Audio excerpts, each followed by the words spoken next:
Everything was European background. The upbringing, the teaching in school. But my father was a pastor, a pastor, and everything had to be English and everything.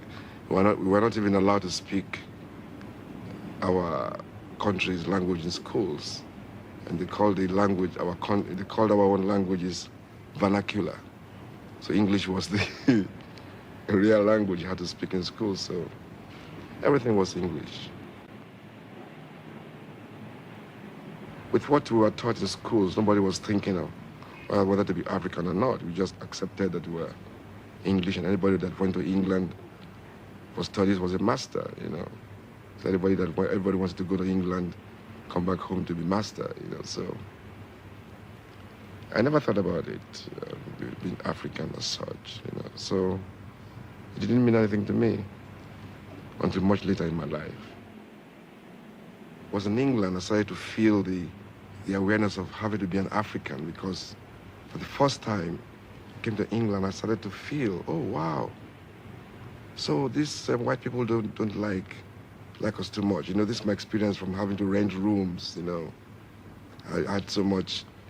At that time, you read the newspapers in England, house for rent, no coloreds, no dogs, and all this. That annoyed me a lot, and not many students. So at my student days in England, I started to be aware of having to be an African, but we had nothing to offer as Africans because we were all just taught English. Like one of the latest songs I'm singing now, I said, "Teacher, don't teach me nonsense." Right. Now I was trying to let my people see, because in Africa people respect teachers.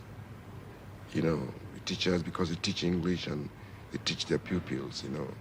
Respect teachers and pastors. In Africa. So okay, now I saw that I should now use teacher as my focus. So I said, I titled the song, "Teacher, Don't Teach Me Nonsense." Now, I now wove this song into letting the people see that the white men have taught us everything we know. But I made people see also that one important thing they taught us was politics, because I wove in the song to the elections in Nigeria, because it was a farce. Now I mentioned democracy. Now in English, an Englishman will say democracy. But if the African man wants to say it in broken, he will say democracy. You see now. I now thought of the word. I said crazy. Now I saw craziness. I said I could now let my people see that democracy really is not that word, that is really madness. So I said, now I started to sing. I said, I start to think of this word democracy. Democracy. Crazy demo. Demonstration of grace. Crazy demonstration. Then I went a little bit serious, because I know that people will laugh at that when they hear that. Then I went a little bit serious. I said, now, if it's not crazy, why that in Africa, as time goes forward, things is getting worse. Poor man, they cry. Rich man, they mess. Democracy. Crazy demo. Demonstration of grace. Then I ended up, to fuck the minds of the colonialists up, I said, if good teacher teach something, if a good teacher teaches something, and a student make mistake, teacher must tell him that he's making mistake. I want you to tell us what you know. This is a research house. Is the problem. First and foremost, part of our crisis is colonial mentality. Do you think it's possible to do away with English? To do what? Why not? To do away with English. Why not? Yes. If we can do away with English, Yes. to see how can we now seek to cultivate an indigenous language for communication. Yeah. National Policy of Education, 1976, stipulate language of instruction in primary school should be the language of wider communication in the area. Who is applying it? Who is even using it? Language has already a barrier. Has already a barrier. But all the time, always, when you say, okay, let us use Hausa in particular area. Some people say, no, they want to Islamize us. You understand? Isn't it? This kind of mentality, we have to do away with it. We have to ensure that, no, we have to see how we can localize even our thinking. We are now forced to believe more as Europeans than Africans, than Nigerians. If we believe ourselves, if we truly believe in ourselves, please, we have to do away with a lot of colonial mentalities. Don't compare American civil war and Nigerian civil war. They are quite different. Look at Indian civil war, but you have to understand, why is Pakistan come out from India? You understand? These are part of the issue that British completely planted in India. You can see up now there is a Kashmir, isn't it? So these are part of colonial antecedents. What we have to understand, where our problems arise, and how will we be able to ensure that we break away from all this colonial mentality. But it's very difficult. Very difficult, because we are in a situation where we are in the age where the British and the Western world control everything. The media are thinking. They pass out everything. If they want to make you black today, they can make you black, and everybody will hate you in Nigeria. Today, if they want to make you black, they can paint you black, and everybody will hate you. You understand? And if they want to make you white, they can make you white, and everyone can trust you, because we trust them and believe in them more than any other thing. Even trust them more than our leaders. So how can we solve our problem? That is why I'm still advocating we need attitudinal change. The attitude is, how can you advocate a pan-Nigerian project?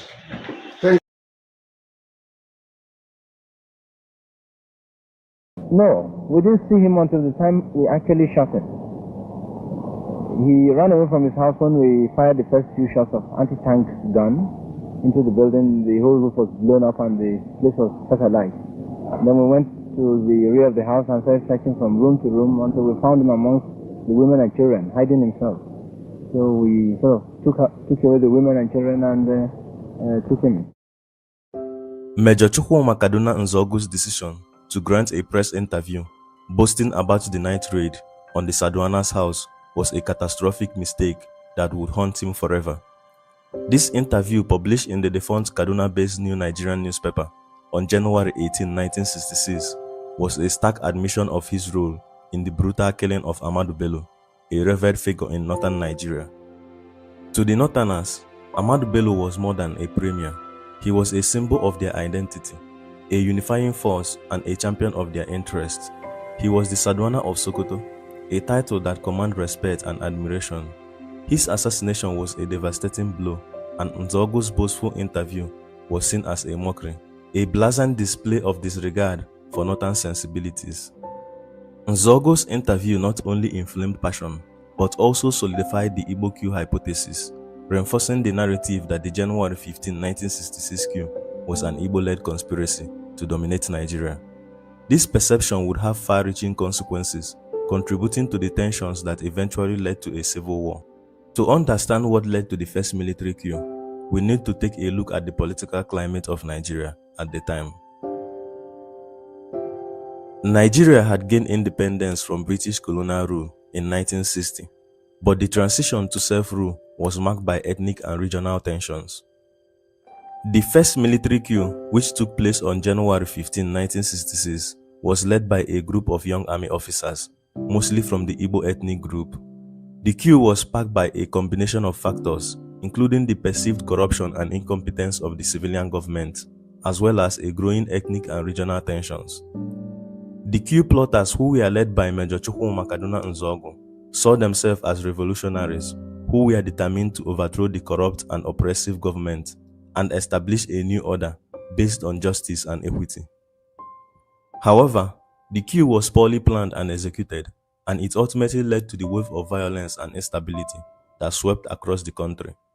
The Northerners who had lost their beloved premier, Ahmadu Bello, in the coup were outraged and felt betrayed by the Igbo-dominated military. The situation was further complicated by the fact that the coup plotters had failed to capture or kill the president, Dr. Nnamdi Azikiwe, and the premier of the Eastern Region, Chief Michael Obala, who were of the Igbo ethnic group, but had instead killed many prominent Northern leaders, including Ahmadu Bello and Tafawa Balewa, the Nigerian Prime Minister. The aftermath of the coup saw a wave of violence and retaliation against the Igbo people, who were seen as responsible for the coup. The violence, which was perpetuated by the northern soldiers and civilians, resulted in the death of thousands of Igbo people and the displacement of many more.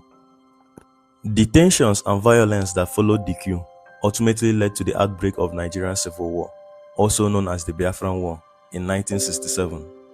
The war, which lasted for 3 years, resulted in the death of millions of people and the destruction of many communities. The war was sparked by the declaration of independence by the Igbo people and the subsequent invasion of the region by the Nigerian military.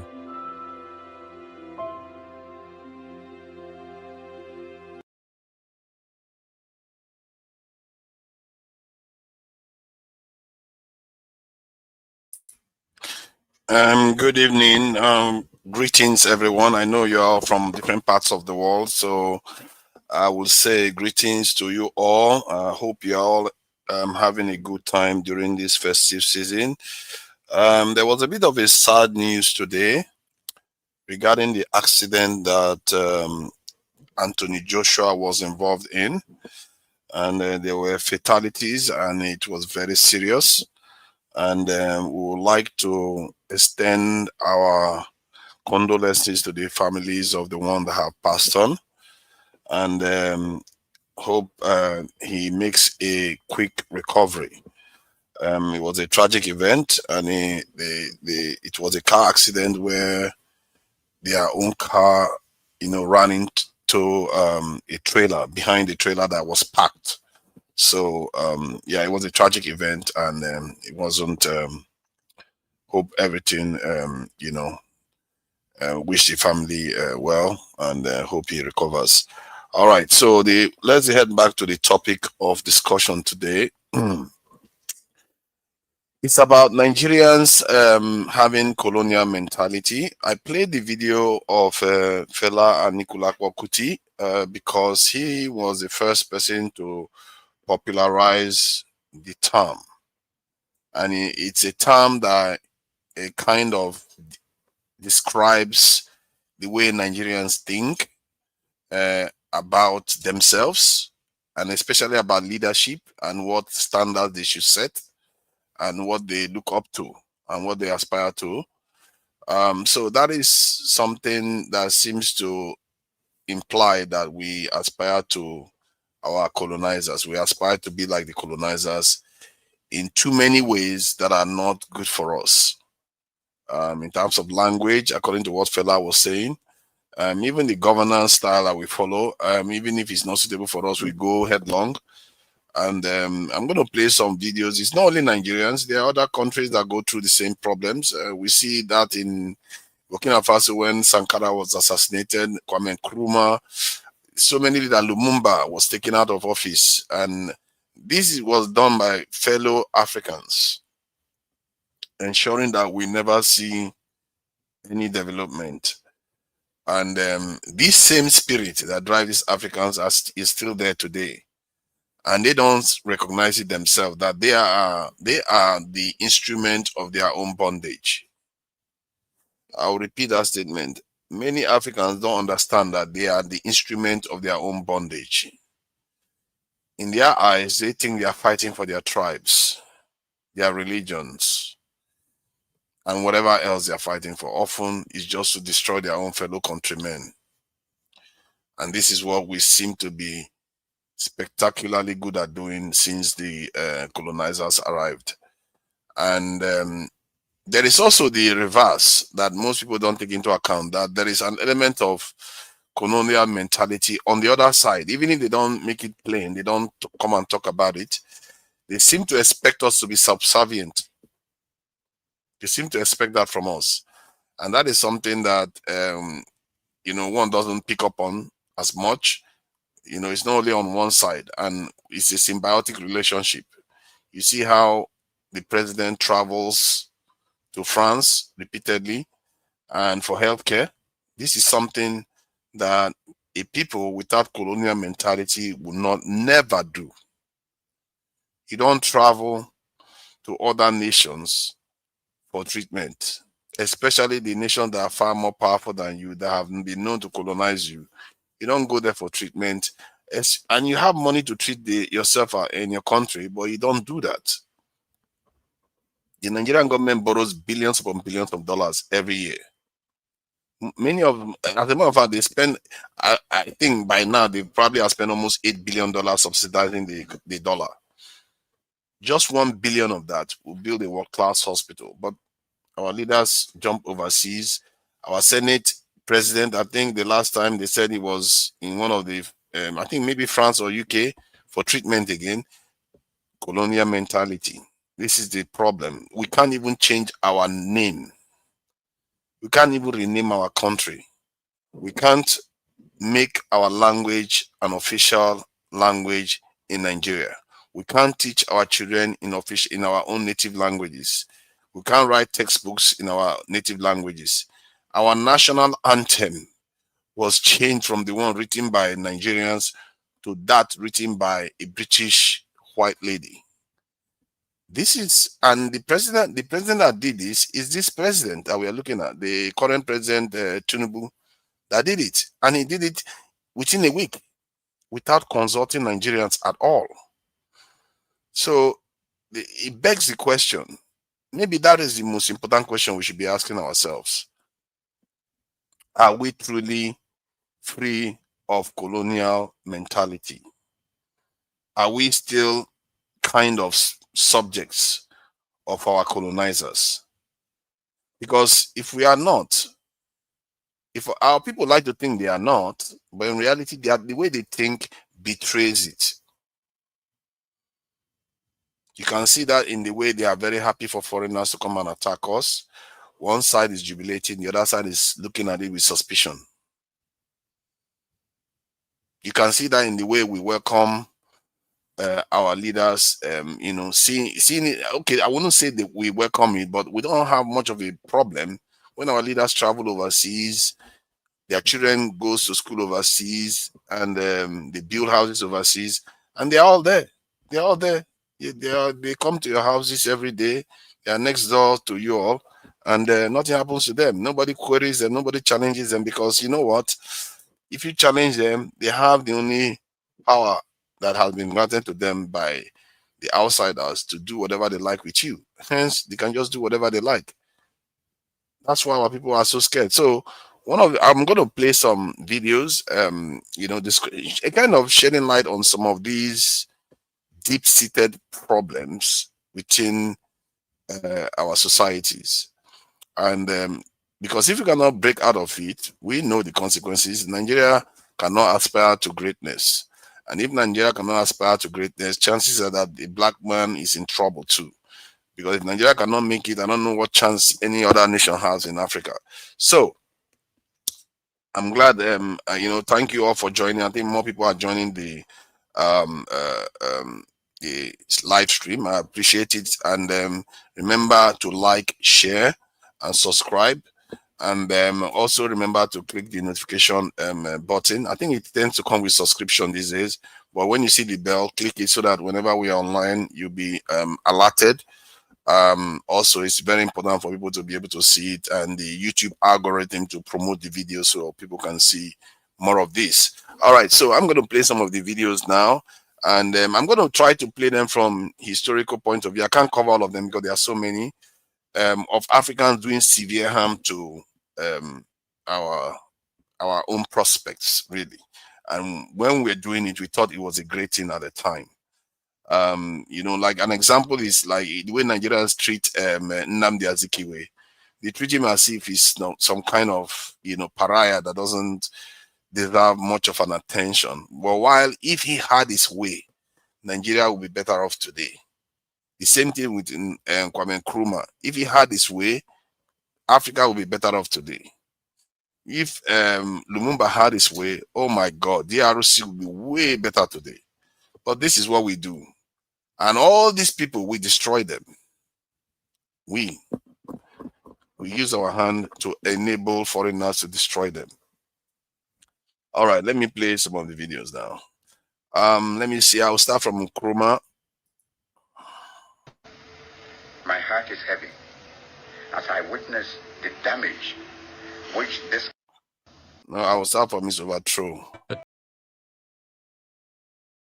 heart is heavy as I witness the damage which this clique of neo-colonialist conspirators are doing to our country. At the bidding of their overseas neo-colonialist masters, they are dismantling the work of 15 years. They are telling you that Ghana is bankrupt. They are telling you that our country is in debt to the extent of some 240 million pounds. What fools they are. How ignorant for them to think that you believe these stupid lies. Open your eyes and look around you. See for yourself. See the splendid new Tama Harbor. See the mighty water dam. See the fine roads which we have built under the leadership of the Convention People's Party and its government. See the schools, the colleges, and the universities. See the clinics, hospitals, health centers. Yeah, that was Nkrumah, and you can see how he lamented how these leaders came, and this leader, they really did damage to Africa, actually, what they did. And I wish if I have time, I'll play some of the, so that you read some of the letters, some of those leaders, what they did. And I think he was eventually executed by Rawlings. So, but it would be interesting to have this conversation. Now, let me go to Lumumba. Over a dozen states peaceably, but in the Belgian Congo, freedom was followed by rioting and army mutiny, a reign of terror and disorder. United Nations troops were called in to avert total chaos. For months, the political pattern kept changing with kaleidoscopic speed until pro-red Premier Lumumba was seized by the forces of strongman Colonel Mobutu. But the struggle for power was far from over.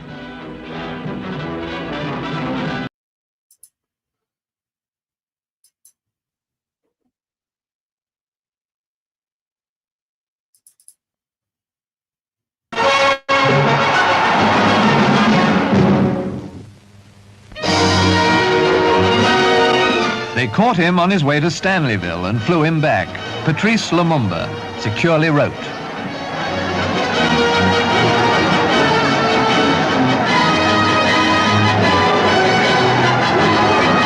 And with him were men who served in his cabinet when he was Prime Minister. They were bundled into a heavily guarded lorry and driven off towards a place called Binza. Lumumba had been under house arrest, protected by UN troops in Leopoldville, when he escaped.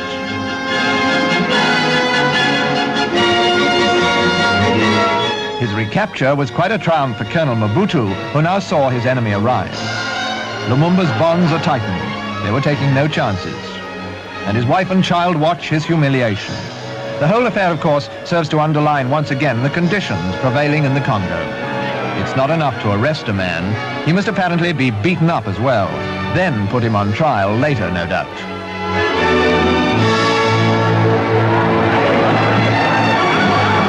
As for Mobutu's troops, they yelled and danced with joy. They had won a great victory. They had got Lumumba after trying to lay their hands on him for months.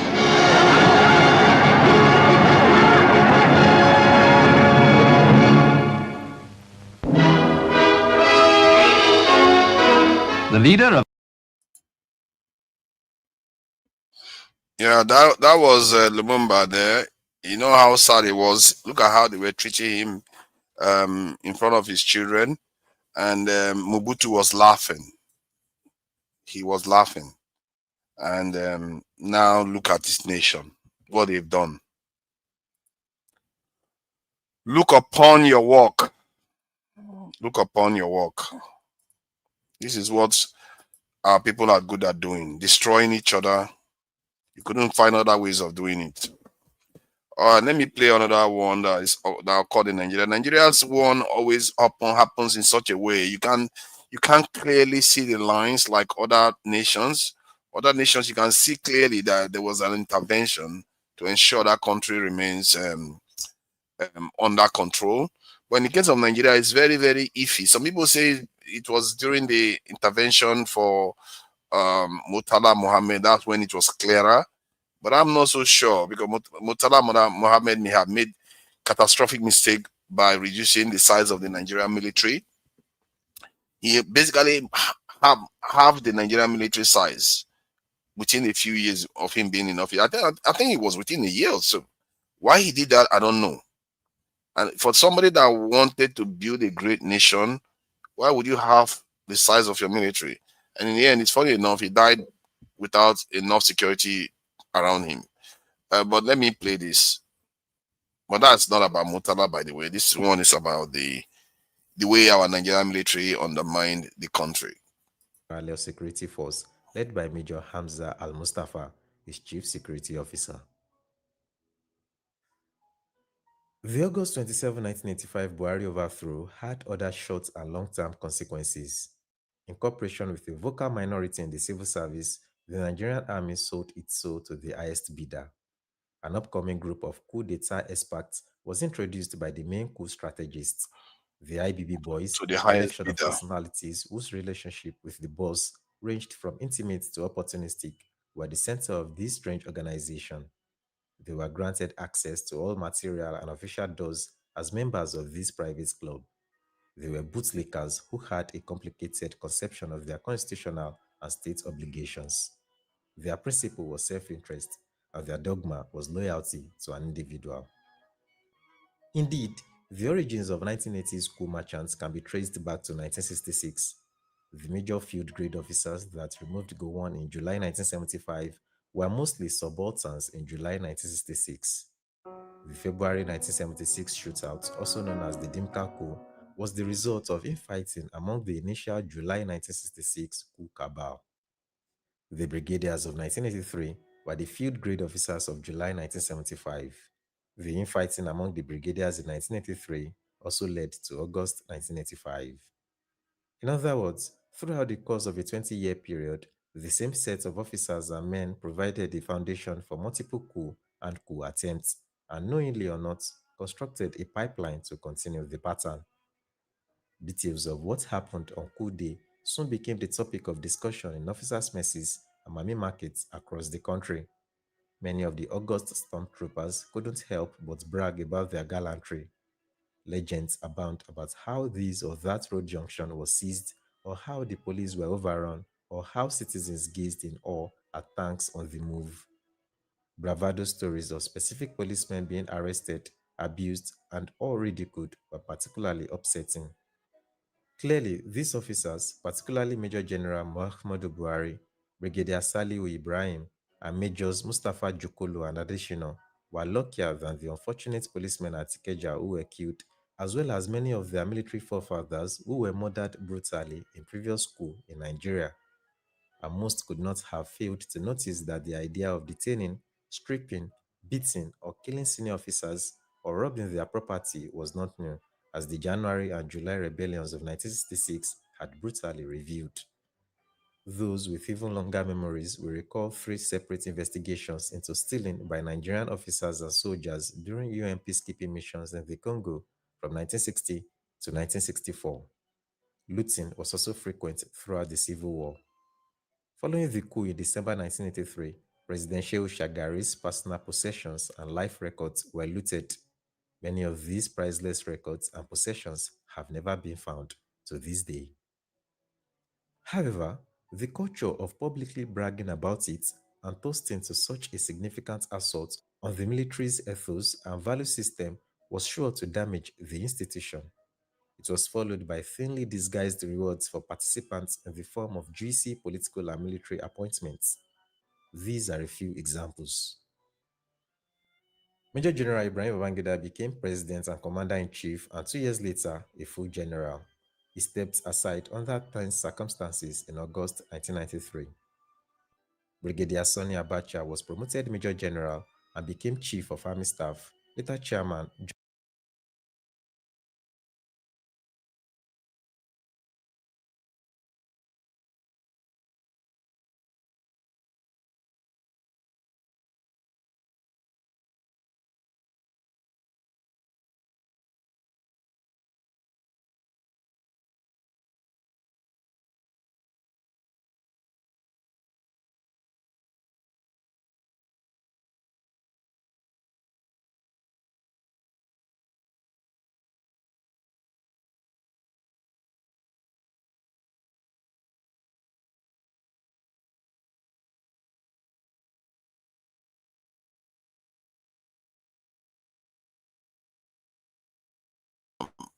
Sorry, I didn't know that nobody was hearing me. I was backstage. Sorry about that. Yeah, I was talking in the backstage and no one was hearing me. I was backstage. Sorry about that. So I was saying that they just promoted themselves. These military officers, they were relatively young, and by and large, they were more nationalist than politicians today. You have to grant them that.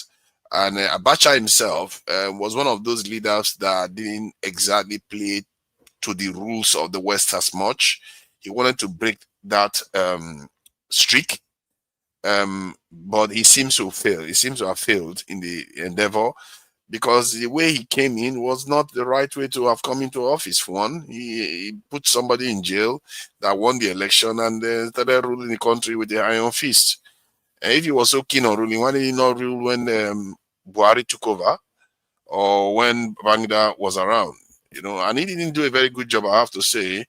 But all he did was ensure that the Nigerian reserve increased, foreign reserve increased, and stabilized the economy, given what was going on at the time, ensured a lower level of corruption. But the consequences of these rules just indicates the decline of the country. The trajectory was always the same. It never improved. The country was never a nation. And there was something shocking I saw today, actually, quite shocking. I read a letter written by the coup leader that brought Nkrumah down. And he made a comment about officers or politicians looking to fry them and have them all executed. And he also said after he did that, they would disband the army in Ghana. Oh my God. You would disband your army. Oh my God. When I heard that, when I read that, I was like, I couldn't believe it. Like, how do you disband your, what kind of people are these? But here you go. This is our people. Because we are like children. We are not serious people. I tell you, the people that are running our countries are not serious people. What kind of nation disbands its army because of coups? Maybe you should figure out a way like other people did, but something is seriously wrong with our people. Something is seriously wrong. We have to seriously examine that today. I'm not the best person. I don't know whether I know how to examine. Maybe people can join and shed some light on it, because the kind of psyche I see within our culture, the way we behave, you can see that everywhere. That said, I'm going to start transitioning to today, because if we start covering all the videos, there are so many. There are so many examples of this, from the way we dress, our judges wearing white, white wigs, and just name it, just name it. If we now sing a national anthem to a white woman's written this in anthem, because our president insists that that is the thing to do. Do you know there are some parts of the country in Nigeria today where they still have as governors of the state colonial rulers? Let me repeat that. There are some parts of Nigeria today, on their walls, they still have the governors that ruled that state even during the time of colonization. So in other words, you preserve the heritage of your oppressor. Make that make sense? I don't understand that kind of mindset that does that. How can you aspire to greatness if you are thinking other people are your masters and you still see them as one? You sooner or later, when does the apprentice become a master? When does the apprentice graduate to actually taking responsibility? Because right now, our leaders and our people don't understand the concept of taking control of your destiny, because we have not manifested any sense of that. We have not. We can twerk, we can sing, we can act in theaters, but everything else we can't. We can barely build anything. We can't even sweep our roads properly. That's how bad it is. Like something as simple as organizing people to sweep your roads and make sure the whole country is clean is very hard. We can't figure that one out. Like I said, our behavior needs some serious examination. Something is off. Now, let me start playing some of the, some more recent videos, especially with the occurrence of what Trump has done. I think that's, as you can see, the caption kind of captures it, that Trump seems somehow has revealed what people are thinking in their minds. So let me just play some of these videos that are coming up at the moment. Yeah, these are one of them. Okay, I'll play this one from some European or Indian. 5% of the world's population still uses 25% of the world's resources. You outsource production to China and then you say China is the carbon polluter. China's producing your buckets. China's producing your nuts and bolts. China's producing your phones. Try to produce it in your own countries and see your carbon emissions rise. You love lecturing us because you have a colonial mentality. That's true. Now, I'll get this one out and bring the next one in.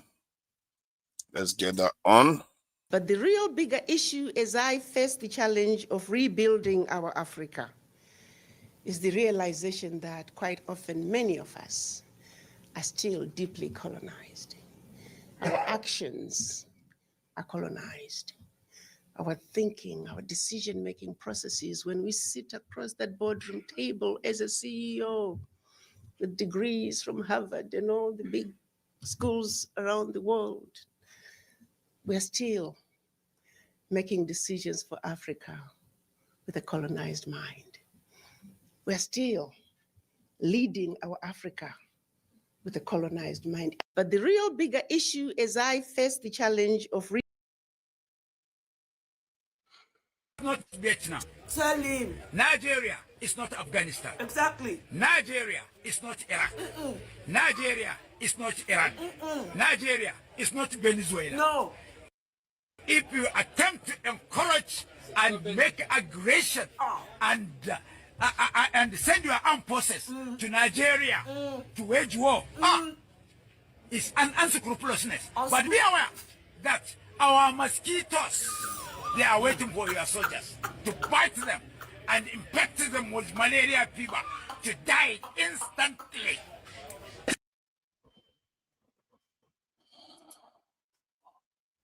Let me bring in, you see how our people respond when I try to share this. Let me play what they are talking about. Let me show you what they are saying in the chat.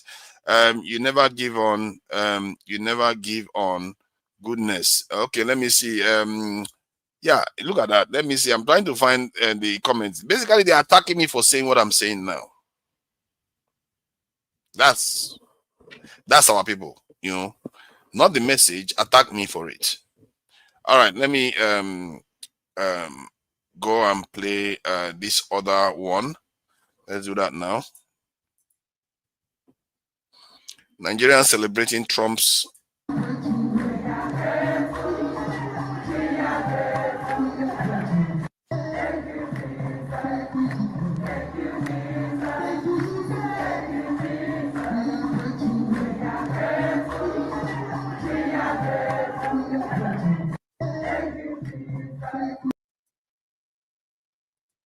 something that they'll believe. That was Nigerians celebrating Trump's, threat to attack Nigeria. Why is this one stalling? Let me play another video of another Nigerian.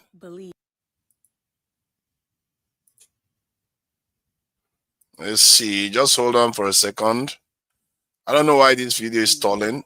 I'm not so sure. It's just technical issues, I guess. Belief, religion. That's odd. Easy. Easy.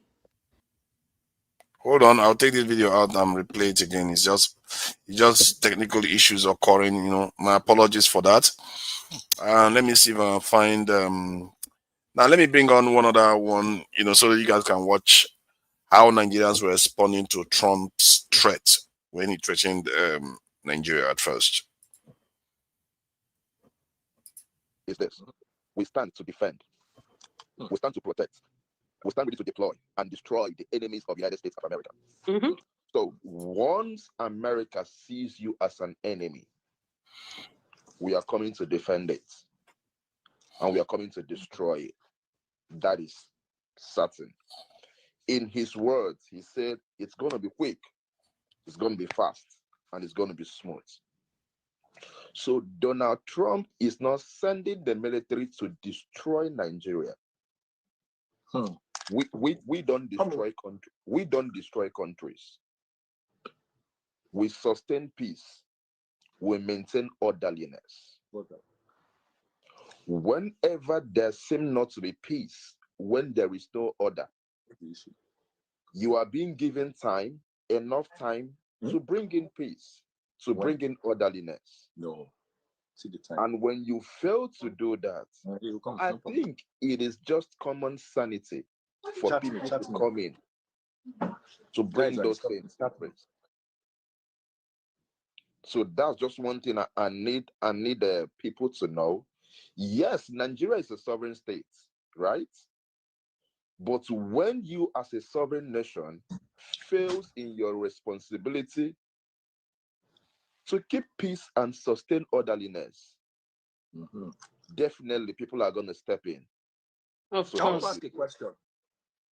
Is there peace and orderliness in the United States? I will tell you yes. You know why? Why? Okay, God bless you. Do you know, before I answer that, why we have lawyers is because laws are being broken, correct? Okay. And those that break laws still use lawyers to protect them and sustain them in breaking laws. Now, I'll answer your question. Is there peace in America and is there orderliness in America? I will be safe to use there is relatively peace, because from my knowledge of peace and conflict, relative to who? Because America is not more peaceful. Yes. So I'm coming. I said, with my little knowledge about peace and conflict, general studies, we call it GS in university back in the years, the definition of peace is not the absolute absence of violence. That's the definition of peace. It's not absence of conflict or absence of violence. There is orderliness in US because US, every action, I repeat, every action has its consequences no matter what. If you remember in 2021, the former governor of New York, Cuomo, Governor Cuomo, just a mere allegation, as at that point it wasn't proven, he resigned. Daddy Freeze, you and I know there are a lot of weighty allegations that are with proofs in Nigeria, and those guys have gone scot-free. So if you ask me, is there orderliness? Is there peace in US? Yes. If a car hits my car now, I don't need the person to apologize. Hold the apologies. Insurance is going to step in. That is orderliness. Right? Now, if I go to work, I clock in and I clock out, I don't need prayers to get paid. Definitely, I will be paid because I worked for it. That is orderliness. If I go sign up in your company that it frees and show up for work today and tomorrow I don't come, probably I did not submit my account details.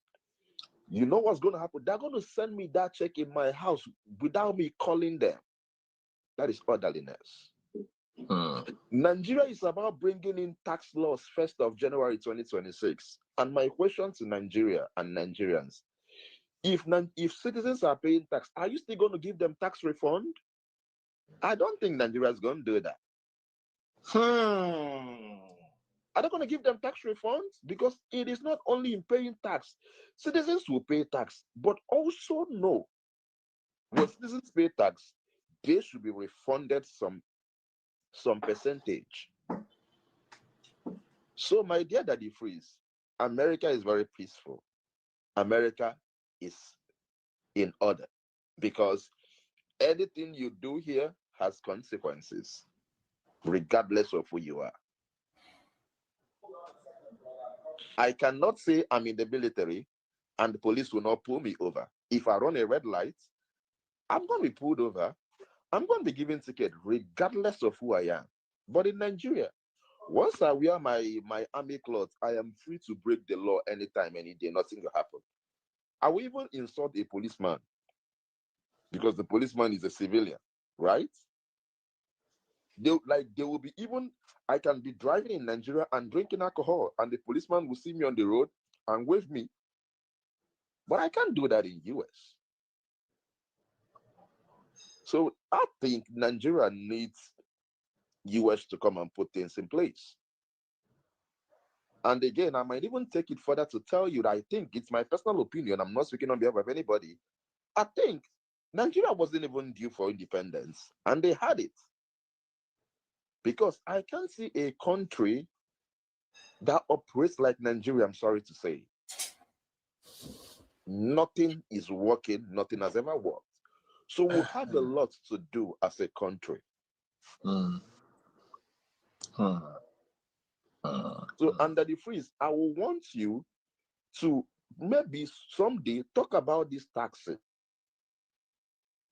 But there should be a tax refund if citizens are going to be paying taxes. What's going to happen to the refunds?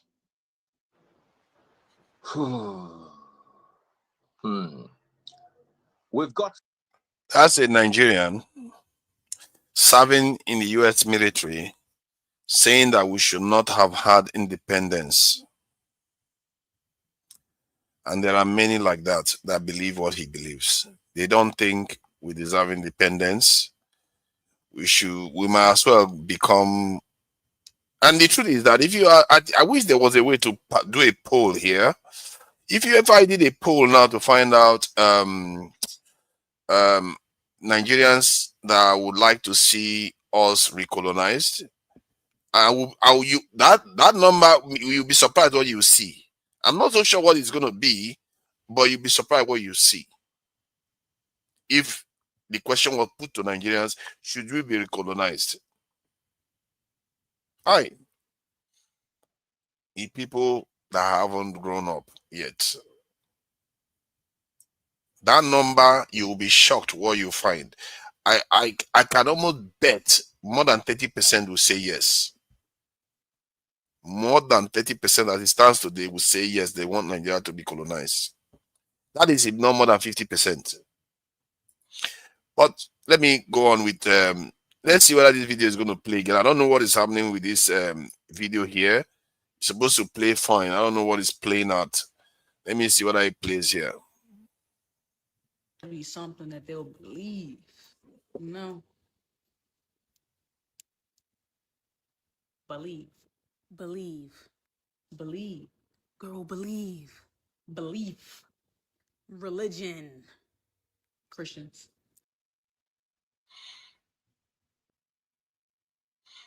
So it's frozen again. I don't know why it's freezing. Easy. They are targeting and viciously Christians. I mean, a lot of Muslims have died too, so I think we should incorporate that into the. We don't leave that part the fuck out. Leave that part out. They don't got shit to do with us. Let's just say it was ISIS. Let's just put that out there and just say that they're just attacking Christians. Yeah, innocent civilians, Muslims, Christians, all just Christians. That's what I'm trying to tell y'all. I'm only trying to tell just Christians. Y'all understand what I'm trying to say? We don't care. I do not care about anybody else.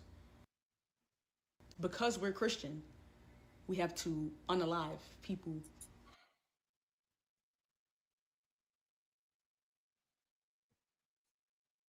Okay. We're unaliving Christians because it's the Christian thing to do. I don't know why this is doing this. I'm not so sure. No matter what it's really about, they're going to believe anything that I say. You understand me? That's what I'm trying to tell y'all. So if y'all just lock in with me real quick, lock in. We can have this thing done by Christmas. It'll be a Christmas gift. And what about the oil? Oil. I don't know anything about oil. I'm trying to do this out of the love I have for Christians. That's all. Listen, no one gives a damn, okay? They're gonna believe me whether I provide facts or not, so let's just wrap this shit up. Like, I got shit to do. You already have the theme, anti-Christian. They're gonna eat that shit right up. It is what it is, no matter who I'm in cahoots with. No matter the truth, okay? This is the truth. We tell them what's true and what's not true. Come on, I'm out. Meeting adjourned.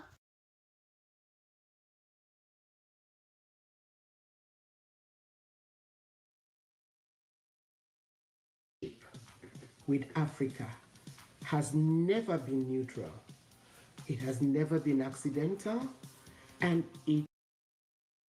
This one is involving the tax bill and the implementation application that is being shared with the French. And I have to be careful because this lady, her video seems to play some songs in the background, so I don't want it to be flagged. But let's see. Has never been innocent. For decades, long after so-called independence, France maintained an economic and political stranglehold over its former colonies through tightly controlled monetary systems, military agreements, political interference, and corporate dominance. This system even has a name, Franc-Afrique. Welcome to the Sankofa Pan-African series. Please take a moment to subscribe if you have not yet done so, and turn on your notification button. Share and like our videos. Do support us through Patreon or by buying me coffee so we can continue to bring you this series. Thank you. From the CFA franc, still binding 14 African countries, to French financial oversight, to repeated military interventions framed as security assistance, France has perfected a model of influence that preserves access, leverage, and control long after colonial flags were lowered. And this history is not distant, it is ongoing, which is why Nigeria's decision through the Federal Inland Revenue Service to enter into a tax partnership with France is not just puzzling, it is frightening, it is profoundly irresponsible. France's former African colonies did not simply inherit weak institutions, they inherited systems deliberately designed to make them remain dependent. The CFA franc zone, controlled in part through French Treasury guarantees and policy oversight, has restricted monetary sovereignty, constrained industrial growth, and facilitated capital flight for decades. French multinationals continue to dominate energy infrastructure, telecommunications, logistics, while the African states absorb the costs. And when leaders or populations challenge this arrangement, the response has historically been swift: political destabilization, economic pressure, and military intervention. So when France presents itself today as a neutral technical partner, especially in matters of state infrastructure, for us to believe that claim, we need to first of all willfully choose to ignore history. And nowhere is that history clearer than in Haiti. Haiti is the most extreme and the most instructive example. After defeating Napoleon's army in 1804 and becoming the world's first Black republic, Haiti was not rewarded for its revolutionary courage. Rather, it was punished heavily, and it continues to suffer as a result of that punishment. In 1825, France sent warships and forced Haiti to pay an independence indemnity, 150 million gold francs, as compensation to former French slaveholders for the loss of enslaved people and plantations. Haiti was forced to borrow from French banks at insanely high interest rates to pay France for the crime of freeing itself. Public revenue was drained away from schools, hospitals, infrastructure, and other things were lacking. By some estimates, Haiti paid the equivalent of tens of billions of dollars in today's terms. This was not a historical accident. It was a message. Black independence would be punished economically. France extracted wealth from Haiti long after colonial rule ended. Haiti has continued to be locked into cycles of underdevelopment by France, its European and North American allies, especially the US, ever since. These same leaders of the so-called free world have since used Haiti's poverty as evidence of Black incapacity for self-government. I'm not so sure it's only them. As you can see, McKennelly is making the Black people very proud here. He's a very, he's very, very proud. Let me start naming names. Let me start naming names. Makelele, you are really making Black people very, very proud. Eh? And who else is there? Yeah, on the platform that alone has a position. T.Y. Danjuma. D.Y. Danjuma, you are also one of them that should be named. You see, do you know what they are doing in the chat? Just in case, because I'm not highlighting all of them. They are basically attacking me for sharing this. Like, oh, you think you know it all and all that stuff. Yeah, come on, man. People, stop this. Really, you guys need to stop this and get out of this mindset. Because they are trying to show you what our people do. Let me just play a video of, some of our people, the kind of mindset we have. Because let me just play this one. Yesterday, celebrating Christmas, doing firework, throwing knockout, poor. Uncle Donald, you know Uncle Donald, now Uncle Donald Trump. Uncle Donald was in Nigeria doing his own firework with military bomb. Uncle Donald is currently in Nigeria, so it's about to go down. Uncle Donald is doing what your politician failed to do. Uncle Donald even wishes us Merry Christmas for the living and dead terrorists. God, I don't die. Uncle Donald, don't stuck on us. He's stuck on us. This thing you're about to do, please calm down. I know you are angry, but give us one more grace. Ta-ra-ra-ra, ta-ra-ra-ra. Listen, it's about to go down. Uncle Donald, as your favorite nephew, let there be calmness, please. Let there be calmness. Ceasefire for now. Ceasefire. Put back your sword. Because if you do as you are planning now, Nigeria will finish. You get to the point now, don't do that thing that is in your mind. Let this first attack. Let's wait first. If this thing continues, you can do what you want to do. But please let there be calmness. Because this thing you are, it will affect everybody, or it will affect the terrorists and still affect the citizen. Because in that place you throw that military knockouts, there are citizens, innocent citizens living there. You know, I know you are doing what is nice, but please cease fire for now. Let's wait a little bit. If the thing continue, do whatever. I will support you. Personally, I will support you like this. I'm shaking. I'm shaking. I don't know what to do.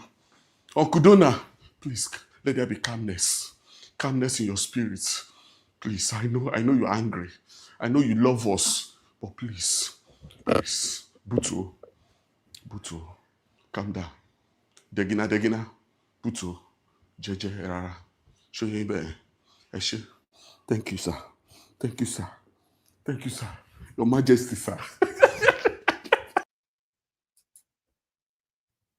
Those on social media who continue to misquote and misrepresent people and say, oh, Senate President answers President Trump.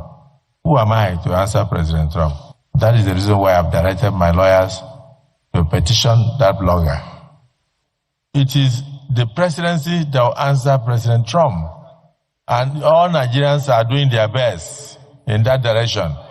We have not discussed the comment of President Trump in chambers yet. I know we will. In a swift intervention, the Deputy Senate President weighed in with his own view on the matter. I'm a Nigerian. Nigeria is a sovereign nation. I'm a parliamentarian. I'm a Deputy Senate President. I can speak on behalf of Nigeria. I'm not scared of Trump. But do not allow others to speak for you. Don't be scared of Trump. All right. So I would like to commence my own analysis of some of the topics and videos that have been played. I think the case is already made, but if I was to buttress it even further, let me play this video from this gentleman describing some of, so I don't have to do a lot of talking, so it saves me a lot of talking.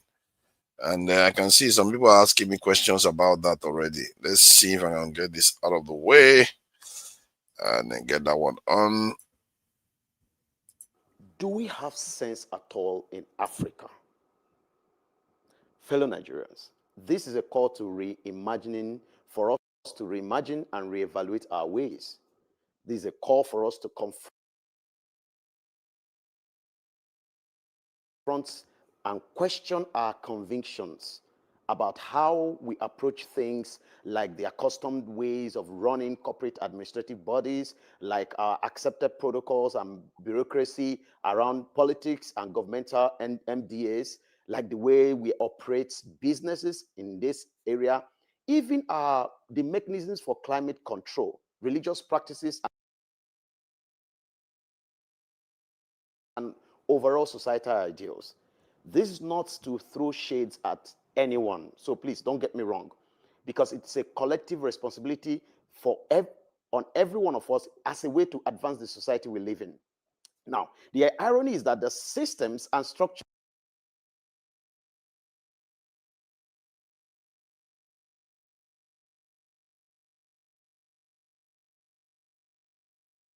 that run most institutions in the world that we live in today were designed and passed on to us by certain long dead individuals based on the realities they found themselves decades and centuries back.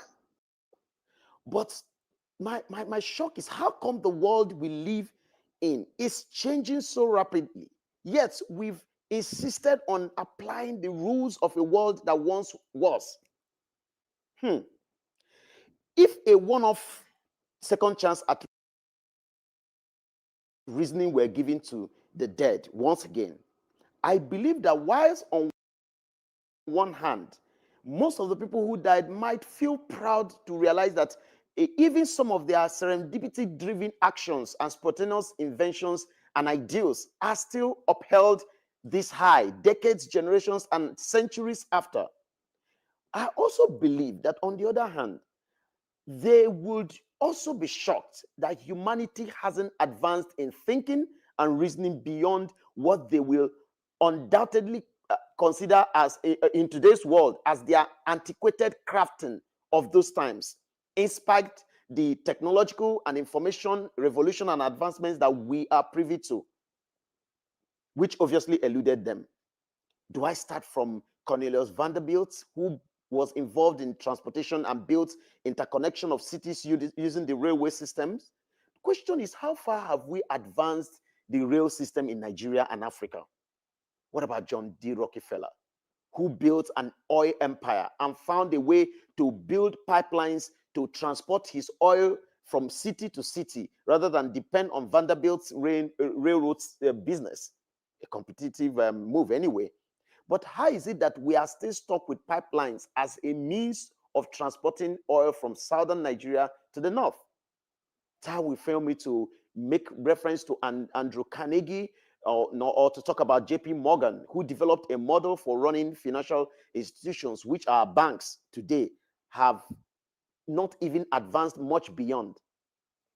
My call is for us to engage our minds as a people in honest conversations around what we consider as our way, or the way that we choose to do things in our religious styles, in our businesses, corporate practices, and the likes, because our children are looking up to us for a better, more enabling, more sustainable systems that preserve the right values of humanity and they preserve the society we live in.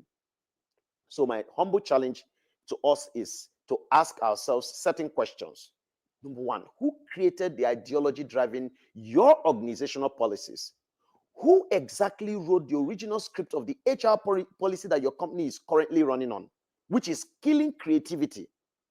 Can we rather model, why are we not modeling institutions like the SEMCO's democratic workplace culture in Brazil, where employees set their own goals, decide when to come to work, and choose what resumption time will be per person per time?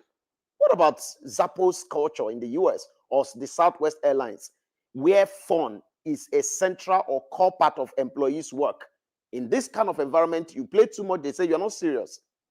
Now, finally, let me ask a question. Who exactly instituted the policy that two people working in an office cannot marry and still remain employees?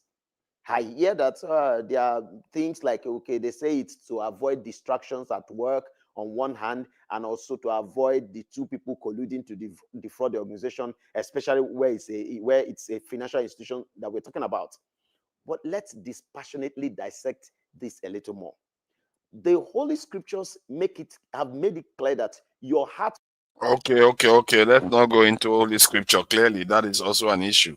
All right, so let me try to make an announcement.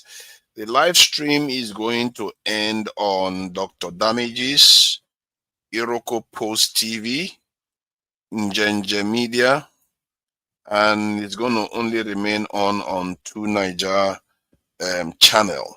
So to continue viewing it, use the link on the chat, and you'll be able to go over there to carry on viewing the channel. This in the live stream.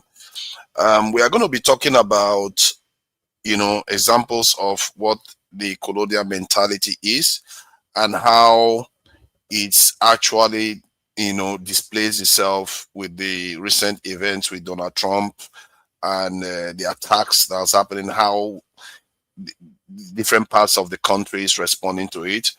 And we're also going to talk about how we are going to navigate our way out of this way of doing things, and how to create a better country that is more stable for the long-term future, because there are some actual analysis that I've done about this to what comes out, the best system that you can go with for a country like Nigeria that will last for the long term and people will feel represented. And I also did some analysis regarding our security situation, and so I'll be presenting some of the cases there and how to truly solve this problem instead of us, twerking to Donald Trump. Then obviously we'll take views from different contributors, and they will be able to share their own opinion. And obviously, I will be looking to ask some searching questions just to get to, to get the viewers to get a better idea of what the concepts and whatever solutions that they come up with, because this kind of conversation is quite important that we have them. So the live stream is going to be ending on the other channels in about 5 minutes. We'll be ending it. So you want to move over to Niger, and we'll carry on the discussion there. Hats Valiant, are you there? Hats Valiant. How are you? Fine. I'm here. Thank you. I'm fine. Thank you for joining me today. So yeah, you saw the video. One of the first videos I played was from that northern intellectual describing the impact of colonial mentality. He talked about how they discussed changing our language to a local, that's our national language, to a local language, and people were complaining, oh, you want to Islamize us and different things. Even if the language is actually Hausa, it's not necessarily Arabic. So you see, the way we think is always, and besides, you don't have to have one national language. South Africa have multiple official languages in their country. There are many countries with many official languages. I don't understand why Nigeria. Yeah, do you know why Swahili is in East Africa? Do you know why Kiswahili is the lingua franca in East Africa? You cross borders like Kenya, Tanzania, Uganda, Zanzibar, all these places, they speak Swahili. And what Swahili essentially is a mix up of the local languages and a little bit of Arabic. It forms the basis of the language, but you need a lingua franca, no matter what people think about it. And the more local it is, the more original you are. Well, it is what it is. You know, in Nigeria, we always have this problem. But then the choice of using Hausa probably it will come off to some people as trying to dominate them. But Hausa has been around before Islam came. Hausa has been around before Christianity came, and there are Hausa Muslims, there are Hausa Christians. But the very fact that this language has spread all over West Africa, and it is so easy to learn and to use, it shows something. It points to the possibility of its usage more generally. I know Nigerians, the more you talk about this and you sound northern, the more they feel attacked. It is difficult, getting people out of this mentality. As the man said, it is difficult, but yeah, it cannot set. I will not believe that it cannot be done, even if it's not Hausa. Let's do something more original. Let's get away from, worshiping idols, because this mentality is unfortunate. It's keeping us down. The slavery is institutional. It is it's overwhelming. You said something about worshiping idols. What do you mean by worshiping idols? Yeah, it's a metaphor. Okay. It's a metaphor. It's a metaphor for keeping an idol has no power. You give it power when you kneel and prostrate before it, or you ascribe certain things to it. Something in itself has no power. It is the meaning. Okay, let me not say idol, because I know I may touch some people's religious sensibilities, but that's not what I mean.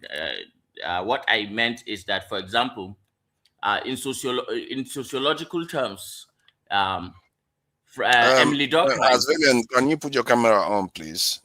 It's not necessary on the weekday, but people are complaining. Oh God. So yeah, and see, part of the problem I fear, a lot of people have issues. They feel like different parts of Nigeria have too many different values that we can't seem to reconcile them. We will not be able to reconcile them from the way they look at it, and that we can't carry on like this. We have to figure out a way to either break the country up or find a way to get things done better. And for me, that is what I'm trying to do as much as I can, at least support anyway, as much as I can, because any other path to me is not viable. It's not going to get us out of the mess we are in. Yeah, carry on with your submission. Thank you for putting the camera on. Okay, so essentially what Emil Durkheim was talking about is about functionality of crime. Now, when I talk about this, and when we talk about this, you know why you are being attacked about things like this is because people think you are attacking their God, their religion, or their sensibilities, or what they have grown to know as normal. But there is a place for rebellion in a society or in a civilization that needs to grow. What you will always notice in history is the fact that people who live, who conform, and that there are people who rebel. Even though those who rebel are tiny, the more those who rebel actually shape the future, because rebellion is actually functional in the sense that if you notice throughout history, what was wrong yesterday may be right today, what may be criminal yesterday may not be criminal today, and what is criminal today may not be criminal tomorrow. So rebellion is important.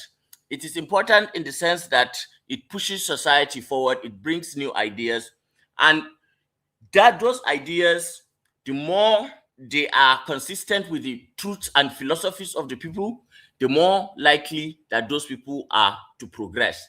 That is a fact. If they don't align, they don't align. If they align, they align.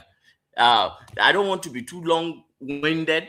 I'll leave for others to give their own 2 cents, but I have so much to say, especially around identity, because the basis of the problem is just like Professor Ali Mazrui once said, this concept of triple heritage, that Africans have, especially the Black African, the fact that first of all, he is either Islamic or Christian. That this is one. Second of all, he's holding on to the problem is not only holding on to his tradition in a balanced way, the more negative aspects of it, this tribal mindset that makes you hate the other tribe. Every tribe has it, but in order for civilizations to grow, you have to leave those things behind and move to a more tolerant, common ground. And where is that next step? That is at a racial level. That is why up till now, it's only the Black man that do not understand where those boundaries lies and where he has to surrender religious identity for racial identity. He doesn't know. You see, those who he claims to follow are even using it against him. He will kill his brother for them because he is thinking he is doing the right thing. This man has been so abused. Now, that's not the only problem. Another problem too is westernization, because these Westerners, especially the Teutonic Anglo-Saxons, who have whitewashed, even the Christ that our people are now worshiping, is not the real Christ is something else. He's darker. He's more Moorish than he is, blue, blonde, blonde-eyed somebody. And the values he carry are a lot more similar to the Nubian value, because if you look at where the original African civilizations, that a lot of Bantu and Lower Congolese tribes or languages claim to have heritage from, they came from that part of Africa, quite northeastwards, closer to those areas down to West Africa.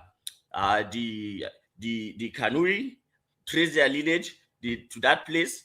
The Nupe trace their lineage to that place. A lot of other people trace their lineage. So you see this this association with these three conflicting identities, because at the essence of everything, when you look at it, is religion is a complete way of life. There is no space for, so in Islam, for example, the institution of family, the economic institution, the political institution, the justice system, everything is laid down by God and by the prophet. Okay, so it's a complete way of life. But then you say you are a Muslim, and then you say, for example, you are a Kanuri. So, for example, in Islamic terms, when males and females are not supposed to dance together or mix up, and dance together. So when we do our marriages here, in the morning we say the Fatiha. That is Islamic way of doing it. So that should have still the marriage. No, but it's not done because we are Africans. We still have that in us. We want to call the Gangakura. So we bring the Gangakura, we'll play it, and then men and women will dance together. That is African. Islamically, we are not supposed to do that, but we do it anyway because it's still part of us. We don't want to let that part of us go. So, and then in the evening, at night, especially for the more urbane ones, you see the bride and the bridegrooms, some of them wearing tuxedos, and then the ladies wearing some form of gowns. Yeah. That tells you everything you need to know about it. Because it is only in Africa that this will happen like that. Anywhere else, they'll just do one and it's over. Look at our court systems. You have the Sharia, you have the customary, you have the civil. What are we doing here? And they're just there. So where this thing overlaps, your allegiances are spread thin. People don't know where to pledge their allegiance to, and for them, their Africanness seems to take the last, because that is what has been. It's the list of their choice. That is what has been emphasized to them. So let me just stay here. I think let me give other people a chance to talk, and maybe let me announce, because I'm going to be ending it now one by one. On first is Iroko Post. I'm going to end it. So if you're on Iroko Post, may I guide you to ask you to go on to this link. You have to go to a different link to continue watching, because we are shifting from here so that we can finish the conversation there. There's a lot of ground still to cover. We are going to be sharing the analysis of how to get out of this, and what we can do to make Nigeria more stable. There are two parts. You pick and choose which one is best. And then the security situation we are facing that resulted in so many people welcoming Trump to, attack or bomb some parts of the country, which is, targeting the terrorists. We can also, I did some further analysis on it, so that it makes it more crystal clear to people what is going on and why our leaders haven't even bothered to fix this, So that is going to be very important. So join us on 2Niger, and that way you can be able to carry on with the conversation. And then obviously there will be more areas to discuss, especially how we can mitigate the issues that result from our differences. That is very important. We get it right. All right. So Iroko Post is going to be ending now. Where is Iroko Post? End on remove. Unlike not delete from YouTube. Move from here. So Iroko Post is gone now, and one by one I'll be trimming it down, and I would like to see the Iroko Post people move to 2Niger if you want to carry on watching. And so I will allow I will have Revolution now. Revolution now, are you there? I know he doesn't stay very long, and he comes to just share his view and run away to Sweden to go and enjoy himself. You're welcome. You are one of those people, you must, are you proud of that image? You must be proud, isn't it? The image is really suitable. Of what? Of what? Image of what, please? Are you seeing the guy kneeling before Trump? Sorry. Forefathers. Yes. You don't really understand the type of people we are. When we tell you about what is going on, it's not kneeling in front. That guy, that is just what you call, how do you call this? Is it AI. that is hypocrisy. How? That is hypocrisy. What you are doing, who brought ever this picture is a hypocrite. Trying to think that Trump is oppressing the black man. Is he not? It is not. This is, the last time when you remember that night, Mr. Pansat was here and made a good submission. I told you something. This type of pictures you are showing cannot change people like us because we know it doesn't exist.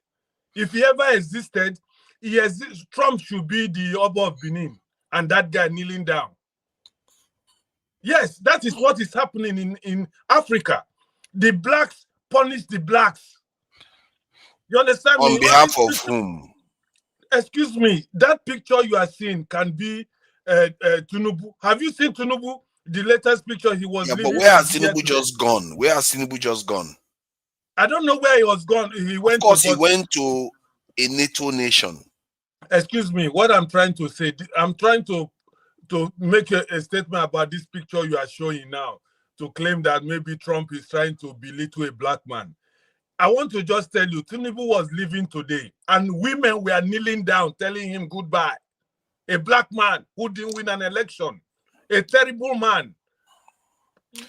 Fellow black people were kneeling down just to tell him goodbye. I saw that, and it is stupid.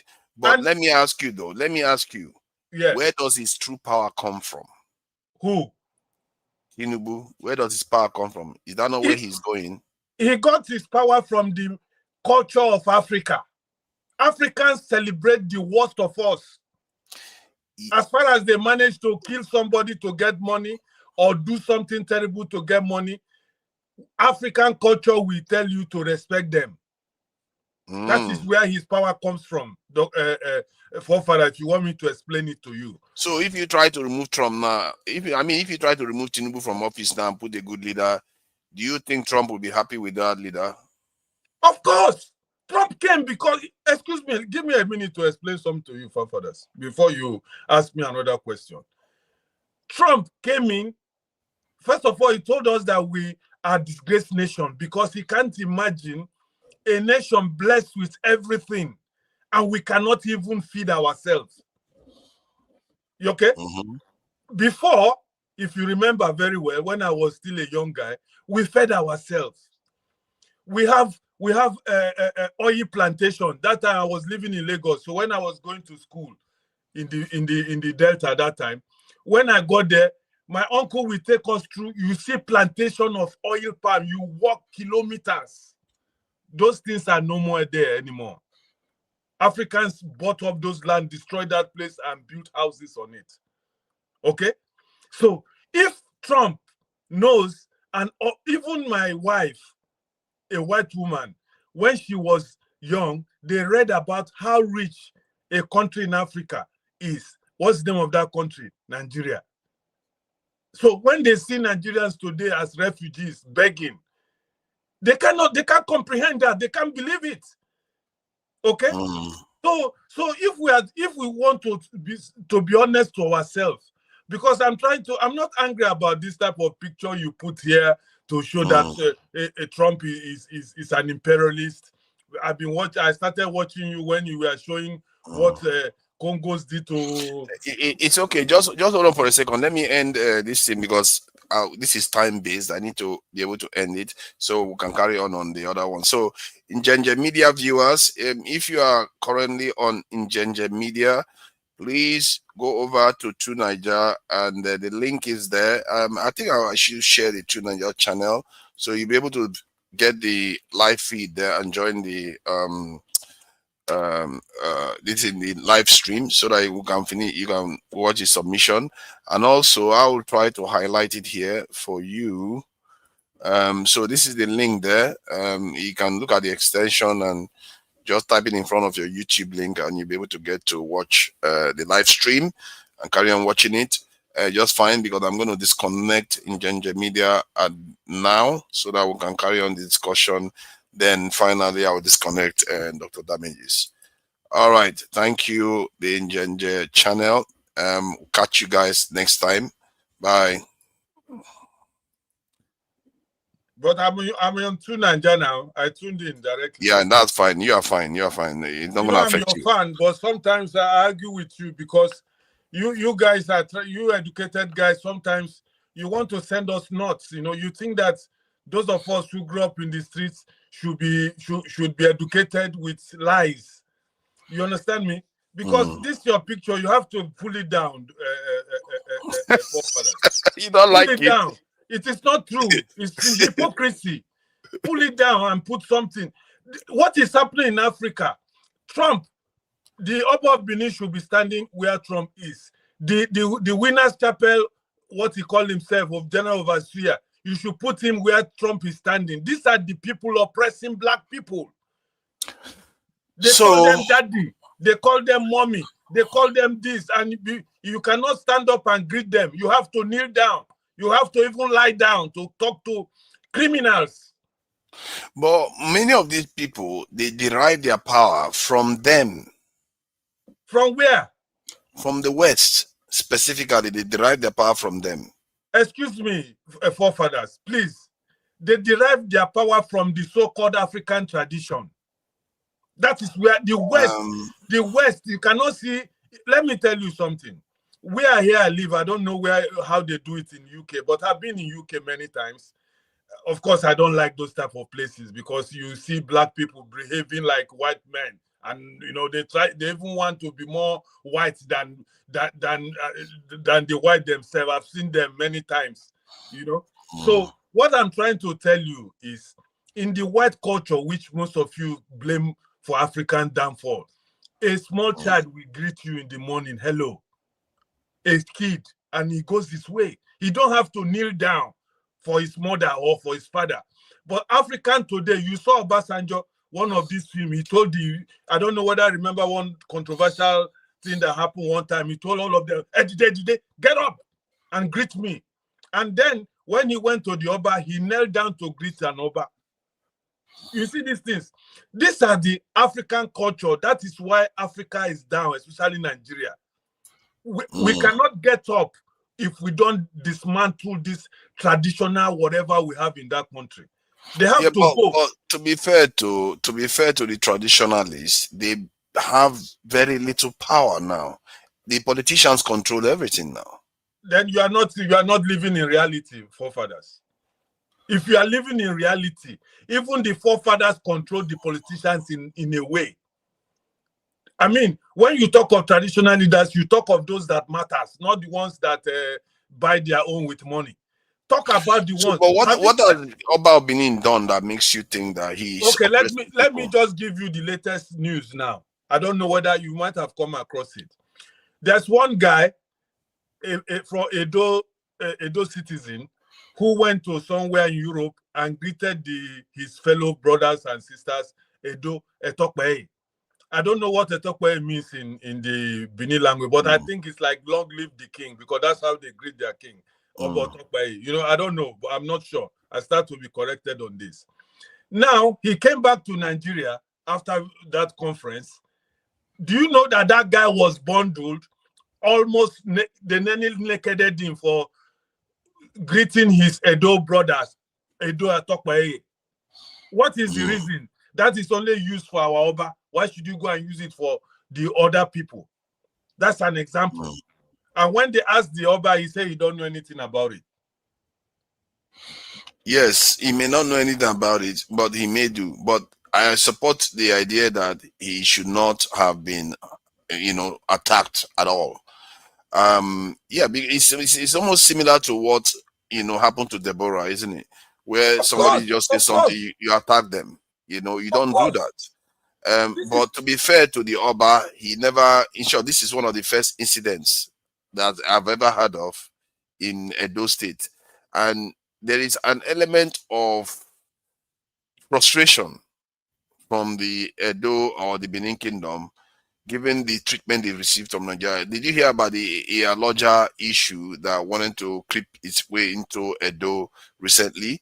And then you saw the artifact that was being returned, that there was a little bit of, who controls what and who doesn't. So there's a little bit of people are beginning to feel like the Benin Kingdom is being treated like trash. You see what I mean?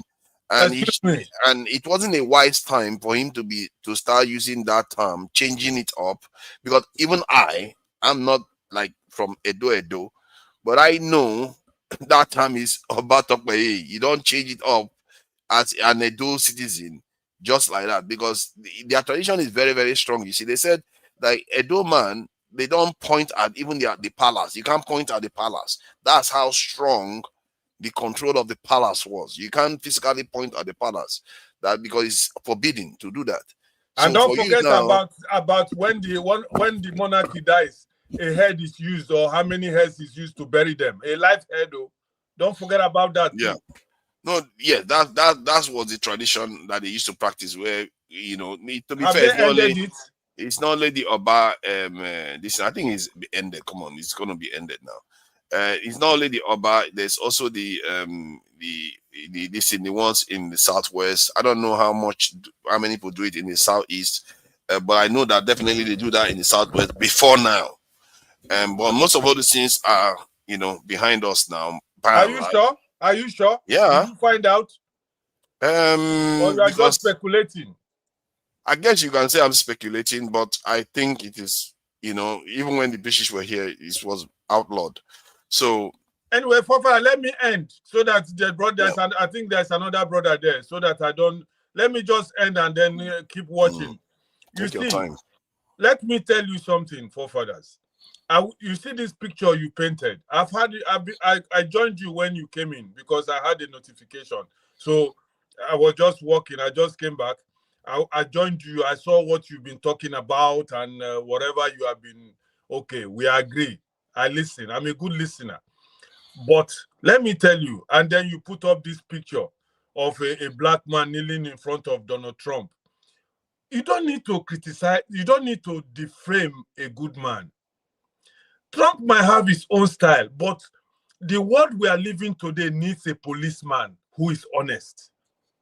Because so many people has reason to take laws into their hands. You think Trump is honest? Believe me, that man, anything he says, he has been doing it. Whether he did something to hurt you or did something to support you. But anything he said he was going to do, he has done it as a leader in a confused world. Revolution now. Do you think maybe because he did what you like, that's why what if Trump did something you don't like? Would you have liked him? Excuse me. I started by telling you that the world we live today, we need a policeman. What is the job of a policeman? That's the UN. To control those. To be the UN. Yeah, to control those who take the laws into their hands. Okay? Yes. And we have Gumi in Nigeria recently talking rubbish everywhere, calling people idiot and all these things. If an Igbo man or even a South or any other person say half or 1/4 of what he's saying today, by now that guy will be nowhere to be found. Okay? So tomorrow now, if like what I don't support Israel, what they did in Palestine, I thought it was horrible. Says, okay, now we will have to remove this man. And one day we hear that they detected him through their sophisticated missile and they bombed Gumi to pieces. People will rise up and say, oh, that is inhuman. But we know what that man is doing right now. But hold on. Why do we do this though? Gumi himself said, and I think maybe somebody came on the news and said, whenever Gumi is going to meet these people, he consults with the Nigerian intelligence to say he's going to go. They give him the go-ahead to go and meet them. I don't know why we just believe stuff that there's no resemblance to reality. I don't understand that. Forefather, you know, I like people to be realistic. He goes to meet these people. That was then. Since this crisis started, these his so-called people that he goes to meet has been killing innocent people. drove innocent people from their ancestral land. These people live in the ID camp. What has Gumi said or done about people live? I mean, just watch this. Let's forget about who he is, what he But does. hold on though. If say very dark man goes and sees the terrorists, should that also mean very dark man should be, My brother, former, that is where I always get this. I have this problem with you. How can you be comparing apple with orange sometimes? Why? Okay, what is so different? Because I to be fair, no, seriously, why to be do fair, you do that? You no, I cannot understand what you compare. are saying. I understand your frustration. Try to hear me out, because from where I sit, just try to see where I'm seeing. From where I sit, I see very dark man advocating for people's interests, saying that bandits are bad people and all the rest, but also wants to go and hear their side. Because I remember he was talking about Fulanis complaining that their cows are being killed and all the rest of it. He went and heard from their own point of view. And what Gumi is doing so far, from what I've heard, I don't think he supports people getting kidnapped. I don't know if maybe I'm mistaken. He doesn't support people I getting support kidnapped. revolution now on Gumi's case. Gumi is Oh, look at this one. actually Hold yeah. on, Daddy. I No, support because you have to, revolution now. no, you can feel Particularly on frustrated by Gumi. him. Okay. You know what? I would like to hear what he actually has done, because this type of stuff is actually important. But remember, Father, excuse me. I just give me a minute so that I go. Just 1 minute. I need to end on Doctor. Let me end it on Dr. Damages. Let me just end it so I'll carry on the conversation. You see, viewers, I really do appreciate you all for joining us. But when I keep saying you should go to you should go to True Nigeria, people are still going to Dr. Damages, because I'm going to be ending on Dr. Damages, and that's where most of the viewers are. So I'm going to give you all a chance to go to this in True Nigeria to actually capture this thing, to carry on watching. Because most of the viewers have moved from Njenje Media and Iroko Post to this is Dr. Damages, but you need to be on. Oh, it's not even there. Let me just get it. Sorry for the delay. I'm just trying to reorient the live stream. This is going to be an interesting conversation. I think it's already beginning to capture my own imagination. And it seems like it's going to be interesting to have this conversation, actually. Because I really need to understand how this is happening. How that's the link there to carry on viewing and, commenting and all the rest. Feel free to join us there, because I'm going to be ending on Dr. Damages now. Go to True Nigeria there. That's the link there. All right, let me pull that plug now. Boom. That's it. Dr. Damages off now. That's it. Okay, so now hopefully no more interruptions, and we don't interrupt the call. Just 30 seconds, because I've spoken. I don't like staying so long, because just 30 seconds. That's fine. Forefathers. Gumi was deported from the holiest country of Islam. He was deported. Have you asked yourself why? Thank you. It's possible that he's a kind of radical preacher, or maybe for whatever reason, we don't know why he was, but then maybe the Nigerian government don't like him. He's a controversial figure. But Saudi Arabia didn't give us a reason. And that is the problem. That is the problem. So you cannot compare him with very dark man. There's no comparison. Are you saying he likes Saudi Arabia now? I'm not a supporter of very dark man. Let me just say that too. I don't support. I don't even know who he is. I don't even know who that guy is. Man. Okay, oh my God. I don't know who he is. I haven't spoken. I know. Okay, thank you. I'm on the background. I just off my camera. You can put me backstage. Yeah. Let me put you backstage. Yeah. Thank you for joining us, Jide. I know you have quite a bit to add on this one, because clearly, you know what? I would like you to just explain what you make of it, because this is quite a problem for us. And how do we, like people that, subscribe to Trump now, and yesterday they were the ones subscribing to maybe Ronald Reagan, Margaret Thatcher, and, so how do we get our people? Because even Fela, it was one of the first videos I played, he too described this phenomenon. Like, how do we break out of it? Please go ahead and welcome. Thank you for joining us. Yeah, thank you so much, fathers, for organizing this show today. Thank you. And good to hear from Revolution now and the other guy, Valhalla. Yeah, and greetings to everyone. Yeah, honestly, there's a lot to unravel talking about our people. There are a lot of factors to unravel. You see, I think there is a psychological damage that has been done to our people due to colonialism and slavery. Um, the psychological damage is intergenerational. It's not just that our current generation.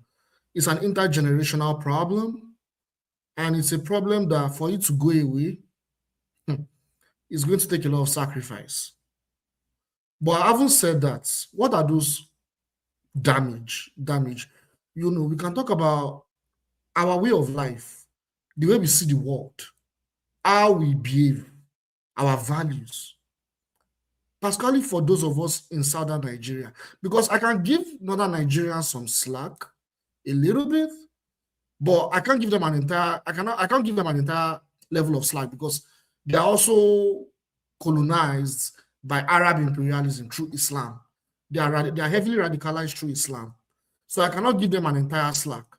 But we in the South, the level of exposure we have through the media, through our educational system, even our culture, it has been misappropriated due to colonialism. The thing that we call our culture today, our so-called African culture, it is not the actual African culture. It has been heavily contaminated due to colonialism. You know, so when people talk about, oh, our African culture is bad, I understand. But honestly, it's not even the full pure African culture that we have.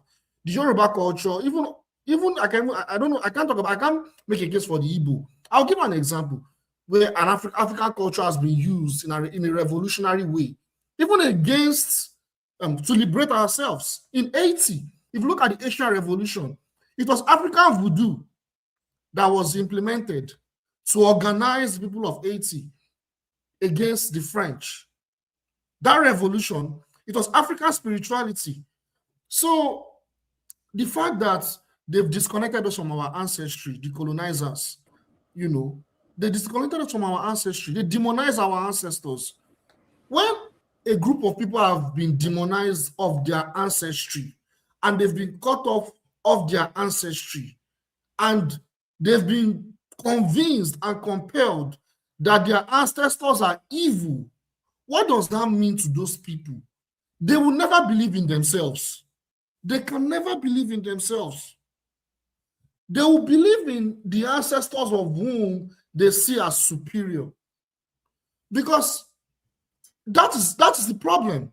You see, if you look at Nigerians, average Nigerians, when they talk about politics, you see that they're always blaming themselves. Oh, our government is bad. Nigerians are the problem. We are the problem. If you don't into an average Nigerian, they blame the government, they blame the people. It's legitimate, I understand. But you, from the message, you realize that their message is always like, they don't believe in themselves at all. So they're going to ask themselves, how can we make things better among ourselves? Because it's a trend. You know, when you have a trend, there is a root cause, right? If you have bad leaders for centuries, you've always had people that have always betrayed us. There is a root cause. They don't sit down. Let me just stop you for a second there. You see, that question you asked there, how can we make things better amongst ourselves? That is a critical question that many people don't ask. They don't ask it in a way where they are actually searching for solutions, because there are solutions. You'll be shocked how many solutions are out there. Sorry, Tunaja, thank you for having me. Sorry, can I put something in there? Do we have bad leaders, or are we in a phase of evolution because if you look at all the great economies, their economies can insulate bad leadership, but we're still in a nascent stage in terms of development. So do we really have bad leaders? Because there's a phrase that says cream rises to the top. So the crop of the people at the top of the pyramid are the crop of people that naturally evolved into that space. And that's the leadership. And it's a representation of the society, by the way. and its evolutionary phase. So do we really have bad leaders, or are we at that evolutionary stage where we're still in the cusp of the formation of the sort of leadership that applies to our own particular peculiarities? If that's not too worthy, do you get a thrust of I get what you're saying. Yeah, you want to go with that, Jide? Yeah, that's a good question. So first of all, we are not in an evolutionary phase. So Europeans, I think this is part of what I'm talking about colonialism. I know where that point of view is coming from, because the Europeans, they fought themselves for centuries. They evolved their ideas, they evolved their civilization to be where they are today, where they've dominated huge part of the world. We now expect that idea to believe, oh, we were underdeveloped, so we need to evolve like them. They were bad. But our development was arrested for centuries, and the pork belly fat of our society was yanked away. So that's always a factor. It's not an excuse. So if you look at how many centuries we were repressed and retarded, you know, we're just. Do you know what I mean? Our development was arrested by that particular phase. But would you say our development was retarded? Because if you look at it, the British actually colonized Nigeria for about 60 or so years. There's somewhere and the Arabs before that. And are we out of the jail yet? Finished. Okay, one man. So I wanted to finish. No, that's what I'm saying actually, because what Jide was saying is as though sometimes we're too hard on ourselves. Jide, you have the floor. Sorry, I'm interjecting. Yeah.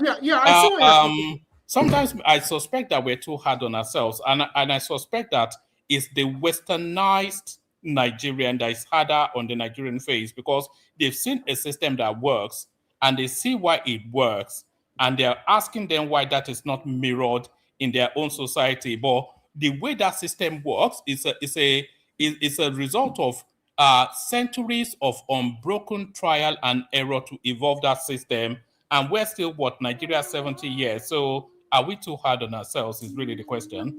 I think that is an interesting point to raise, and maybe history will prove you to be correct. Don't worry, you carry on. But if you look at Switzerland, when they came together, they were fragmented. Then when they came together to form their nation, within 40 years, you'll be shocked what they managed to build. 40 years, not even 65 years. So, and it's not only Nigeria. We're talking about some countries in Africa that generally had basically one nation. They were basically one people, but still they are not developed.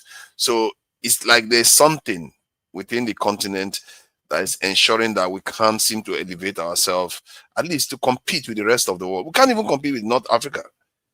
That is how bad things are. Look at that image there that you see there. It's not out of place in terms of where that young man is kneeling down. Many parts of Africa still look like that. You would think it's something that should be old, but it's still like that. That is how crazy it is. So, Jide, I feel like something is missing. And the part that is missing is the necessary experience to enable us to elevate ourselves to actually building our own nation. Right now, all the people that are governing Africa are basically servants. They are the people that used to work with the colonizers. The class, the elite class, were the ones that were collaborating with the colonizers, and they handed keys over to them, and they are still running the country. And they are carrying on the same kind of training, education of their people, not to become free. They just train them to worship the colonizer. Basically, that's what our people are. That's why I chose that image, because it just seems like that is exactly how we still see the world. Yes. Regarding the evolution, then I think one man went to make the very fantastic point. So this is how it works, right? We've not been given, for centuries, Africans have not been given the opportunity to evolve. So we are not evolving right now. We are under domination. We are under domination, and we are still under domination. That is the problem. We've not been given the opportunity for us to evolve. Other civilizations, they evolve. We've had civilizations that, we are at their peak. They were prosperous. They declined, right? Now we are under the Western world is, like some people say that the Western civilization is now declining, but they are the ones dominating the world, right? for centuries, right? So if you use that context to Africa and say, oh, the Western system is working, why is ours not working? It's because, like I said, we've not been given that opportunity for us to evolve, to actually organize ourselves in a way that is better, because we were getting to that point before it was arrested. So that is where the problems, and that's why we're having this conversation now. That how can we liberate ourselves from that domination? Because we need to learn from other groups. Other groups, they liberated themselves, they carried out the trial and error, and they are prosperous today. And the best example is China. China is the best example. They evolved for centuries. They had an empire that prospered for centuries. It was arrested by the West, like us. That was why the Chinese, they called that period of them being dominated like us, that we are right now, as the century of humiliation. They paid the price of what? They had a series of revolutions. That was, I'm sorry, I'm sorry, but I hope I'm not going to sound violent, but it was very bloody. Yeah. And today, China is a country that we can say that is even probably the most prosperous society in the world. They were able to blend their cultural traditions with modernization, with their philosophy and everything, and they keep evolving still. Even with that, they still keep evolving. So that's the best way I can answer that question. We haven't gotten to that point. We need to get to that point. Excuse me, Femi, if you allow me, forefather, just a second. Go ahead. You see, Femo, let me tell you something. You see, if you people keep saying that we have not gotten to that point, they've not allowed us to get to that point. For me, it's like, who are you waiting for to allow you to get somewhere? Who are you waiting for? The Chinese did not wait for the Western people to take them to where they got to. Look at a common election in Nigeria, so that the right people will come in and repair Nigeria. We cannot even have it. Common election. The simplest things that can change, that can bring us to that point that you are saying. Okay, now Tinubu came to power. For example, he's there. Okay, most of us knew how he came to power. Fine. We are accepting it. We say, okay, 4 years, he will find a way. Now election is coming. We are not even sure that the election that is coming will be free and fair. So if the wrong people are ruling us, how can they bring us to that promised land?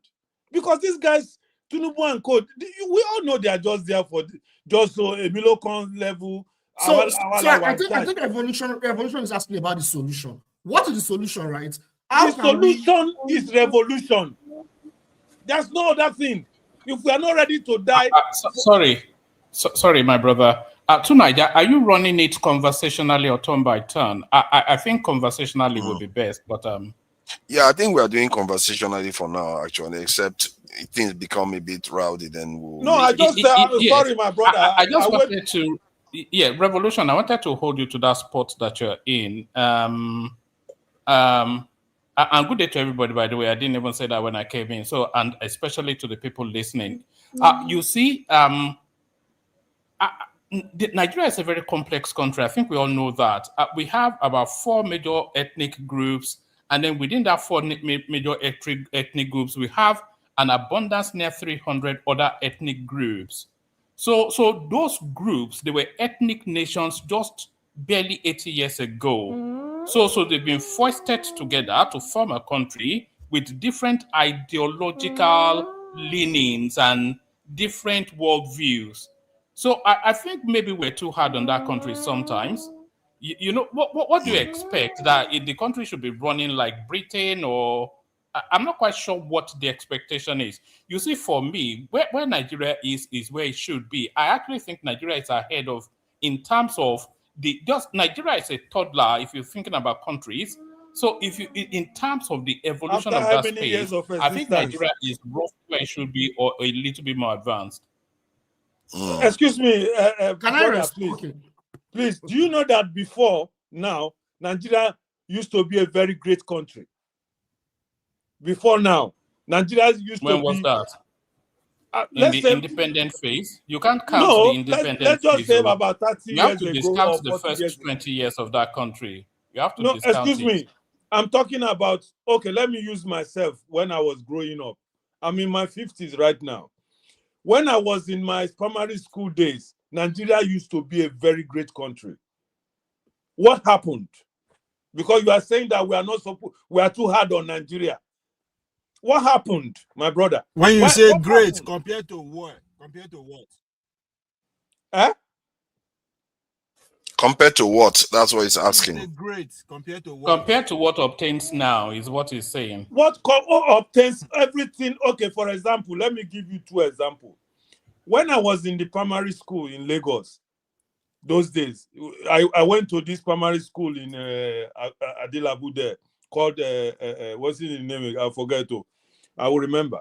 Let me tell you, we were having lunch. If you are in the morning section, they give us, when I say quality lunch. Then if you are in the afternoon session, you get the same thing that time. And that's a public school, no private school. Oh. Suddenly, some people took it over. They removed that lunch. They removed everything. And that public school in Nigeria today, who is talking about them again? Is the only Revolution now. I have a question for you. Yeah. Yeah, because I really want to understand your solution, right? You said we need a revolution because I need to understand the context of that revolution. How can we have a successful revolution in Nigeria that will lead to the change that we really want? I really want to understand your context of that revolution. Like, Okay. I want to understand. I will take only a minute to tell you that. Okay. I wouldn't waste time. I've said it repeatedly here for further noise. Let me tell you something. You know why I started by telling you that common election, it's very common election that we say, okay, what is the advantage of an election? It's because if the ones in front are not the people who are, for example, people who are ruling us now, okay, if we feel that they are not doing well, then we say, okay, don't worry. When the election comes, we will remove them and try another people. Because that is how any country develops. But ordinary election in Nigeria, we cannot do it successfully. So the revolution we are calling for in Nigeria is that when we make an election, the election will count. Because Nigerians know the right people who can rule that country. We know it, and we have been voting for them. But the people who hijack this country refuse. Last election is just a very clear indication of that. But revolution now, what if all those people you thought could rule the country can't? Because I just feel like we don't you say, have, what if? we've never really... You are using assumption, what if?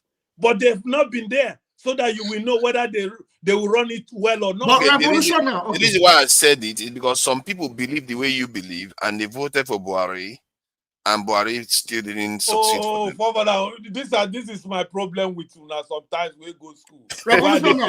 How can you be calling Buhari? But some people believed in him. Hold on, forefathers. Revolution, address that point that forefathers made, because it's quite a pertinent point. A lot of people believed in Buhari because of his history when he was a military administrator, strict, non-corrupt, etc.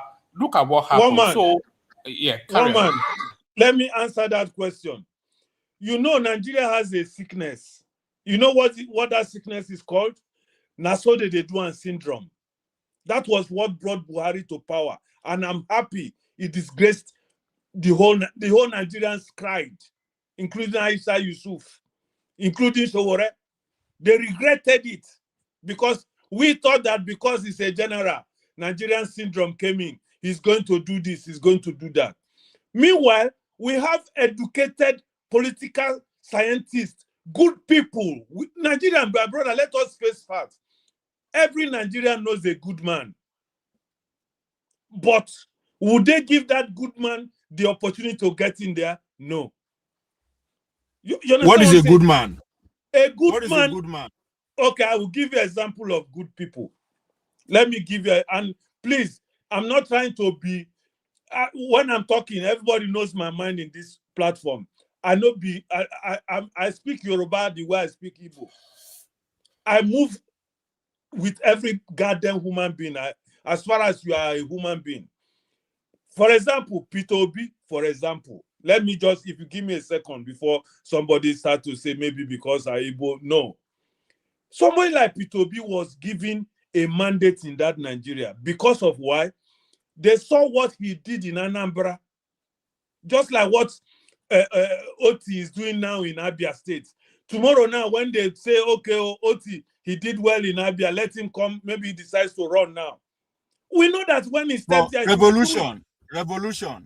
Yes, sir. Now only you they believe say Oti they do well. Just because you believe they do well, no mean say hey, my brother, not be only me now. You they hear testimony. Hold on, everywhere. You are making a mistake. Go ask the man where they no boy in no Oti. My brother, that is the problem where una get now. You see where no, you carry. Hold on. No, now. excuse me, excuse me, my hold brother. Hold on. I ask you now, what to be good person? Now they tell you now, but you carry the football go another place. Waiting you they describe is relative. Now waiting good for relative. You. That's I'm just giving you. Excuse me, my brother. You see, we are talking of Oti. Femo, I think they listen. One man, he carry us begin go Boronu State. No, you see how they take. You won't govern Nigeria. Are they ask you Nigerian My question? brother, there's nothing. Nigeria is not difficult, but we have to do something. I just ask you simple question. What is a good man? Now they tell you now you can't stay. You are giving me personal reason of what a good man is, and you expect everybody to accept them. That's not how to reason. Sorry, do you know why you don't want to accept it? Revolution. Sorry, I beg your pardon. Revolution is right, but the example is cited is wrong. The example is what is a good man? No. One man. What is a good man? Giving you an example. All right. I can give you a good woman. I can give you. One man. What is a good man? I can give you. If you want the makeup or the individual, I can give you both. A good example. Hold on, we are having a conversation about leader. You say good man. So what is a good man? It's very simple. Yes, that's the answer I'm about to give you. A good example would be Madam Ngozi Okonjo-Iweala.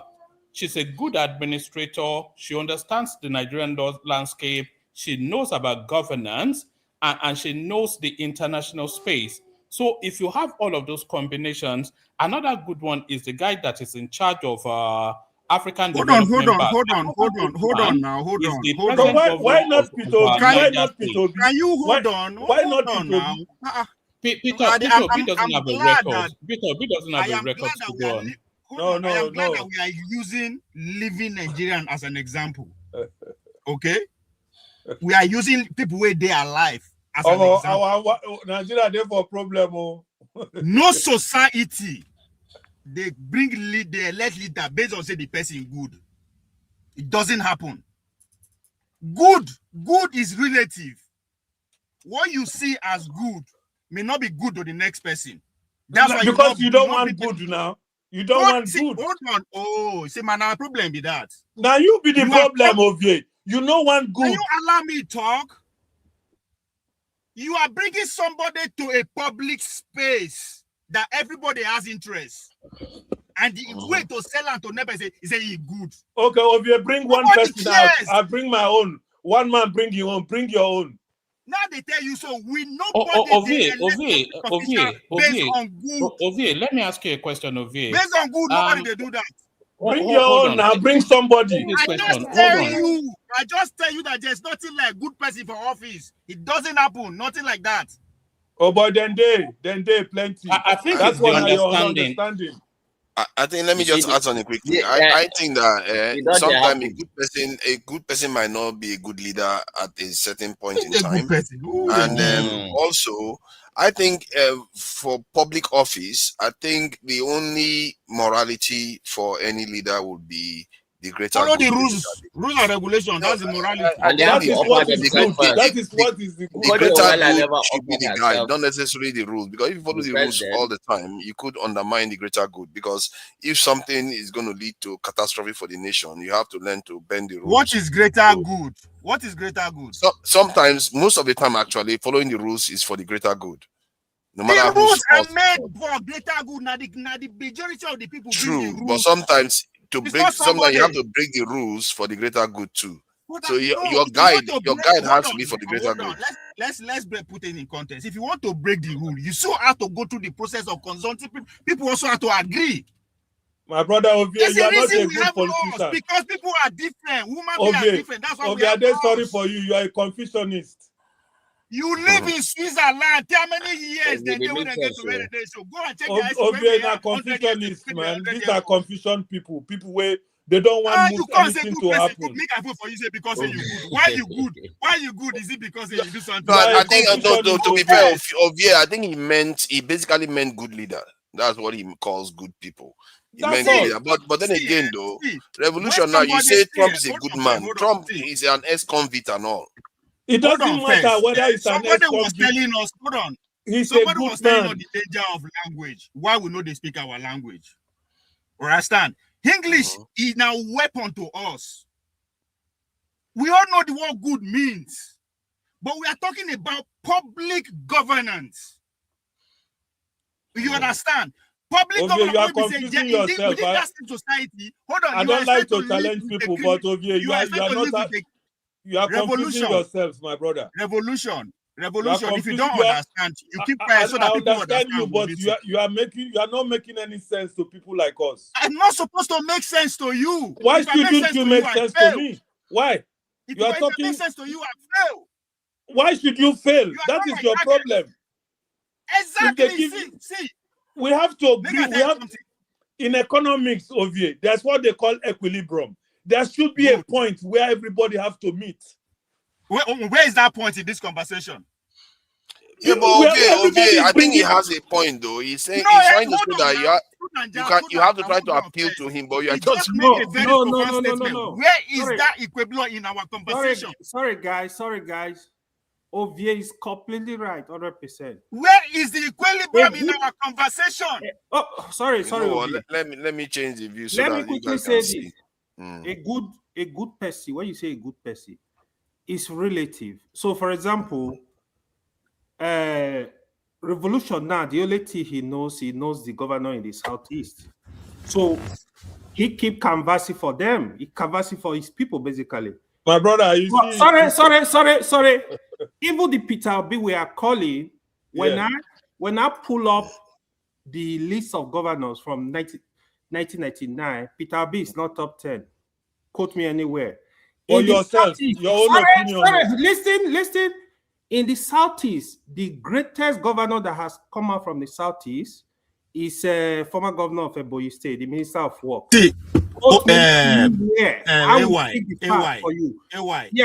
My pushing back is not because he mentioned southeast. Hold on. Hold on. JJ, please. My pushback is because of his understanding of what good is. Not that he's wrong. Hold on, not that he's wrong. But you are coming to a general space. You are expecting everybody to accept it. That's not good enough. You know why? Let's use Obi as an example. When they interview and the interrogation push him back, what has he done in terms of going from manufacturing to consumption? He used his brewery as an example. Hold on. He used brewery as an example. Guess what? That is an excellent example. Nobody will argue that. But guess what? When you bring it to the middle in reality, half of the country does say that is rubbish. How do you coexist with that? You go say they don't get sense? No. So you are not going to qualify somebody say he's good. Fuck your goodness. I don't want your goodness. Let me act on what Ovie is saying. Hold on first. Why? You are coming to use my resources. How will I give you my money to spend based on the fact that you are good? Will you do that to me and they come marry your wife? I am broke as hell, stupid. But because I am good, you give me your daughter, will you? Forefathers, I'm saying good night to you because Forefather also said something. Yeah. I want to comment on. Sorry, Revolution. Make I go now because as you say, take it easy, Revolution. Now, I think Ogbegolo, Ogbegolo is not in the mood That's why when they are in this knuckle dragger mode. He's good. Is good. Buhari is good. Yeah, it's a mistake. Let me say this. Forefather says something. The fact that a good person does not necessarily mean a good leader. I'll give you an example. Goodluck Jonathan was a very good person. I love Goodluck, perfect gentleman. Look at what he did with the country. Buhari was a good person. He just I beg no verse. Okay. Hitler know they smoke, know they drink. Now, one straight motherfucker, nice in terms of morality. But guess what? Some people see they worship and say good. They worship him as a good leader. He was a good leader, but he made some policy choices. I think with all due respect, I think it will be naive for us to say someone is good and say because he is good, voting for him, he deserves to be voted for to rule Nigeria. Exactly, it's wrong. Yeah, the best word is naive. I don't want to use insulting words. I think it's not naivety. MK Abiola was a very good man. Yeah, he was one of the kindest people. Yeah, but trust me, if he was in power, nothing was going to change in Nigeria. Buhari, look at Buhari. Go and look at his family and family friends. What they say about him. So many good things about him. But in fact, when he came to power, because how they smoke, you go for your channel now. Now your channel, now your house. You know, go your house. Hold on, boy, respect yourself. You're not supposed to be smoking now. You still say there for Bush. What thing they worry you, man?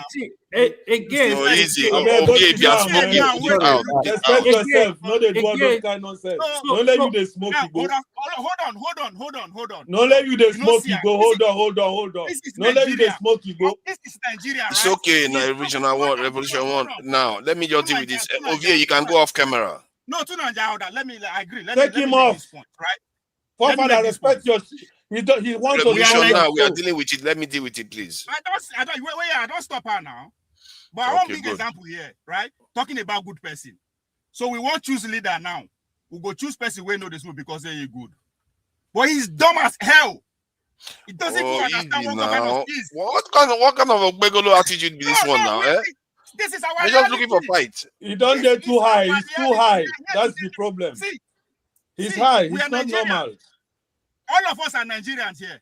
It's just too high and misbehaving. We are not going to get out of it. That is misbehaving. He's looking for good person. No, he's looking for who is good.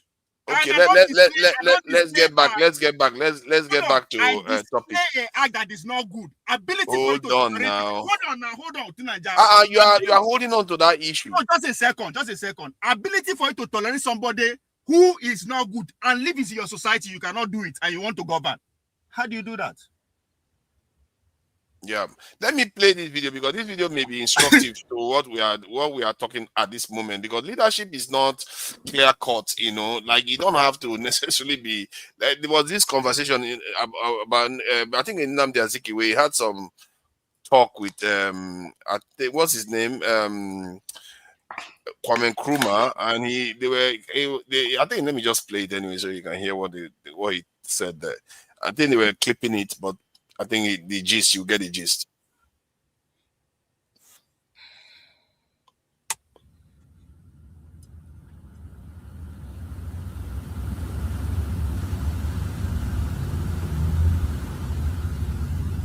No volume to Nigeria. It's not playing there.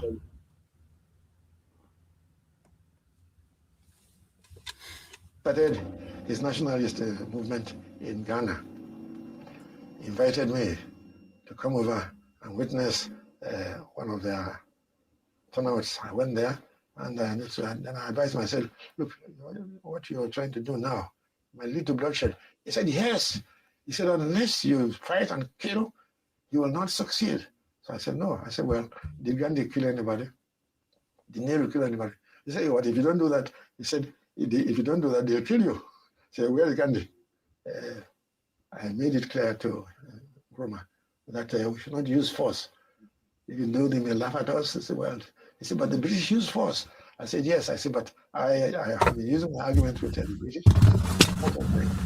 You know what you'll use? I said, in other words, dialogue. I said, we will use dialogue in Nigeria. See, I think we know who was right in the argument. Forefathers, and we see where dialogue has taken us to now. Exactly. We know who was right in the argument. But you all need to understand that the guy is working for a special interest called the United States. Yep. And of course, revolution.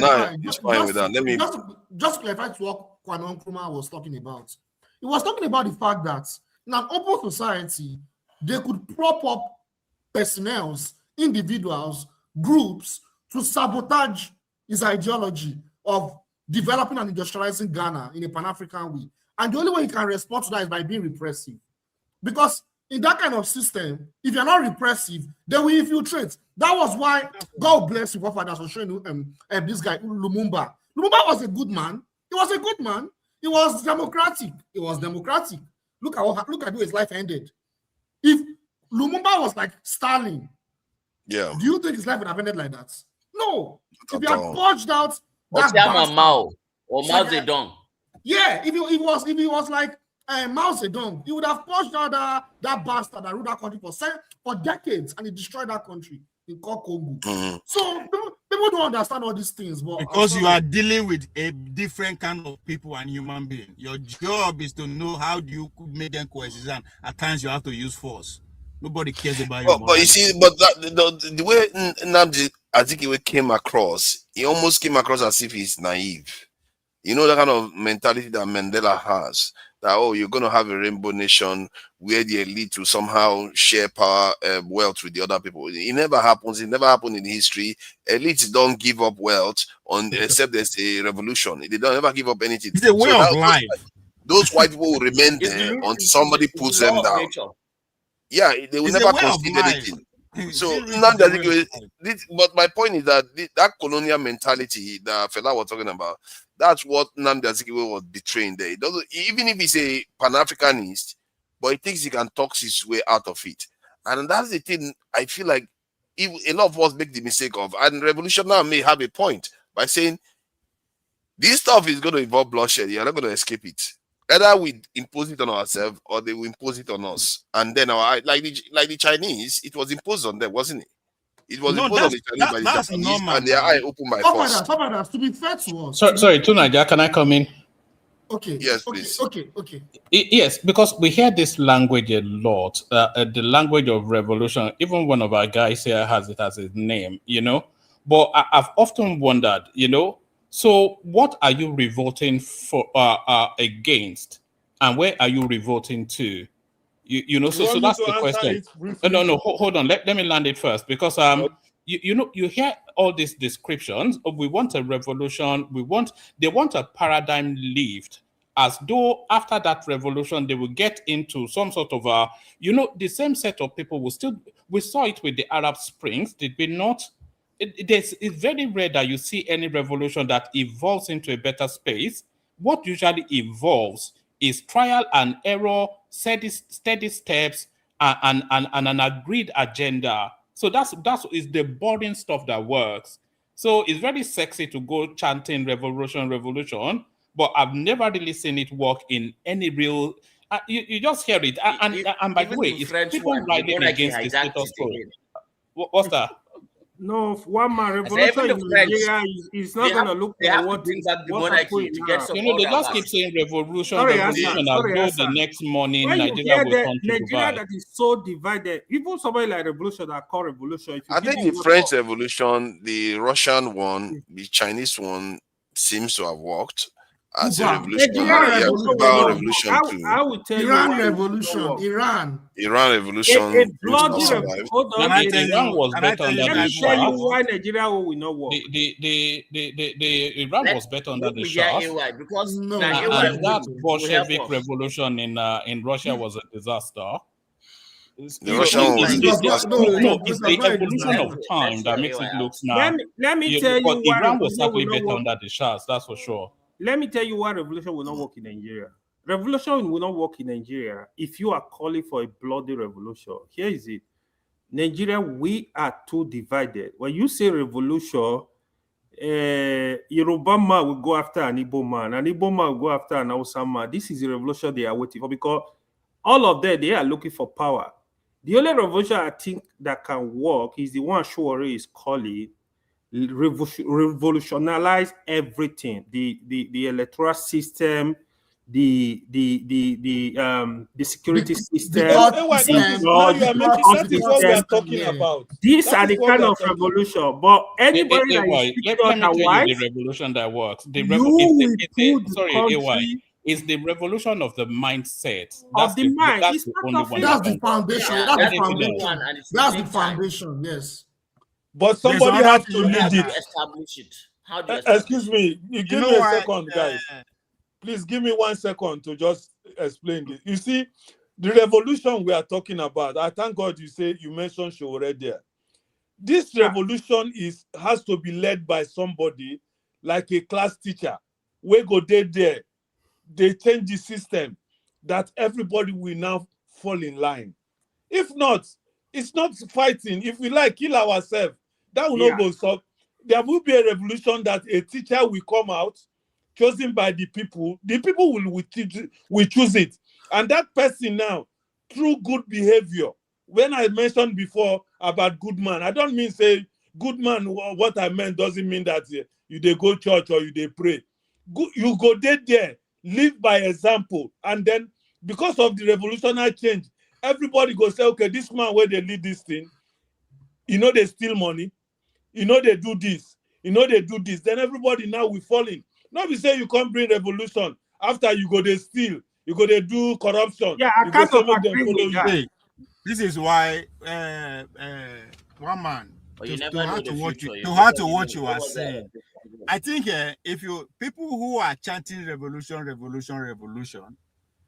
and they are victim of television, radio, internet, and my brother, bring out your own opinion. Stop criticizing. Who is the revolution? What is your own? Bring the one where go work where you talk about. China criticize what people are saying. You are not bringing any solution. You have to listen first. I don't know whether you understand me. With the call revolution, they bring the own. Okay, bring your own idea. Listen to her. Go. So if you don't listen, how you go tell him? How you go? I don't listen to you. I know where they go. You go first. They criticize people, but you yourself, a Rasta man like you if you bring your own, say okay. Now what you want be this? Only when person bring, you go to attack the person. Bring your own out. You don't finish. I don't know. You don't finish. Now now what I get to talk to you again. Bring your own suggestion. Sorry. One man One man is not accurate to say revolutions don't succeed. There are so many revolutions in history that have succeeded. You won't conclude for me. If I ask you where they go now, you go talk. Just listen. I'm not saying revolution no they succeed. I thought say why our revolution no go succeed like that, because the generation who are screaming revolution now, one are victim of TV, radio, social media, and the internet. And that is lie. That is a lie. What? That is a lie of you. Now lie you lie. Now your opinion you No, let him finish the point. If it's my opinion, you want to talk for me? You want don't talk saying our own opinion that now. Revolution. Let him make that point so we know where it's going. Guys, I'm tired of listening to this man. Good night. I am not talking to you. That's the problem. He's talking rubbish. I said there now, revolution. I want to engage. Yeah, revolution. No, you are being too aggressive. DC. Revolution don't like the kind of fight you are fighting today. That is the problem. Person come and public is saying they're educated, but that is not the problem. But when you are refusing to be educated, that's where the problem is. When revolution succeeded, the amount of interference and influence from outside factors were limited. That's why they talk. People will grow from Nigeria now, from the age of the millennial age. Now, most of their moral understanding and living were born from TV, movies, and all that. All of us. We learn more from TVs and radio more than our parents did. That's infiltration from the outside world. Those are not our. When Hassan was talking about the influence of language. Now, if you now come back to the world, the next generation, not the internet, that is the generation that Showore is leading. There's a reason why he cannot get the national, the youth at that level to sing, because everybody they hear information from everywhere, unlike before. So that is why he's gained his popularity. We ain't gain popularity, but not the internet. How many villages go children go know him? How many secondary schools go? People go bring a text or anything that they were written about him. None. Now only us with the internet. That's why I thought say no go succeed. Now it's becoming worse because now everybody get echo chamber. Before all of us, they don't go Sahara reporters. Now when they come to Nigeria, we they go this, we they go that. Tell me, and all of us they speak different languages in terms of what we agree on how these nations should work. So when they bring this reality to them, they know they go. So it is very easy to shout revolution, but can you do the work in terms of today's reality? You can't go back to the village and constitute the majority, but that's where the work is. That's where revolution will come from. Even the Arab Spring, the success of Arab Spring largely has to do with the Muslim brotherhood, who they were not using internet. They were in the villages doing the job. Oh, Ovie, what's the propelling factor for a revolution? What propels a revolution? I agree with what you are saying, that the stage the nation is that we have to evolve out of this. No. Where I'm leading you to is hold on 1 second. There's only one factor that propels revolution, and that is an agreed need for change. That's just the factor that will drive it. So that's why hold on. By a certain class, that means no. Hold on, Ovie. Just allow 1 second. Hold on, Ovie. It's not by one class. Across the stratas of society, if their circumstances are such that they cannot abide it anymore, then that need for change is there. And that's the propeller for revolution. This is how we achieve that, right? It has to do. See, the minorities, all of us, we can be angry all we want. If I'm who carry a stick, they shoot, they didn't. We're not going to last for street more than 48 hours before we go turn against ourselves. We don't have the planning capacity and the resources to carry out an organized revolution. Even if we arrive at that, what one man is saying, what will be that trigger? What will be that cause? What will bring all of us together? Let's talk at let me use the loosely one, corruption. Everybody, Tinubu is corrupt, right? How do we get the whole country to agree to the point that we stage a revolution that will take him out? Some section of the elite have to see what the poor people are seeing and agree to use their experience, education, and money to mobilize us to stay on the streets for as long as it takes. Can I answer that question? That is wrong anyway, but let somebody else speak. It's not wrong, one man. It's not wrong. Okay. There has to be. No, it is wrong. Okay. It is wrong. But I'll let somebody else speak, then I'll come after. So, I'll give you successful. There are many ways the revolution can be successful. I will mention two major ones that are very common, at least in this century, from I think the 20th century. The first one, the middle class, or you call them the petit bourgeoisie, the middle class. I'm talking about the professionals, like the educated ones, the doctors. If they are able to align with the poor people and they agree that there is a need for a change, right? That's the first process. That's the first step. The second step has to be they have to organize. That organization can come in form of forming labor unions, forming a party, or mass mobilization. I'll give an example, like in Cuba, right, with Fidel Castro, or like in Iran. The people aligned with the professional class and with the cleric, the supreme leader. You are saying the same thing. There is need for a change. Then they mobilize themselves in droves, thousands, if not even millions of people. They push the media Identify to the media, they mobilize in public spaces. The media is part of the Jide, what you are describing is politics. Sorry, Obi. Jide, what you are describing is politics, not revolution. What you are describing right there is politics, not revolution. It is politics. no, okay, one man. I think it is the result. It is the result of that. So this first step. One man, don't this do first step. semantics here. This first step is more. Jide, if you don't mind, wait me one man clarify waiting. Actually, I think me and you are missing his question. So what are you driving at?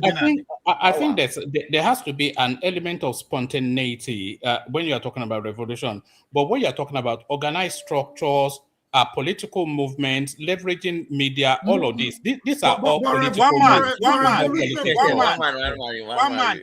That spontaneity will come when there's already an organized structure on ground. So that's spontaneity be the spark. So let me help. The right word. I think the right word is mobilization. So that's mobilization. When you mobilize the people, the military itself. Jide, what one man is saying is things that will trigger it, like the Arab Spring, the guy that decided to set himself on fire, all those kind of things. Setting himself on fire will work because there is already growing mobilization and organization on the ground, on the low. Yeah. Yes. So one man. So there have to be that pressure. There has to be an internal. There has to be an internal pressure, mass mobilization up to the state structures. You have to close the entire economy. The Arab close the entire economy. So can we all agree that it will not work with us? Can we all agree? No, hold on first. The second one is more realistic. I will talk about the second one. The second one is faster. The Arab Spring are three partners: the Islamic Brotherhood, the secular guys, the urban educated like me and you, right, and the military elite. Can I finish? Which traditionally is the standard of their governance. I will get to that point. Trust me. Go ahead. So at the end of the day, the end goal is to topple the government, but not just topple the government. It is to change the structure of governance, change the entire economic structure, change the entire political structure. That is what makes a revolution work. And that example, I gave example, Cuba, Iran. Iran is another example. Because a secular country under the Shah, it became an Islamic republic, right? Yeah. Now, let me give the second one. The second one is faster. Now, the second type of revolution that works is a revolution that requires external factors. I'll give an example. South Africa's apartheid. South Africa's ANC were expelled out of South Africa. ANC collaborated with the Soviet Union to provide what? Arms, right? Arms and different intelligence, ideology, and everything. Man, even Nelson Mandela's ANC. Yeah, but sorry, I think there's a lot of conflation. There's a lot of conflation going on there. You are mixing metaphors. You are talking about paradigm shift, not anyway. Carry on. Yeah, let me ask you this question, one man. Do you believe that revolution is the changing of the elites, that's the governing elite? Will you agree with that short definition of a revolution? No, I think revolution is a changing of the guard and an ideological change. But every society is ruled by one form of elite class or the other. So if you have that revolution, another set of elite class will take over from the elite class that you kicked out. Yes. So they may well be well-intentioned. Almost certainly they will not be. And there will not be any real significant change. It never really happened significantly. Well, revolution, no matter how even the young people take over, they only have that belief that they can change everything. But when reality is set, the second one is through armed struggle, right? The second one is through armed struggle. And they have a lot of times it could be actually funneled through external powers. Jide, what you just described of that NC and Russia, is it different from what? Is it different from what our Nigerian elites did to take out the military guard? Because they collaborated with the US to take out the military and institute the Fourth Republic. You mean Muritala? It's a misnomer. Fourth Republic. That's which one? No, Fourth Republic. Okay, I get what you're saying. because the So economic levers of power. that's a regime change operation because hold on, Yeah, no, just see, a hold regime change. on. Let me. Did they listen to me? I'm talking about the fourth republic, which is 1999. Obasanjo, yes. So was it not that was a collaboration from the democracy class? They collaborated with the West and change the structure of governance. Yeah, there has to be an example. If you look at Algeria, so is that the same? Algeria, will you classify them I'm as not, the same? I'm not going to classify because the elite were still in power. You understand? Hold on. Okay, sorry. Hold on. The I elite think were still in power. The regime change different from. That's the regime change. See, whatever you change, now another class of elite will come. But Algeria never even had any power. Hold on. Either the coming ones, either they are younger. The revolution. Jide, hold on now. Go on.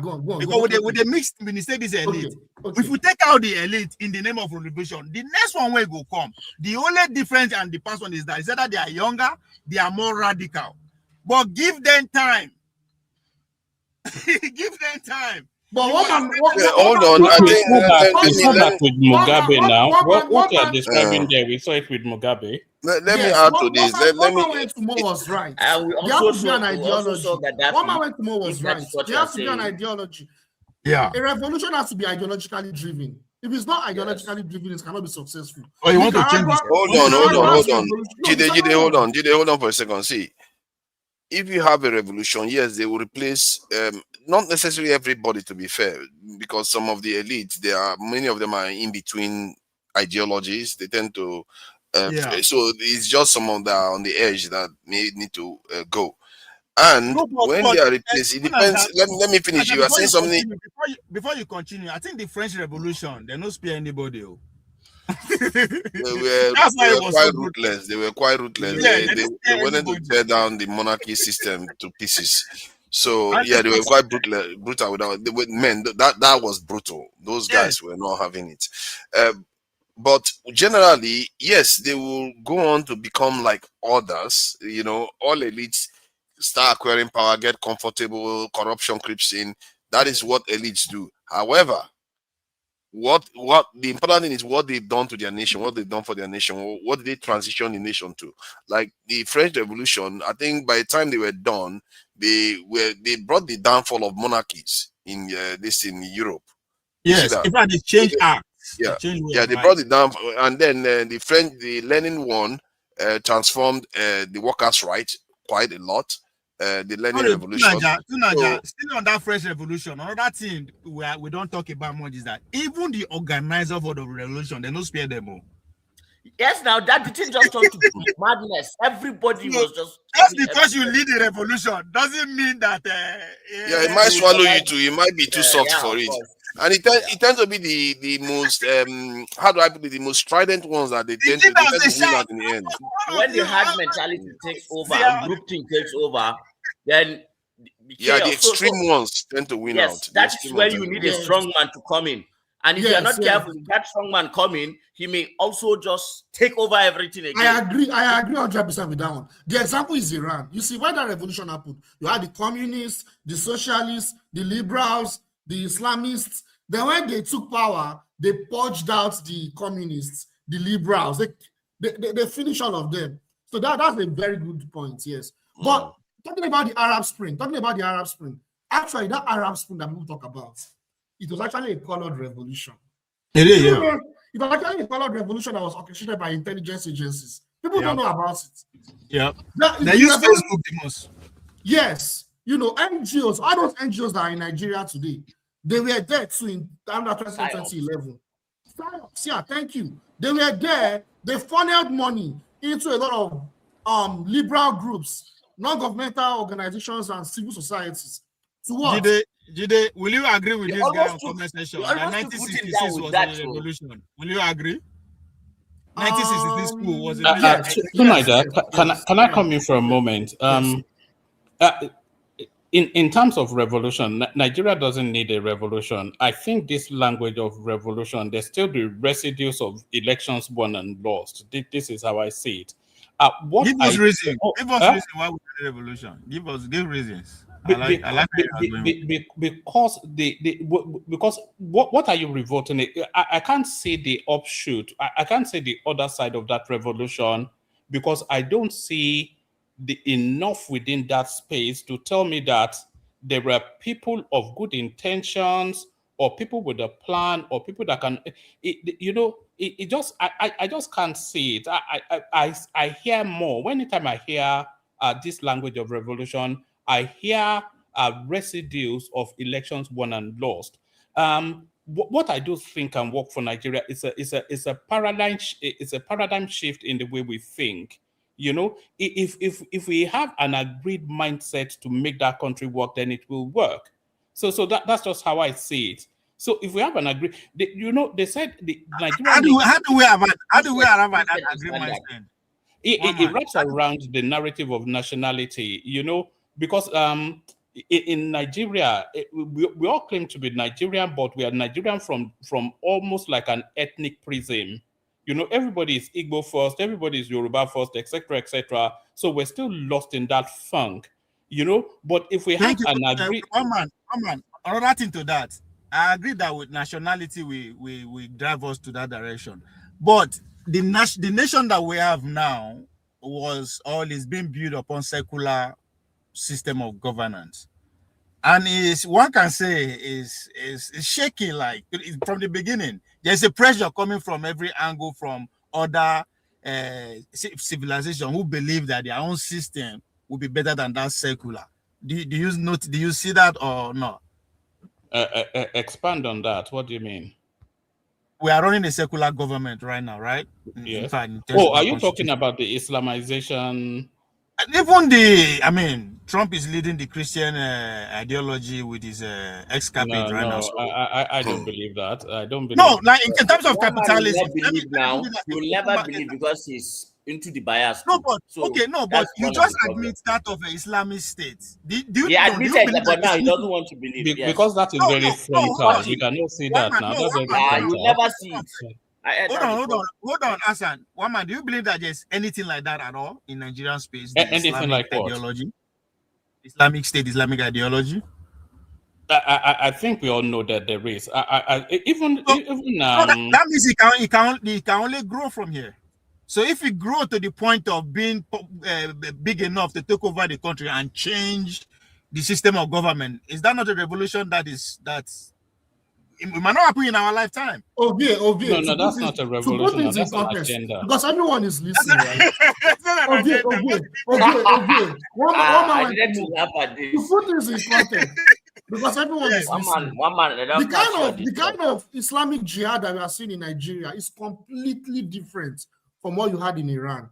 The Iranian revolution that was Islamic was the Shiite Islamic revolution. It's completely different from the Islamic revolution in Nigeria. The one that's going on in Nigeria is the Islamic word has lost any meaning. It's a jihadist, imperialist, Arab form of Islamization. No. Hold on. That happened in Iraq and Syria. Did they leave the bush? Leave the bush first. Come to the city. Sharia law is what? Sharia law. What do you mean by Sharia law is what? That's an Islamic law. It's an Islamic law now. It's an Islamic law. But that's an Islamic state law. That's what I'm saying. I don't even know where this conversation is anymore. No, one man. Let me clarify. I agree with you that the revolution, from the way we are pointing it, is going to be very difficult. It's not there. I agree with you. But what I am pointing at is the future. If you believe that Islamic and there's an ounce of Islamism in Nigeria in terms of I'm not talking about those in the bush, but there's an Islamic presence in Nigeria. It can only grow, and if it grow, anything can happen. So that's what I'm saying. Hold on. Calm down. See, revolution. My concern is that this incremental change that I prefer may be impossible. Nigeria is a strategic nation. It's an important nation that can influence at least 1.5 billion people, and maybe, given the growth in the population, maybe even 2 billion people in time. So you can't, I don't see us having an incremental change and expecting us to get out of it, because the fate of 2 billion people are at stake here. And those 2 billion and an entire continent, one of the biggest continents on the face of the planet, is at stake, and a lot of people want it. So you think you are going to have incremental change to free those people from that bondage? I doubt that. I don't wish for no, but okay. So what shape do you? Because one man is questioning what shape will the revolution take, or what will be the outcome? That's what he is questioning. So we will have to pick a side. We'll have to pick a side, especially Nigeria, because this middle ground we are what picking. are the options? Sorry, Ovie. What are the options? Because we're Either, talking in abstract now. One, Get down to now, specifics. if we want to pick a side, we could say we want to go with the West, but we'll draw a line and publicly draw a line and say this is what we want. This is kind of stuff we want, and we want strategic things, not this change nonsense that they are doing with us. They try to do with us. That if you don't do that, what's your leverage? What's your leverage to make those demands? What's your leverage? My leverage is my support, because I will choose to lean on the other side completely. If you don't agree, it's very because easy. because people pick sides. There are nations that's changed. They tend to pick sides. Like Iran picks a side. China wants to pick a side. You can't just keep playing this thing. Especially you won't get away with it. I don't think you understand his question. Your leverage. When he say what your leverage, Iran leverage is their oil. They are in control. That's why it's their leverage. Do you know the leverage? Oh yeah, that would be our leverage. Let me tell you. No, that's not the leverage. Let me just add it. The leverage India has over the West is their support. If India throws its weight behind China, the West is over. Hold on, with what are you supporting? With I'm with you, hashtag. What are you supporting with? They are supporting with their diplomatic weight, their power, their influence. What their economy? Let me ask to Nigeria. Their power. If somebody is standing by the sorry, one man. If somebody is standing with, let's say you want to fight an opponent, so just one person. The one person comes in and says, just equally as strong as either of you, says, I want to take his side. You don't want that person to join. So you say, okay, that's the way it is. That's that person's leverage. Whether they will join the other person against you. You said equally strong. So that person is supporting you with his weight, with his power, with what he has. Just like you and just like Tunanja channel and One Man channel, right? I would choose one man to support me because he has followers, right? Yes. So he will bargain with that too. So what is Nigeria bargaining with? That's what he's saying. Nigeria is bargaining with his power, his own power. Tunanja, let me what is that power? How much that power? Hold on. Let me ask you a question that will take you to where my mindset is. I'm not saying I'm right or wrong, but let me ask you this question. Just give a brief answer to it. Then I'll take it to where what do you think the leverage of Saudi Arabia is? Saudi Arabia uses his soft power leverage, uses his oil, finance leverage, soft power leverage, and also strategic positioning. That also forget helps. all that. Should I tell you what the leverage of Saudi Arabia is? I did mention money too. It's Islam. That's the. That's the soft power now. That's the soft power now. Yeah, that's what I mean. But that's their punch though, because within that Saudi Arabia, they can trigger. It's something that can overwhelm the whole world, and that's their leverage. So if you look at a country like, look at a country like Nigeria, for instance, you have no. I don't believe that. You have, of course. I mean, look, you have to. If you look at a country like Nigeria, you have no punch. You have no punch. You say, oh, your resources is your leverage. Who told you you have any resources? You don't have anything. I don't have resources. I'm not saying resources is my leverage.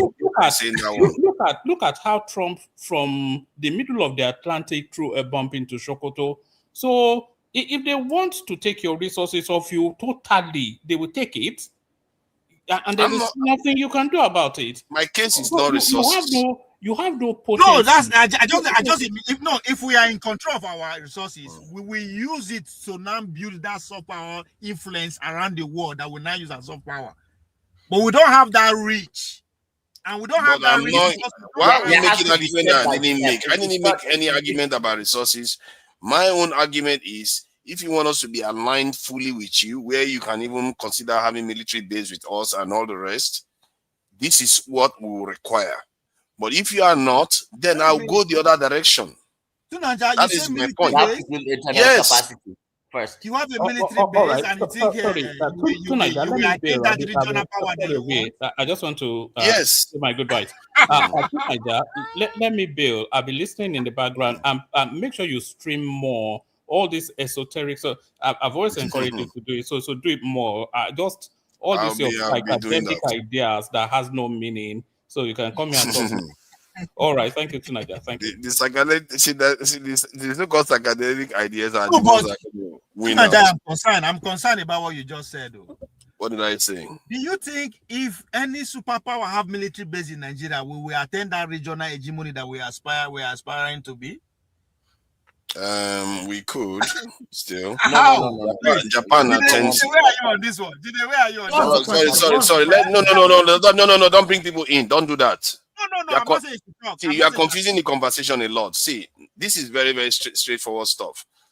If you have power, if you have influence, you have population, and you choose that you have to pick one side. If Iran can do that, so why can't we? Iran is a nuclear energy state right now. No, Going I to say become a regional nuclear power. state.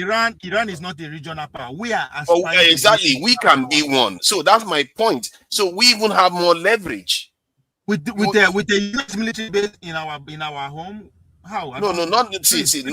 I'm talking about deep partnerships that even when they have military base, we can even have our own with them. See, my point is that you have to but if you want to work with people, you have to be ready to work. Look at Japan today. Japan you have doesn't to have drop boundaries now. According to you drop boundaries. Japan, we are not Japan. We are not defeated, so we are not going to be like Japan. But Japan is one of the most advanced countries in the world. That's my concern. You My point is that when you want to deal with people and you want them to trust you, you have to be ready to go all in or half in. And personally, I prefer to consider the West first because we technically already speak English. So if you want to work with them, fine. But if they don't want, then I'll go full on to the other side because this middle ground that we keep playing, I don't think it's going to work. No, but Tunanja, what you should ask none yourself, of us are nuclear powers. we don't even have nuclear technology. I mean, Tunanja, there's something you missed there. Nigeria, half of Nigeria is fully in with the West, not the full Nigeria. That's where the problem is. What do you mean? Is the full Nigeria? No, the North are not with the West. They don't just have you see, one minute the West gave power to the North. The next minute the West is not in this thing. And the West is also in bed with Saudi Arabia. Hold on now. Who are you? Are you talking to me? You never hear me say no, that. that Nigerians talk in such a confusing way. They just I'm telling you, I've had many arguments. Let's go with what is real. The West has relationship with both sides, the South and the North. This idea that one side is not for it, they are both in relationship with the West and the East.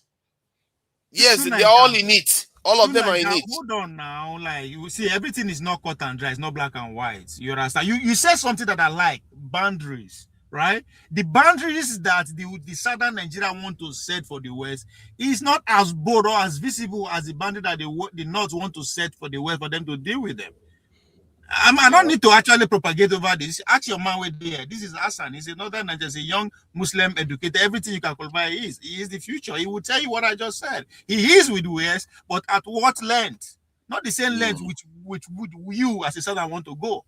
Just the way you don't want to go. How far we want to go with associating with the East? You see, my big problem. I hope to with the whole thing is, for example, one man just suggested Ngozi Okonjo-Iweala. I take Ngozi Okonjo-Iweala as somebody who champions capitalism. I will not want her to rule me. God forbid that kind of person. Now, messenger she be now. I don't know why she's an American either. Hold on. So sorry. So why is capitalism the issue? Capitalism, who cares whether it's capitalism? The point is that you want a country.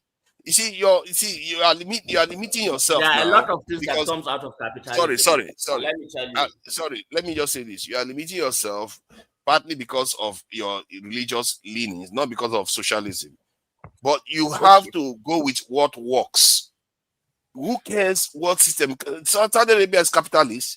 I don't know. I don't remember Saudi Arabia being socialist or Dubai. The oil capital is their Western. Saudi Arabia is them rich. Tunanja, somebody is asking for socialist the link. poor. Somebody asking Let for me the link. see. Yeah, let me get the link. Let me get the link now. Let's see. Yeah, the fact that we are having this that conversation is not along a this hotline, that multi-millionaire means that is in our Naira. reality. We know if we deny. Right? So let's not compare ourselves with countries like Saudi Arabia, because their kind of way of their kind of income is not even like similar to ours in any way, shape, or form. We caused the problem that our income went low. No. See, how can a small country of 6 million people, Singapore, be ranked higher military power than us, at the same time earn far more than us? That's it does more export than the entire Africa. See, if you keep thinking small, you are going to be small. You keep thinking small, you will be small. And this is the whole point of this conversation, because we always keep thinking, oh no, Saudi Arabia is so. Saudi Arabia was not a nation how many years ago? Tunanja, you know why we are taking how many are they? How much is their population compared to their output, their economic output? Yeah, but okay, you have more population. Singapore doesn't have any. No, you have more population than Singapore. Well, they don't have much national resources. You have to understand why we think the way we think. Because we know they think as collectives here. That nationhood will never find out to think along that line. Everybody they think what's according to is a civilization. Go ahead. Put this in context. Those Gulf countries, Saudi Arabia, Kuwait, Qatar, UAE, you can even mention Muslim of the Bahrain. Those countries, there are strategic reasons into why they are developed. Number one, their economy is not even actually built by Arabs. Their economy is built by expatriates. We need to understand that those countries, they are not developed by the citizens themselves. It's by expatriates, number one. Number two, is those countries, they need to be developed in order to appease the monarchs, to serve the interests of the Zionists and the Western elites.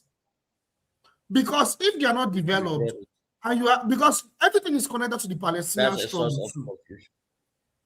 What do you say? Say that one. But because of chaos. Not the factor their population. So they have to appease them economically. You know the factor the population and the amount of weight they have into analyzing all these things. Qatar, because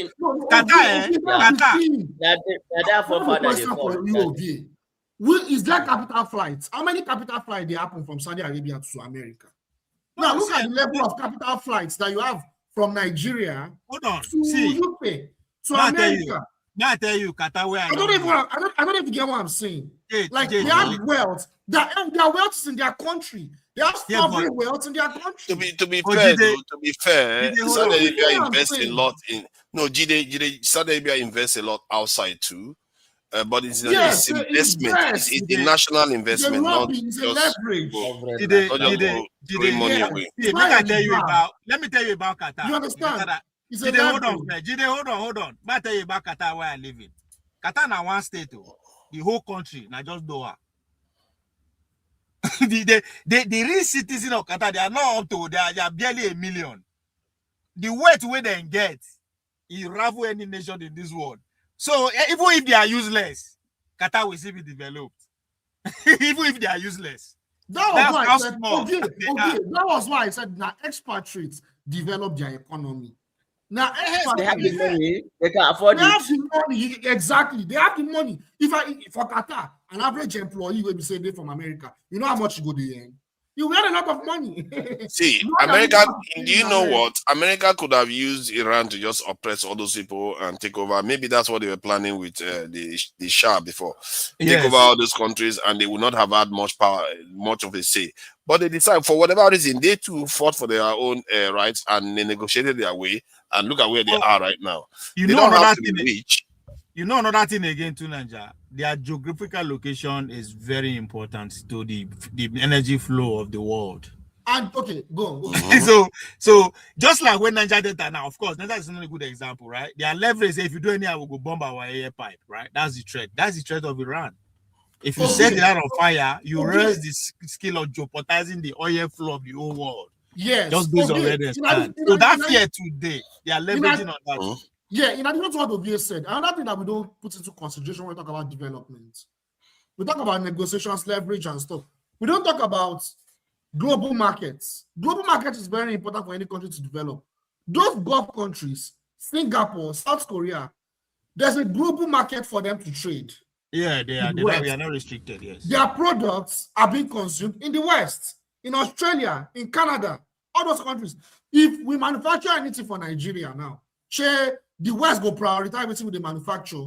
You understand what they talk? So you need to understand integration of global markets. That is why sanctioned countries, they find it hard to develop like America. Jide, but those their products are not being produced in their land, though. So, in other words, those companies No. They are multinationals. That's like Yamaha be one piano like that. Yamaha. It's manufactured, one country, Japan or Korea, but it's not manufactured in the West. It is everywhere. It's like Toyota. No, I'm talking about the Arab countries. I'm talking about the Arab countries. Okay. I thought their product you are talking about. No. If you look at their oil, right? If you look at their oil, you refine oil, you generate, and okay, who will buy your oil? It is Canada that will buy Saudi Arabia's oil. It's America that, how much they will make. You know how much they will make. But our own case is different. Our case is different. But they are extracting our oil, taking our money, and the money that is even going, the little money that are giving our politicians, there's capital flight to it a year. So we don't even have anything. It's not a difference. Okay, so I'm trying to look for the reason why that could strike a revolution that will change, because one man says something that his argument about why revolution will happen now is that we don't actually have a separate set of elites who are more morally upright and standard that we actually say, which speak to what you say in terms of capital flight. All of them. Nobody does say, okay, let that even be the law of the day. No money should go out again. We are not having that conversation. I'm not sure our elites are any less morally compromised than those of other nations. I think the only aspect that they are lacking is that a kind of ownership mentality of a nation, the bravery that is required to do it, the sacrifice, the ability, the sacrifice that is required to liberate and make our people sovereign. That is what they are lacking. Because what will you classify that? They do not have the will. They do not have the will. They lack any political will. They lack any spine. They don't have any spine. That's the key word. The spine is not there because they not had the experience that built that kind of spine. Historically, what has happened to the ones who stood out was they just kill. They just they collaborate with the enemy and take them out. They know already by default. That's how it's been. So the moment you get to Aso Rock, you are afraid of your life. And mind you, Tunanja. And Jide, this question too. I think I asked Hassan this question earlier on my show. Do you think we now, I think because this is my observation, I believe we are struggling to explain to the younger generation why we fail, right? So for sake of conversation. I think if for us to actually escape that or actually even have a moral standing, don't you think it's that time we start telling them the truth that, come on, Nigeria, we are still a colonial. Don't you think maybe that's the right way we should be going? Let's let them know, say, come. This illusion of freedom we think we have, it is not real. We have to let the younger generation come. Like we see, we are still a colony, so that they will see things from a different angle. Ovie, they are doing it on social media. David Udein, you know what that guy is going through. Even though I don't agree with everything David Udein is, I have my disagreement with David Udein. I have my disagreements. But the point I know why people dislike the guy. The guy says a lot. See me, I always follow the money. But the guy's point is sovereign to me. We are being colonized, and Nigerians will be insulting him. Nigerians will be, pushing. There are other guys too like that. I can't remember their names. I never know what he be in view. In terms of what will they talk? No, I think his view is he stands by the fact that Nigeria should be a sovereign country. Nigeria is under Asante. Yeah, but that's not a legendary view to take now. It's more like a Julian Assange kind of character. It's So now me, now where him it's very sponsorship. investigative. I listen to him Now once where in his a while. sponsorship they come from? Now I get problem with. I mean, I don't agree with him because it's not consistent. Because today he said it's an That's the problem. anti-imperialist. That's the problem. Yeah, today he said it's an anti-imperialist. Today Tomorrow is is an independent. tomorrow is That's why I say they were now me and the money. Now the money will determine what to say, how to say, when and where. That's where my problem. To be fair to him, I think it seems to just hold opinions and he makes decisions based on his own rationale, what he believes is actually and the he's right thing. growing, maybe And he's it's not. changing his view. Yeah, he can change it. Like now, did I not support Peter Obi? I support Peter Obi because he was the better of a bad bunch. It's just what it is. To Niger, you are not under anybody's payroll. So of course you can change your mind. Nobody will read the meaning to it. But by the time you don't, let's say Dr. Namichi begin pay you, right? We go begin read meaning to your stand. That's normal. Now we're not going to read meaning. We're not going to question you because there's no motivation. But when we find out, say every month, Dr. Namichi they give you $1,000, then we'll go begin to we'll go begin to challenge your viewpoint from two views, and that you they lie, or not because this man they pay him, right? So that's who we are. So once you put yourself in that pedestal, it's very hard. Just like Showore, you know how you go take clean your name for people of us where no Coco say no be you are not an NGA product, USAID product. How you want to do them? You can speak, you can do whatever you want, right? I will listen to you, but you know if you change my mind because I know and you confessed it. So that's the situation with David Odeyin. That's why I don't able to listen to him because I just find out, okay, where's the money? Once I find out that, okay, I'm not even here to say that it is wrong or it's right in his view because I know they listen to him. So now that they hang over me, they criticize. But not the only they get their crew like that for X. They always they always send that message, and I respect their hard work. Like they're always like revealing a lot of things. Like some of the things I talk about, I don't even know. I don't have all the details. Like it's part of the agreement they had with Stop Stack. Once they carry you, they will support you with all those technicality information, how to design your platform, how to say some content. So it's beyond just money. They train you. They give you access and a network. You have access to some countries more than every other person. You're just like normal. You are working for a media house, right? You get privilege to go interview some kind of people. So they have privileges on that leading. So most of those things where they hear, so they give them access to go there. They might not tell them what to say, but they will give you some kind of say if you read them, that's how you are going to conclude, right? So that's how this thing works. Now they're the money, they not necessarily what they are giving them, but they have a very sophisticated network behind them to the point that they are working on their legal branch. That's why Showore. Wow. You don't ever say Showore get problem for payment of legal fees. Because I've been afraid the car enter court bring out all the millions when they pay. Who they pay him? He has broke as me and you. I can't believe we have been here 3 hours already. That's crazy. We just came in. Once they would then you don't get that back, the other Lagos back, you go to see on ground too. Just bet me on this. You go to see for Lagos, Abuja said they do the same thing. Nobody arrest, they go arrest them. They go bring out the next day because the foundation have been established. That's how this thing works. So don't be say you did dumb. Don't be say you know. You don't just have the resources to do more research the way. Okay, just hold on. See, this issue is quite a serious one.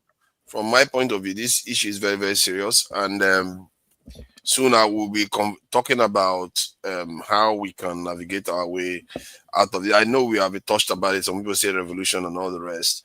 And but let's say we don't have the option of hot revolution. Even if we need a revolution. Let me finish what I'm saying. Go on, sorry, let's say we don't have the option of a hot revolution. But what are the instruments we want to put on the ground to at least move things forward? So that at least we are beginning to rev. I think one of the ways you can unmask our state for the people to see is when you start doing some of all these things. Like, for example, now, when you look at the democratic system we have now, there's a lot of problems with it. And based on my analysis, I tried to compare this US system and that of the Swiss system and ask if the Swiss system would be better suited for a country like Nigeria and why would it be suited. And the analysis, the result that came out was very, very categorical. which one will be best suited. He elected for this is AI. You ask different AI machines. So he elected for the Swiss system, saying that because it's participatory and the citizens have power to choose what they want to do, and then in terms of the change, the higher ups, everybody is represented in terms of the presidency, and then in terms of long-term stability, it's very, very good, and it's good for decision making. The only area I said that problem has a problem is sometimes being able to react quickly when something happens, because everybody needs to decide on what direction they want to go. So they don't make decisions very rapidly. They are slower to make decisions, but they make concrete decisions that they take everybody together. So based on that, they talk about how the American system creates polarization, while the Swiss system creates consensus. And in terms of projection for long-term stability, especially for a nation like Nigeria, that the Swiss system is gonna and is the one that is gonna last the longest in terms of stability. Clearly, you might go for a military regime, but military regime every 20 or so or 30 years they might throw, if it's a good one, I mean, they might throw that one out. Or if it's unlucky, 2 years, 3 years, they throw that one out, you start all over again. So, but if you Look have at such a that, system, 40 years, 40. yeah. But if you have such a system, it will be stable for a very, very, very long time, because it's based on the control So, of the people themselves. So now, ask, what are the compromise we as the Nigerians, the Nigerian state has to make to achieve that? Because that's the whole struggle. Yes, I have a suggestion ready? here. You understand? What am I ready to compromise to The give compromise Yeah, I is have a that suggestion here. okay. Go ahead if you want to say Do something. you want to listen? Yes. Yeah, we're listening. I think what we should do is first start telling our history and telling it as it is, and especially in a way not to understand and feel the pains of the past and heal, is in that way, and then encourage the history of our valiant people who were morally consistent. We have to take ownership of our collective history, all the pains and the struggles and the joys. We have to know that yes, we suffered it all as African blacks together. You get the kind of context we have to teach these kids that are coming up with, so that they grow in that mindset. The reason why, if you are a Pan-Africanist, you are seen as some kind of I don't know, like you are crazy, is because not so many people, even though they are educated, grow up in that kind of environment. You understand? So we need to take it as at a national level. Just look at the way history is just so kicked down in that country. So we need to start with that. We need to start with, because we don't have shortage of heroes. If it is wealth, if it is whatever it is you want to talk about, there are so many examples. I would be amazed that our children don't know anything about us. They only know about the white men and the Arabs. Yeah, that's true. Let me share that analysis that was done. As you can see, this is the Swiss system and the US style system. And it says citizen management, engagement, very, very high. Because the citizen will be engaged because of the system. You see, we keep blaming Nigerians that the system is a problem. That's the citizen, they are not responding to the system. But if you put a system that engages them, they will engage. So they said citizen engagement. I don't know why that word is tricky for me. Citizen engagement is high, and policy stability very, very high for the Swiss one, while that of US democracy is moderate, subject to electoral cycles, because every time a new person comes, they change it again. And polarization risk, it's also stated here that the polarization risk is quite low. In other words, division in the country or any nation that is running it is relatively quite low, while that of the US, it makes it a lot more higher. No wonder Nigeria is divided. No wonder they choose that one for us. Yeah, people.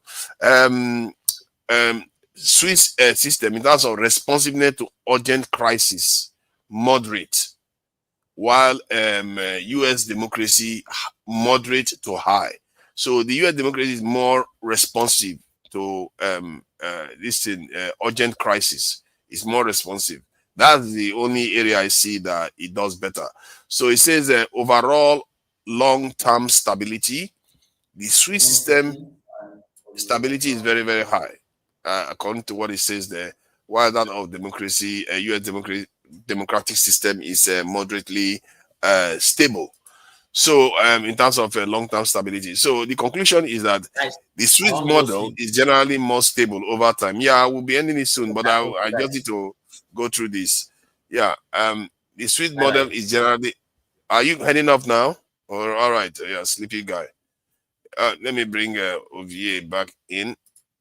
All right. So it says the Swiss model is generally more stable over time. It is consensus-driven, decentralized, and participatory system smooths political shocks, reduces polarization, and produces policies with broad legitimacy. The US system can handle crisis and change efficiently at times, but its polarization, winner-take-all politics, and susceptibility to partisan swings make it more volatile over decades. So that is clear from what they are stating there. This is why I think Nigeria needs that, especially given that. Sorry, let me just finish the point. Given that Nigeria is at the heart of the black world, you need something as stable as rock. And I don't know any system that is as stable as this system that I just described here. And I really think that is something we should be thinking about, arguing for, really. Please go ahead. The implementation. How do you get these people or this group, these Nigerians to come together and come to that consensus? Because that's what it means. Coming to as a consensus, everybody have to give up something. So how do we, as in practice, when you look at Nigeria as it is, how do you practice it? So which one will be the hardest to give up? I know it depends on the issues you want to approach, because you have to approach people. I think you can adopt the Switzerland system. You can make it work. I just feel like I know our people. I know democracy. You see, I know there's we can integrate the Swiss system with the Bosnian system. Which one is that one? That one, they have presidents that rule for just 8 months, every 8 months. So you get so you can. I hope they're not electing you one every 8 months. So it's no. So this is how it works, right? So they have an election cycle. I can't remember how many years, but it has to be 3 presidents. They have 3 presidents: the Bosnian, I think, the Serbs, and the Croats. I think so. Each of them, they will run the country for 8 months. Rotationally. So if you are Yoruba, you know, we are very tribalistic, right? So it's going to be like, oh, you want Yoruba, but you know at the back of your mind that after 8 months, your person will run the country. You know, if it's Igbo that is if it's Peter Obi, for instance, even though I'm not obedient. Sorry, Ojide, which country they practice this? Bosnia, and it's a very stable country. It's a product of That one, before you get to office, you're looking for your exit. That was the funny bit. Like 8 months, I don't have time. I'm trying to see, maybe they are trying to settle something, get stability or something. When they start them? Since that's been there since like, because it sounds as if you want to actually quench some, like after their civil war, after their civil war. So that could be, maybe that's what underpin that. But I think that's what's going to work for Nigeria, right? Like rotational. You know, then you now merge. Yes, then you now merge that Swiss system. But we have to have a unified policy. But that's where there will be a problem. Those who unified foreign policy. Okay, go on. Those who are advocating for turn by turn, I think they are arguing that is the agreement, that it should be 6 regions. The turn by turn should be going through 6 regions. By the time it went through the 6 region, that is what 30 years. The country must have been settled, right? Yes. That's what they had in mind, but I don't know why they got on to. It's very simple. We have our electoral system, right? We have our electoral cycle, right? So when we vote, so in Lagos or in Southwest, people will vote for the candidates there. In North Central, they'll vote for the candidates there. In Northeast, they'll vote for the candidates there. So all of them, all those people are the people that are running our country. They are all running our country. So it's like What's the word I want to use? They'll just take turn. They'll just take turn. My issue with that one is that it still involves circling, and everybody will be waiting for their turn. And 8 months seems like, oh my god, that's wicked.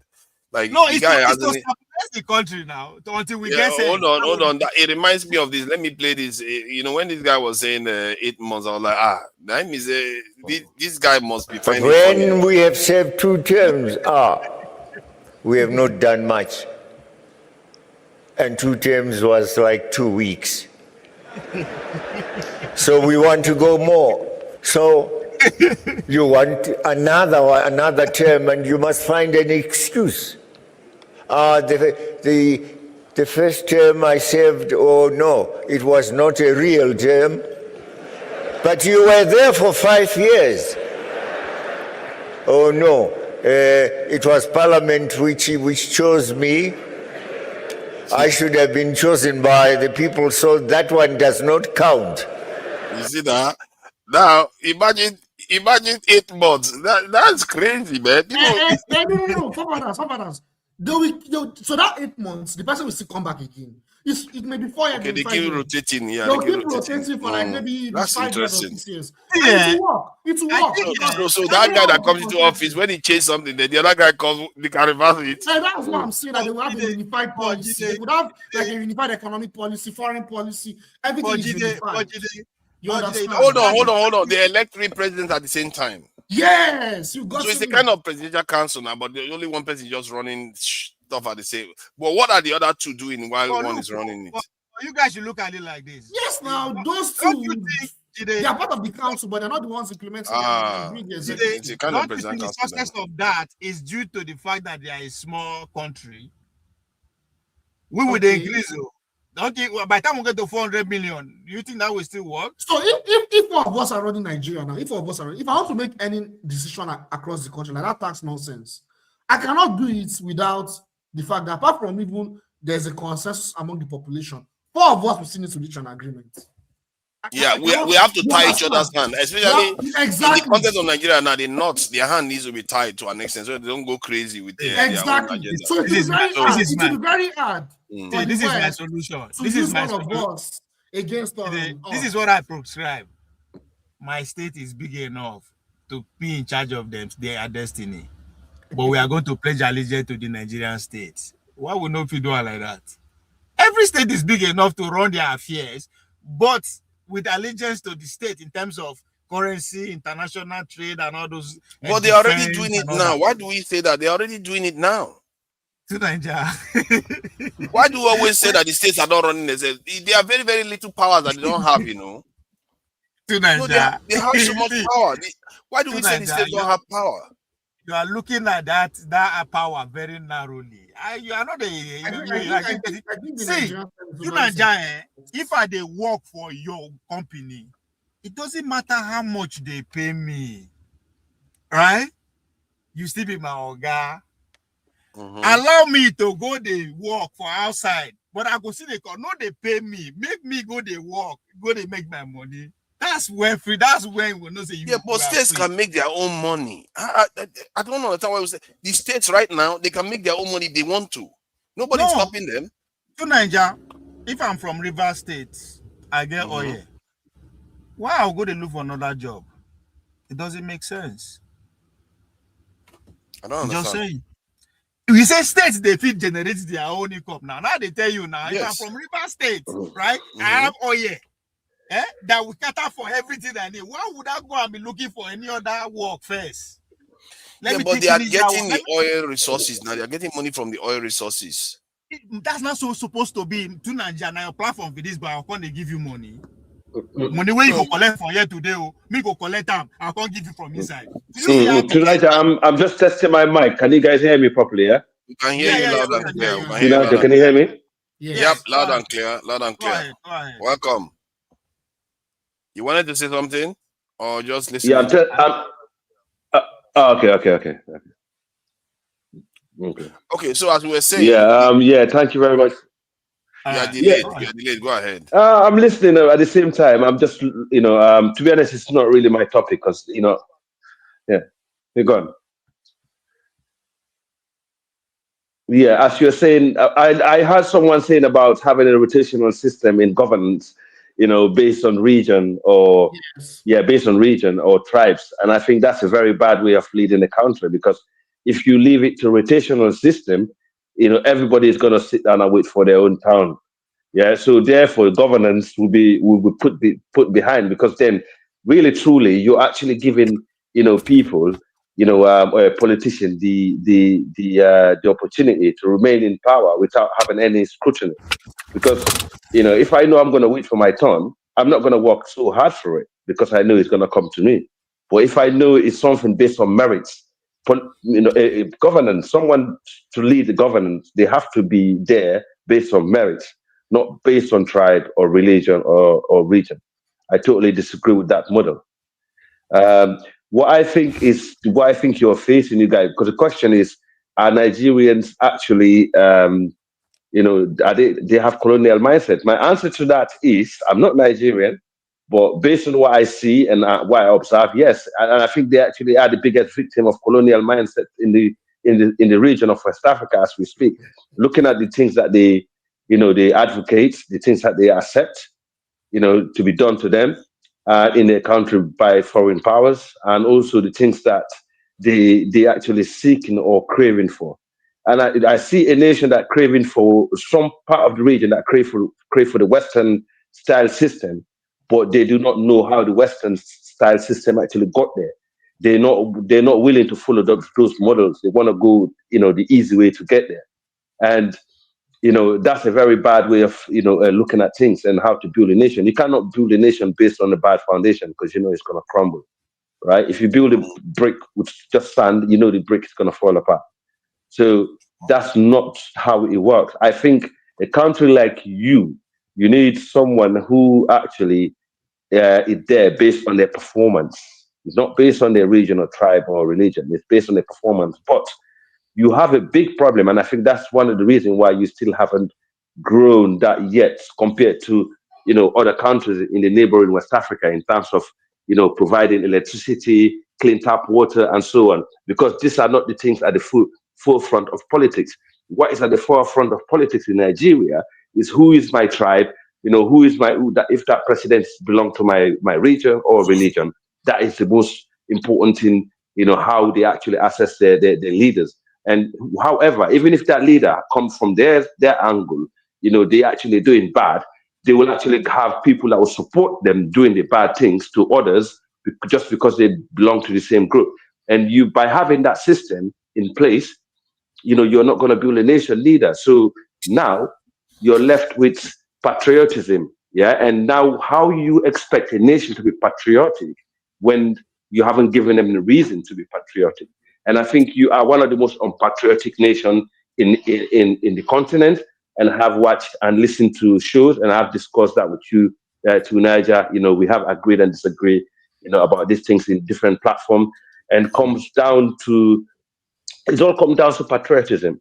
If you give the people a thing to hold on to in that country, to say, right, this is what makes us Nigerian, regardless whether you're Hausa, Fulani, Kanuri, Igbo, Yoruba, Ijo, this, let's just hold on to this one thing. And that's what makes us move as a people, first. And then you have a leader who is ready to actually galvanize and actually stand to that principle. It will work as a nation. It's not based on rotational, presidency. And I think that's very bad for Africa or for Nigeria. Well, That's my opinion on that. Jide, how about the Swiss system, that they have a presidential council where they elect people from the various regions? They call them cantons, and they go and sit in this presidential council, are governed together. They choose one person at a time to just represent them, but they make decisions together. What do you make of such a system? Mm. Mm-hmm. Wow, your delay is really long. I am not too sure about that system. I haven't really looked into it, so I don't want to go into it. You know how I'm like, you know me long enough. If I see, is it okay? So I don't know about that system. I need to look into it. But based on rotational power, yeah.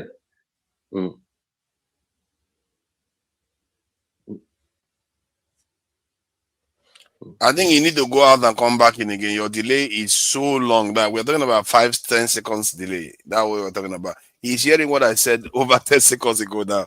Go out and come back again. Jide, you were trying to say something. Yeah, I was saying that he misunderstood what I said. I didn't mean that every 4 years we should have a Yoruba president. I think that was what he was interpreting. He didn't understand what we were talking about.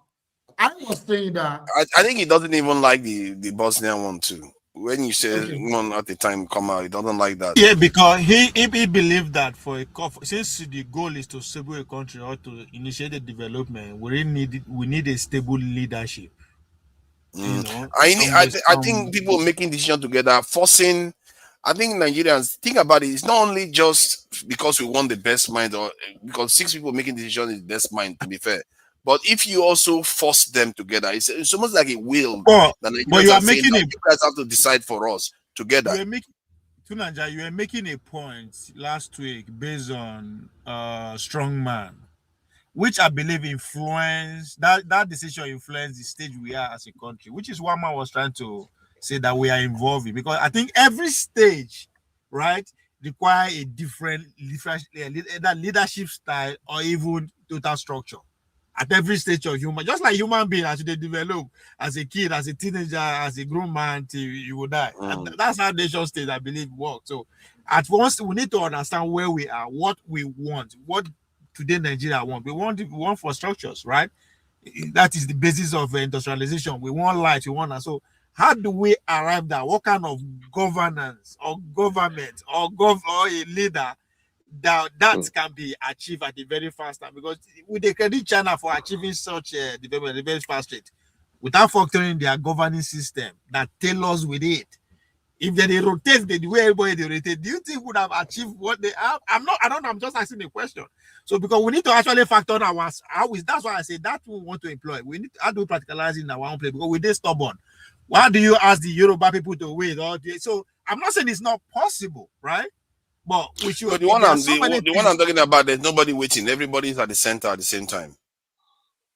That might be plausible to Niger. That might be plausible, but the problem with that is, who is at the center at that time and who is left out, and that's the question.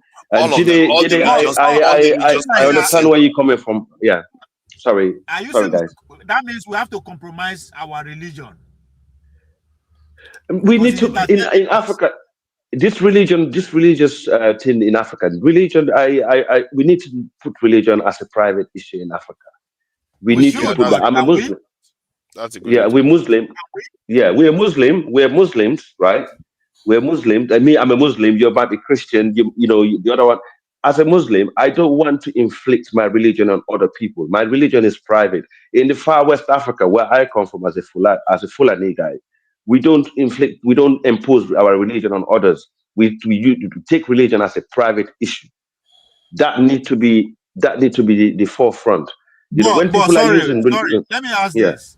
What is the governing structure where the state the country you come from? Does that the religions I am from Sierra Leone. I am from Sierra Leone. To you know that Sierra Leone is 70% Muslim, 30% Christian. Okay.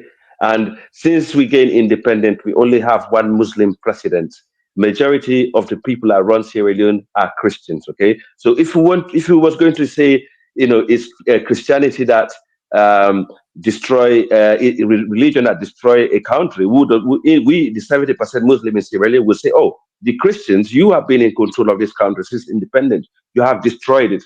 We can say you can never rule this country because you, the minority Christian, have destroyed our country. If that was Nigeria, that would have been the case. But in Sierra Leone, we don't look at it like this because we look at it as individual basis. Because these people, right, they whether they're Christians or Muslim, they still belong to Sierra Leone. They are people. They are our people. So we don't use that religion as a marker. And I've noticed in Nigeria, you do that. And like, for example, the Fulani in Sierra Leone are the third largest populated tribe in Sierra Leone. And they have time and time elected a Muslim, a Christian president. They never thought about thinking, oh, he's a Muslim or Christian. So we don't see that. That's not just the Fulani. All the other tribes, the Mende, the Timini, the Kru, the Limba, who are the original native of Sierra Leone, they never looked at it as a religion, as a thingy to elect or select a leader. We know for a fact, if we don't want Christians to ever rule Sierra Leone, to go near power, they can never do that. But we just thought they're a minority group. We should actually let them have that. Okay. And, it's all about fairness in a population. If you have a population that's not fair with one another, and actually look at the minorities and, you only look at the major tribes, you're going to be falling into a lot of trouble because all these major tribes, they have, a major tribe will have a big agenda. Okay. They will have big agenda compared to a smaller tribe. That's why they dominate smaller tribes. We've been going through this in Africa for a long time. We should have the medication for this issue. But what I've noticed, Nigeria haven't managed to fix this yet. And until you, could that not be because as you are saying these things, and I was just thinking as you are saying it, because it just occurred to me that if you look at Nigeria, like many African countries, they've had one leader to rule them for like 20, 30, 40 years. But Nigeria can't tolerate one leader for that long because they have these dynamism, like, okay, different regions want to control and all the rest. So, because Nigerians see themselves as totally different nations, this is where this comes in. If you have a system that gets everybody to the center, and also remember the spirit that makes a people decide to have 6 people from different regions go and represent them in the center, and then they have to decide stuff together in terms of, because they are all six brains is better than one, so they have to decide stuff together. It's a kind of, how do I put it? It's like it even motivates them to behave better to an extent. I don't know whether you understand what I'm saying. It's like saying I'm here because people decide that we should make decisions on behalf of our people, and they forced us here together to work together. This is not one person anymore. We have to decide what is good for our people, because that switch system also is very, very powerful in the sense that the people have the power to yank them out and change the laws as they see fit. So it's called a direct democratic system. So they have so much power. They have so much power. Yes, but if the thing is, what you have in Nigeria is exactly what you have in the entire region of Africa. These were remnant of empires who have crumbled, and then the partition happened, and then those people that was part of those empires, and from different empires, probably that used to get on or used to war each other, end up in the same country. We have that all over Africa. All over West Africa, we have that. We have people that have been fighting one another under empires and now be united under the same country based on the partition that happened in Africa. But we managed to sort those differences out. But for some reason, you haven't managed to grasp that problem yet in Nigeria. It kind of shows that, people are lacking patriotism from the start, from the beginning of the building of that nation. Because if the nation was the beginning, because now, like, for example, in Sierra Leone, we look up to, leaders who were colonial liberators. We hold on to these guys because this one were the guys who helped us out, gain independence, help, bring infrastructure in the country. So we try to build up on that. But if you don't have that also, you're going to run into trouble. But for me, what I think you need in your country, you need someone who actually loves everybody, regardless of their tribe, region, or religion, who will come to power and say, look, my actions will speak louder. I'm going to be so diverse. My government is going to be so diverse. Nobody is going to get left out, right? And every sector must be controlled by a different group. Because if you can have like certain sectors in government, a group of people can control those sectors. That's much more important than the presidency. People don't understand that. So it's not all about having a presidency. It's all about controlling sector, having a stakehold into your country. And this is the key. It's all about being the citizen, be given a stakehold, and a reason to be proud of their country. I hear what you are saying, but we are where we are right now, and I don't think Nigerians like any dictator at the moment. So you have a situation whereby how do we navigate from here? Naija, that is false accusation. What is the dictator presenting? What is he offering? It depends on the package that the president. Maybe you have a point, because one of the point Jide made, I don't know whether it was him, when, let's say, Trump started bombing Nigeria and things became a little bit fragmented in the country, you could have a nationalist group in the military just emerge and say enough of this and kick everybody out. And Yeah, then I said that. yeah, That's yeah. the toxic So, side, unintended so because consequences. that is possible. But however, the question now is, how do we navigate from where we are? How do you modify the constitution? Because that's the question Ovie asked about. Who has to lose from transforming the system from what it is right now, let's say, to a more direct democratic system, like on the style of fashion in the style of Swiss nation? Who has to lose if you did that? Ovie, do you? Okay, you did say you don't know. Do you have any idea who will lose if you did something like that? I have an idea. Oh yeah, those who are in charge now will lose out, of course. The current beneficiary of this system, the few billionaires and those who have power will lose now because they have to reduce some of their power to accommodate people like Jide who are just coming in. Abi? Yeah, I don't know. yeah. I think the elite will be. Rather than saying that they will lose out, I would rather say that the elite will be more vulnerable, in the sense that now there are checks and balances. So now they have to sit up to serve the interest of the people. So at that point in time, it's either they get fragmented, they are not together to conspire anymore. They are fragmented because you have some part of the elite like we have to serve the people, and you have part of the elite like we have to keep doing what we're like them Tinubu and co. So they have to pick side. So now the elite will become fragmented because of the people. So I think that's what will happen. You know, like the part I think that will scare them the most, the direct democratic part. If you tell them, okay, since president in the presidential council, they might tell, yeah, they are still our friends. It's all right. These are our direct leaders. democratic will scare them because they'll say these people will pass laws and remove laws and do whatever they like. Yes. They won't like it. Yes, they'll get fragmented. Yes. These are our leaders like the current life they are living.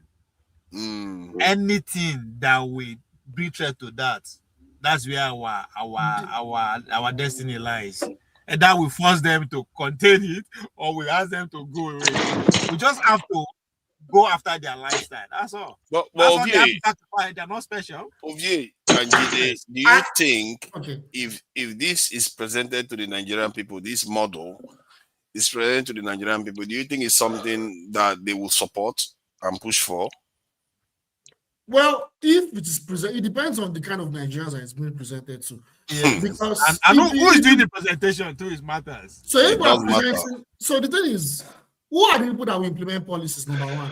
Number two, if I'm going to present, I would suggest that it's presented to the middle class.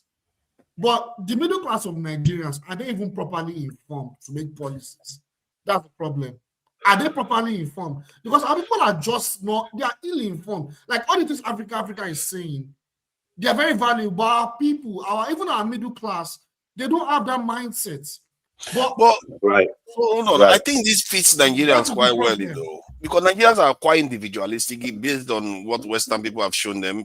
Yes. Maybe the Northerners are not, but definitely the Southern regions are very, very individualistic. So they would like a system that they feel like is giving them power. But I don't know how it's going to come across today. No, I don't know what you guys think. Yeah, because you have. So the thing is, that's why I said it cannot be a unified. I don't know how to explain it. At first, it may be difficult for it to be a unified process because northern Nigeria, their values, their customs, the way they think, the way they see the world, is different from southern Nigerians. Like I said, in the southern region, we have more middle class. We have more people that are educated in the Western way, right? So I'll give an example, for instance. If you talk about like what are they calling it? Education, for instance. If it's going to be a direct democracy, how we can implement educational policies? In the South, we can reach a consensus. But if it's going to be as a nation, there will be conflicts because the Northerners, they would not agree.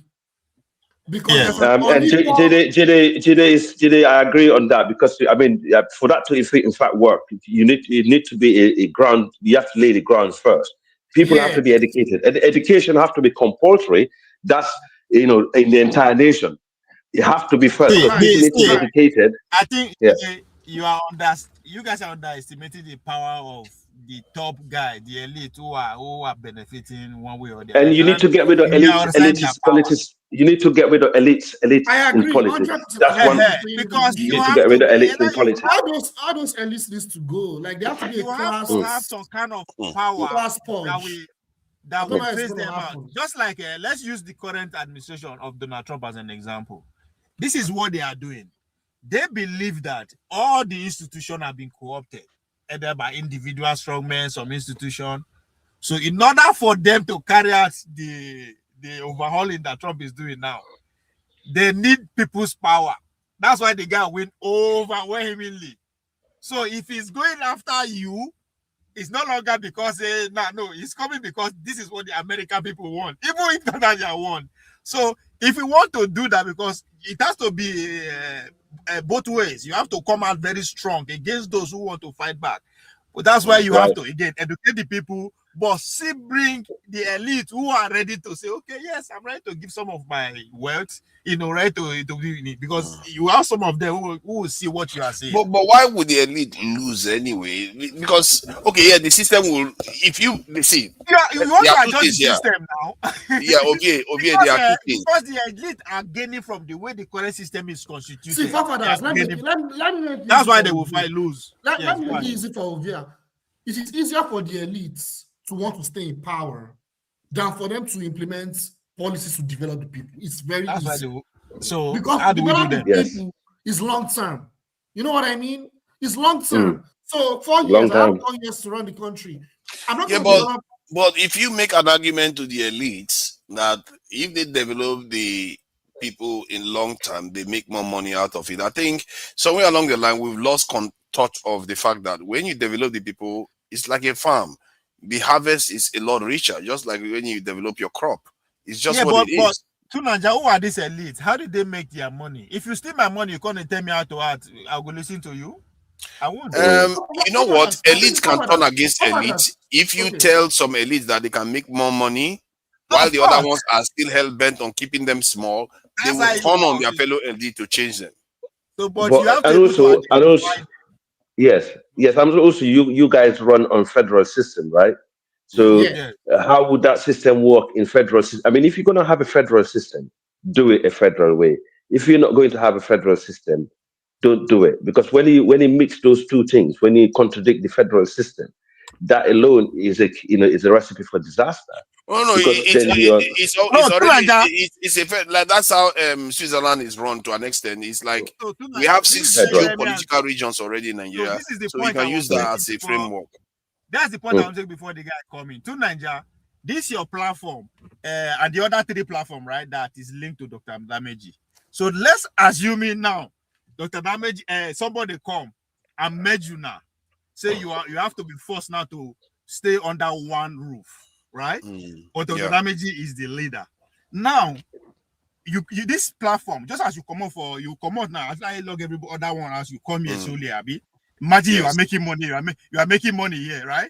At the end of the month or at the end of the day, you will carry that money, go give Dr. Dameji. Dr. Dameji will go carry inside, give you. That is the system we are practicing on paper. Right, it's not, but that's a country though. Dr. Damages is not. If Dr. Damages is answerable to me, then that's fine. But no, it's not answerable to me as it stands.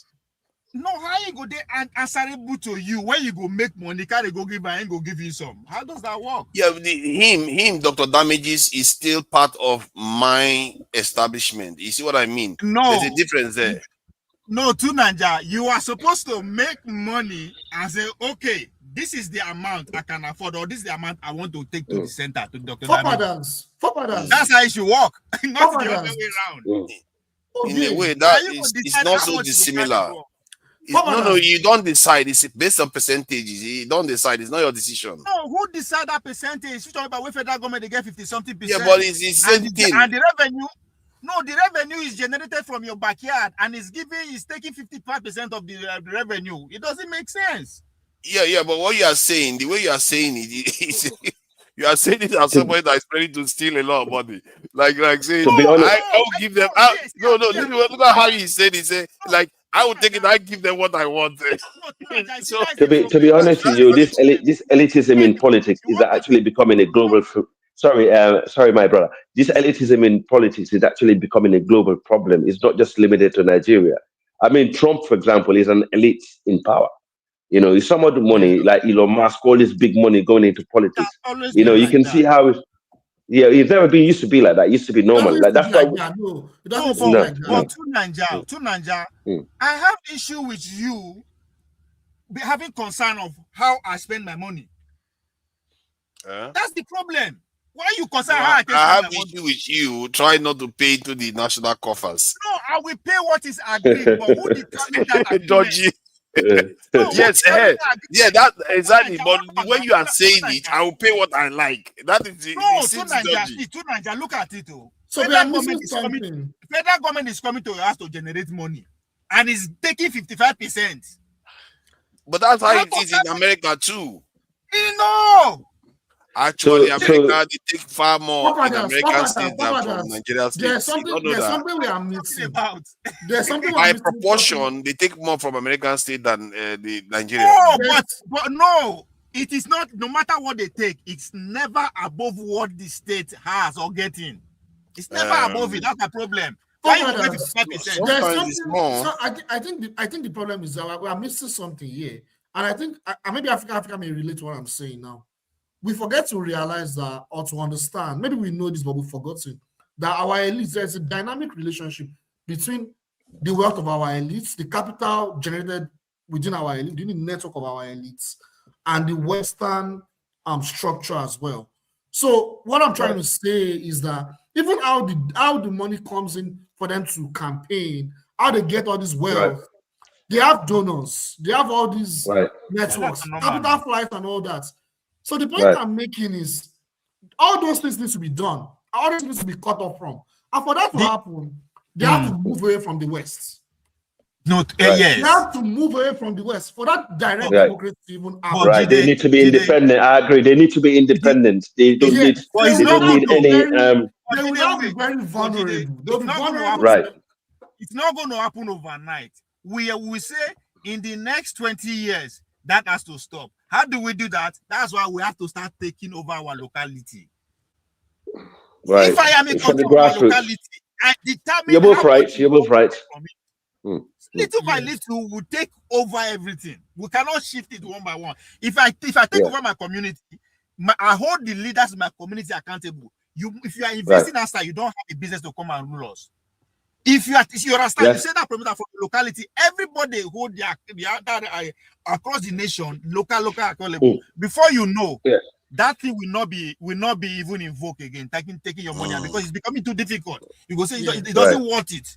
Why do I have to go through all this? But let's face it though, we can try all we want. Elite will always be elite. They will always make money more than the poorer people. Just out of default. The same is true in Switzerland. It's just the world we're living in. But we are just trying to make sure. But the problem with our elites, is that they do not care about national development at all. Now, that is where it's in.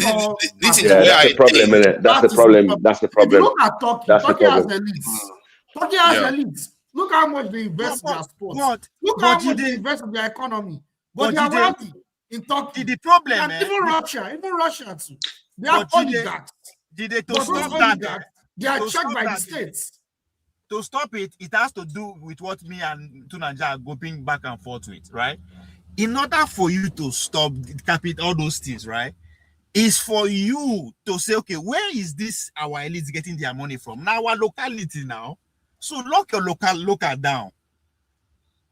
That's as simple as that. Just lock your. That's why I thought say if every state Nigeria say na River State na they in control of that resources. So that how that would one country they determine how your oil is work? That's you being on the table. So if multinational corporations come and military come, how will you take over that place? They will negotiate with you. Very complex. No, instead of hold on. Okay, because the network is not about them. I like your question. If multinational is coming, instead of going to Abuja to negotiate, he will come and meet me for my village, my state. Do you know what happened? Do you know what happened in Guinea? No. I think you are kind of simplifying it a lot. Like multinational that is coming to the country, like in the case of Nigeria now, you can go to the States just like they gave P2B award and all kinds of stuff. But if it's something that affects national interest, they always goes through the nation. For let's say you want to do mining or something like that, the federal government will have to be notified, including in America. You can't just go to America and start the ground and you said notify. I agree. Give them the rules and regulation and all. I get it. But the regulatory system the and all. the money, the real deal, I have to be on the table.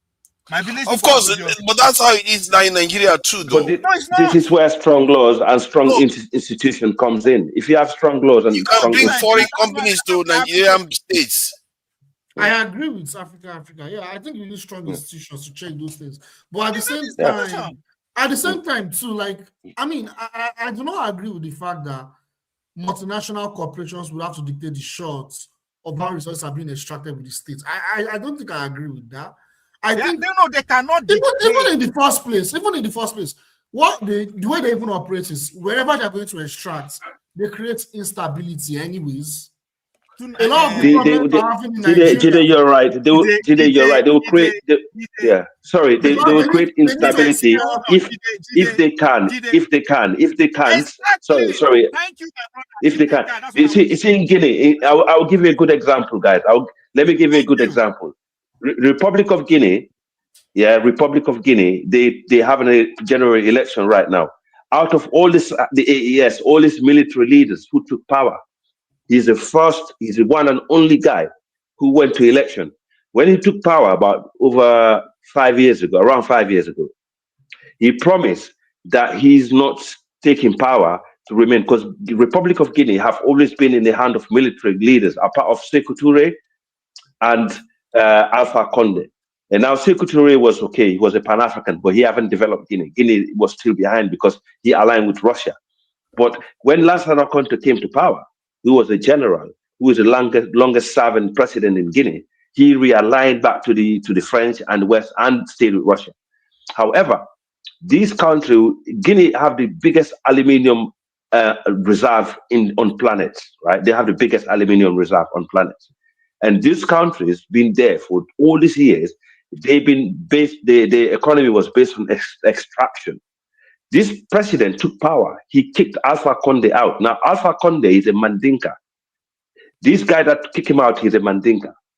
He said, no, I don't care about tribe because you come from my tribe or this and that. In fact, you're very tribalistic against the other people. You're very corrupt. You have sold our land to the foreigners.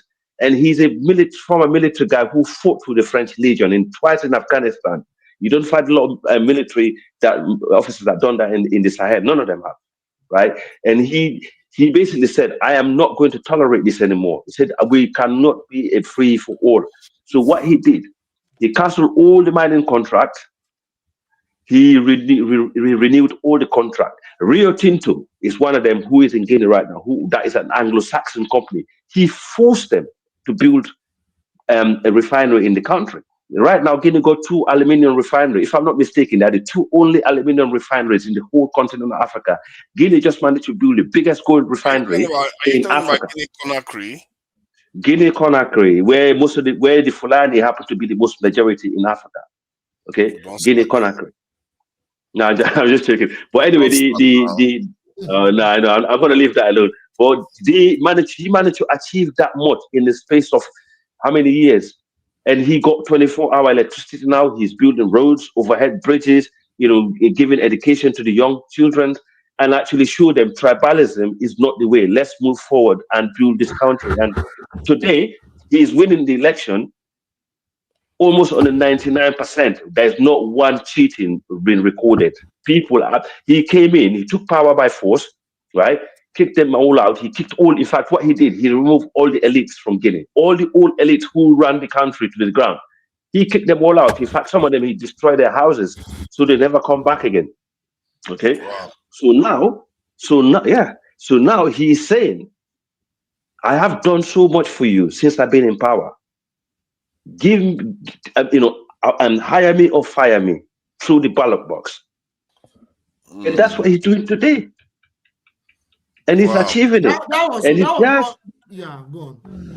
Yeah, so right now he's doing it. So if Nigeria will have somebody like that, I'm not advocating military rule. It was through a coup, right? It was through a coup. It was through a coup. Exactly. It was a coup. This thing I'm talking about is very interesting because it's almost the same thing that happened with Hugo Chavez in Venezuela. Although it was a failed coup, then he came to contest and won.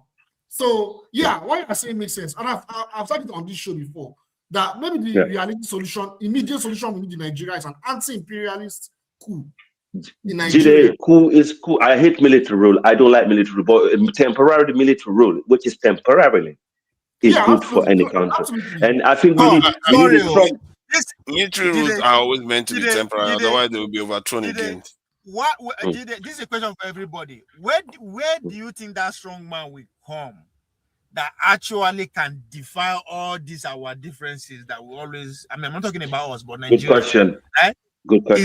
Is that strong man going to come from the north, and you think everybody will start with accepting to lead, or would that person come from the side? This is a new question because that's where very good question. So where would that should not matter. That shouldn't matter. It doesn't matter where it comes from. For me personally, I don't care. I don't care where the person comes from. I know to us it doesn't matter. But that is our view is very minority in terms of the Nigerian space, right? So I'm not saying it's not impossible.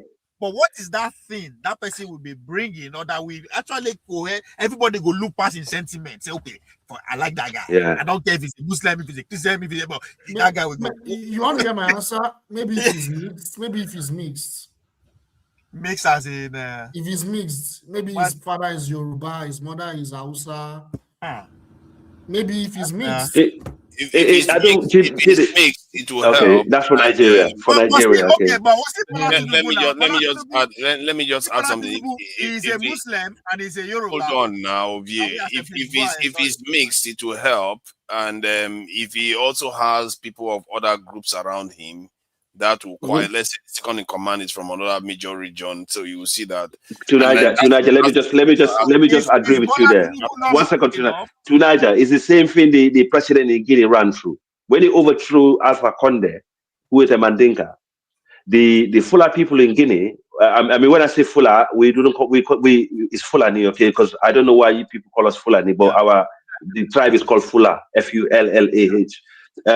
So the Fula people in Guinea think, hang on a minute, you have a Mandinka guy that run the country for so long, and now you have a Mandinka military guy who's taking over power. What are you doing? So he wasn't settled. Even the military guy, he wasn't comfortable. He wasn't feeling comfortable in power because he feel like somebody is going to take him out anytime. But he's very smart because he's not a tribalistic guy. Yeah, he is prime minister who run all the affairs in Guinea. Is a Fula guy. Yeah, appointed the Fula guy, and most of the security minister is a Fula. So he puts, even though he's a Mandinka as a military, as a leader, but everybody else around it, he mixed the tribes equally. He mixed it, so no one can complain. That's what people need. People just need representation. Yeah, representation. That's all they need. Yeah. African, I agree. Is Tinubu not mixed enough? Is somebody from the south and is a Muslim? I see Tinubu as a Yoruba and a Northerner. I see Tinubu as a Yoruba and a Northerner. Tinubu would have been a perfect person to do this because he's a Yoruba man. Yes, he's a Yoruba man from the south, but Tinubu ideology and his mentality. I don't think any Southern Nigerian have ever ruled Nigeria that understand Northern psyche more than Tinubu. So you see what you are saying. Nobody will come from Nigeria that will not find it easy to say this is what it is. That's why I argue we all kind of mix. So to me, I was supporting him because for that reason. But obviously, as time goes on, I became disappointed on his policies because I see a guy who's a Yoruba man and who got a Northern psyche and who could unite the country. And I think the people around him obviously have messed things up, and also he himself is a bit too old to be in power, to be honest. And that's the reality. But in Africa, we need to find a level playing field where every tribe. Remember, Tunaja on Kai's show was talking about the minority tribes in Africa need to be more represented in governance. And we think the minority tribes in Africa need to be in place of power more than the majority tribe for a reason. I think there's only as much as you can break up minorities in governance before you become a kind of bloated government. You just have to give people the power. I think if that this is why I keep going back to this. If Africa is so diverse that we can't even represent every minority so much, then let the people just have the power. Let them decide what they want to do. Everybody will vote. And remember, in a system where there is proportional representation, what tends to happen is that the minority power becomes amplified because two big sides could be fighting, then the minority will be the one that tilts the vote in that way. So they become very powerful. So you can have such a system that everybody's voice is well represented.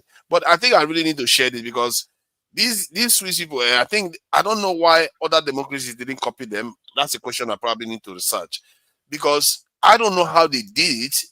This is 1848. They came up with this. That's a long to Nigeria. Let me give you an hint. What is their major source of resources? Not be to they hide people money, other country money. It's very easy to unite. It's very easy to unite against other people's resources, my brother. No, they didn't start there. They made themselves that way. Okay, I think this is. Let me play this. I think this is quite. Hold on. This has become quite instructive. Let me share this. This has become quite instructive. We can keep a secret for 1,000 years if we take Let me see. 1 billion. I think it has become quite instructive actually because I feel like what happened to them is similar to what's happening to us. They don't trust each other. They really don't trust each other. These guys. But remember, and then again, do they have a religious problem? They did not engage in any conflict. They have all kinds of problems. See, they've never engaged in any conflict to Switzerland for 200 years. See, one of the things they did too, and one of the challenges they had was relevance. They made themselves. This is where people often ask, "What are?" I think you were not the one asking me. China must go there. What has what leverage does Nigeria have?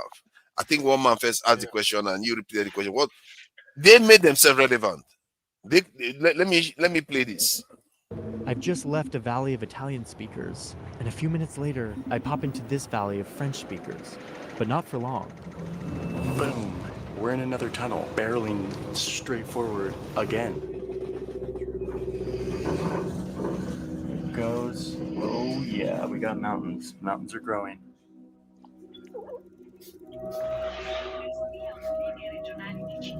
And just like that, I'm in another valley, another train station, and my mind is more blown than ever after visualizing those mountains. Again, it's also quiet. No one announcing that, hey, we're under the Alps right now. It just happens. It's smooth.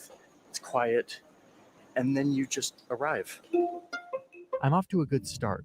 I'm here at the foot of the Alps, but I haven't gained much elevation. That's what I'll need to do next. Start moving up. But first, after going under these mountains, you can't help but wonder why. What drove these people to dig these impossible tunnels for their trains? These people now like 10 million then view. This I don't know why Nigeria they use them as an example. Logically would never. Is that not supposed to surprise you even more? Speakers on one it shows side, you what they can accomplish. on another, you've got a French side over here, and people now. an old language called Roman. You've got Yeah,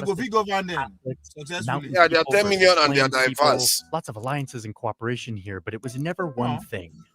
Then there was that one time when Napoleon was taking over Europe, and he drew a line around all these people, tried to get them to unify under one government, which they deeply resisted. The people here wanted to be neutral, but armed, independent, even from each other. Napoleon goes on to overstretch himself and lose all of this land, including Switzerland. So the empires get together and consider slicing this all up between them, but instead accept Switzerland's proposal. They like having this neutral political cushion between them, a buffer zone that would prevent them from going to war. So Nigeria is France, Switzerland, Australia together. So the people here survive. They could not force them to live together, but they force us to live together. They want us to be successful. Task of uniting this diverse mix of people and geography after centuries of fierce independence. Should they have a more powerful central government or stay really scattered? They fight a war about this, and the stronger central government people win, and they write a constitution for this new central government. Now, meanwhile, in the rest of Europe, trains are trending. But Switzerland is way behind on this. They only have 40 kilometers of railroad at this point. It's time for them to catch up. Look at how fast this is all happening. I mean, here's Europe in the 1880s. All these black lines are railroad tracks.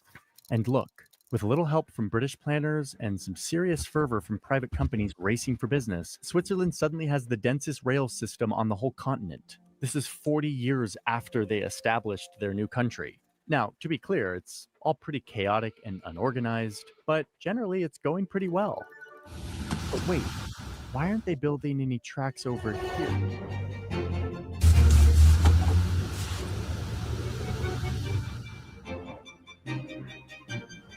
This small, poor, politically fragile nation just hit the Alps, and the private companies can't justify digging through all of this. So this is where it ends. They're not going to keep going, are they? Oh, yep, there they go.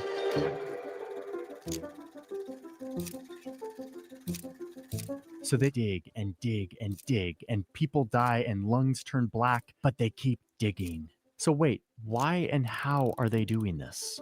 Well, what happened is that new central government stepped in. They had jurisdiction over public transportation according to the Constitution, and they didn't want this rail bonanza to end. So they decided to subsidize these companies to start digging into the Alps to secure their place in Europe. If they could dig a hole through the Alps, it would be a game changer for trade in Europe, especially between these two big empires. And, they hoped, instead of becoming a forgotten, inaccessible mountain kingdom, they could position themselves as the neutral trade hub, capable of connecting Europe despite this huge wall of mountains. They get Italy and Germany on board, both spiritually and financially, allowing them to do this very costly thing. So it's the 1800s, and this poor cow farming country is learning to dig into the dark, solid wall of granite, hoping that they won't hit an underground lake, and trusting in math, praying that this digging experiment will work to get them in on Europe's rail economy and turn their geography into diplomacy. And it works. Scarcely 40 You see, what you learn from there is not just how you build a nation, but also how you make your nation relevant. They forced their way for that nation to be relevant. That is the hard work it took them to do. No, now, but Tunanja, there is something that we are not able to resist. Yes, an attempt to join Germany, France, and them together, which is what we are facing. These three big nations, the Yoruba, the Igbo together. So we are still fighting to accept ourselves yet. So they did not go through that process. That's why I said no, hold on. They didn't join together. They remain individual. But that is what we are now. I don't know why we keep saying we join together. We are still separate. You don't understand. We are too big. You cannot tell 40 million people to sit this your way just like that. That's the struggle we are going through. The Igbos are 40 million, the Yorubas are 40 million, the Hausas are 40 million. There is no way you can just come and say, you have to, it will take time. But the whole point is for them, all of them to have a say. That is, why do you think they came up with that formula? We are in that process now to Nigeria. We are learning how to stay under one command. We are in that process right now, people. Until we get out of this process, before we can talk of development. That is what we are talking about. That's what we are talking about. And the reason why I like that's right. That's the path we run. Sorry, the reason why I like it. We want to go. Hold on. Calm down. Okay. One of the reasons why I like it too, that I forgot to mention before, was because it's harder to compromise them. Because now, if you have a system where people have a say, where anything you negotiate with their leader, the people are like, what? Like, you know how Tinubu went and gave our tax details to France right now? If it was Switzerland, they will carry out a referendum and cancel that nonsense out. So that's the kind of stuff that they do. You know why? Because it's harder to compromise their leaders when the people can have a say. You see what I mean? And you have 6 of them. 7 of them. In all fairness, I mean, prove me if I'm wrong. In all fairness, in all fairness, prove me if I'm wrong. In Nigeria as it is, the only people that do not really want to be part of Nigeria is one region, the Southeast region. You know, they're the one that tend. No, they want to be part of No, Nigeria. they're the one that a bit more vocal about not want to be part of Nigeria. It's just their way of expressing discontent. Why do you think they don't want to be? Okay, I think Biafra War was one of them, which I understand. You know, is a bit shocked that even after all that killing in Nigeria, there was not one single commemoration for Biafra and trying to build reconciliation among the group of people to make them feel belong. But however, you know, going the way some people going on, you know, the way they dealt with it, even though you know they might be a victim, also did not help them galvanize support from the other side. But that's a topic for another day. For me, what I see is it's easy for the North and the Southwest and maybe even the South to unite easily as one country than the other region, than the Southeast. And I'm saying this clearly because I can count few tribes from this, like the Yorubas are in Sierra Leone. You find Yorubas all the way to the further West Africa. They live among us. We welcome them. They are our people. Yeah. They have something in yeah, we have a lot in common with them. Yeah. No, they have religion. Hold on. No religion, no. My best friend is a Yoruba. It's not Muslim. Adedayo is not Muslim. Hold on. But I'm just saying. Let me just finish my point. We're not talking about relationship between you and your friends. That's not what we are talking about. No, we're talking about the tribal relationship, the tribal relationship, and historical link. Let me just make this clear. The Fulani, the Mandinka, and the Yoruba have been interacting the days of the Mali Empire and the Nupe, you know, the days of the Mali Empire and the Songhai. That's before religion. I'm talking that this is way before Islam. I'm talking about pre-Islam. Over here, 1 second, man. This is prehistoric Islam, yeah? And you have the Ijos in the South. Now, we are more closer to the Ijos than any other group in Nigeria. I don't know if you people know that. In also Fulani, we are very close to the Ijos. The Ijos are in Sierra Leone, they're in Liberia, they're in Ivory Coast. Then you find them all over our region. We are part of the Ijos. The Ijos are part of it. I always thought so that those riverine people, they from Nigeria to almost they look alike. There's you know the reason why. You know why? Yes. Because now entry and exit points. They are always in contact. So people that pass through that road, the Ijos are in the the Ijos were in the sea. They see people, you know. And in fact, if you look at the history, they came from Lake Chad to where the delta is today. But if you look at the Niger River, it comes from West Africa, from Guinea, all the way and it spill it down to the Southern Atlantic.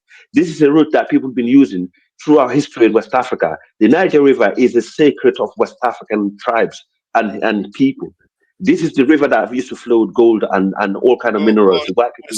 So see, you now are supposed to be autochthonous. I don't know where they say come from the north. Say that again. Say that again to Niger. Jaws didn't come from the north. The Jaws they did not. Has been autochthonous. They're from Lake Chad. They came from Lake Chad to and move around, just like loads of African tribes. Trust me. Lake Chad used to be the hub. Yeah, go on. Africa, listen. You are arguing against Nigerian reality. The relationship between the North and the Southwest cannot be underestimated. They want presidential elections based on that. Muslim because of the historical is a trust that is between them, as I just mentioned, is a historical factor, and that's very important. But Africa, but are you ready to listen at all? You just want to listen to your own theory. No, I will listen. The relationship I'm gonna mute and listen between the Ijos and the other people, it came because of their location. They live on water. Water was in and out of the planet. I agree. So talking about this, they just decide to say, "Oh, we're not gonna do relationship with you, but we won't do with you." That's not how it works. No, because you find them in other West African region, and in Nigeria, you cannot overlook the relationship between the North and the West along the religious line. They won election with that. Nobody can I don't think religion. It's not about religion whatsoever. For you to think is. Can I talk? So hold on. You say it's not about religions. They won election with it. What do you mean? But they use that. But they have relationship together before Islam. So that's our reality. Calm down. Something they use. Calm down. Oh, what you're trying to say is that they won. That it had a political ramification in the sense that you had a Muslim ticket.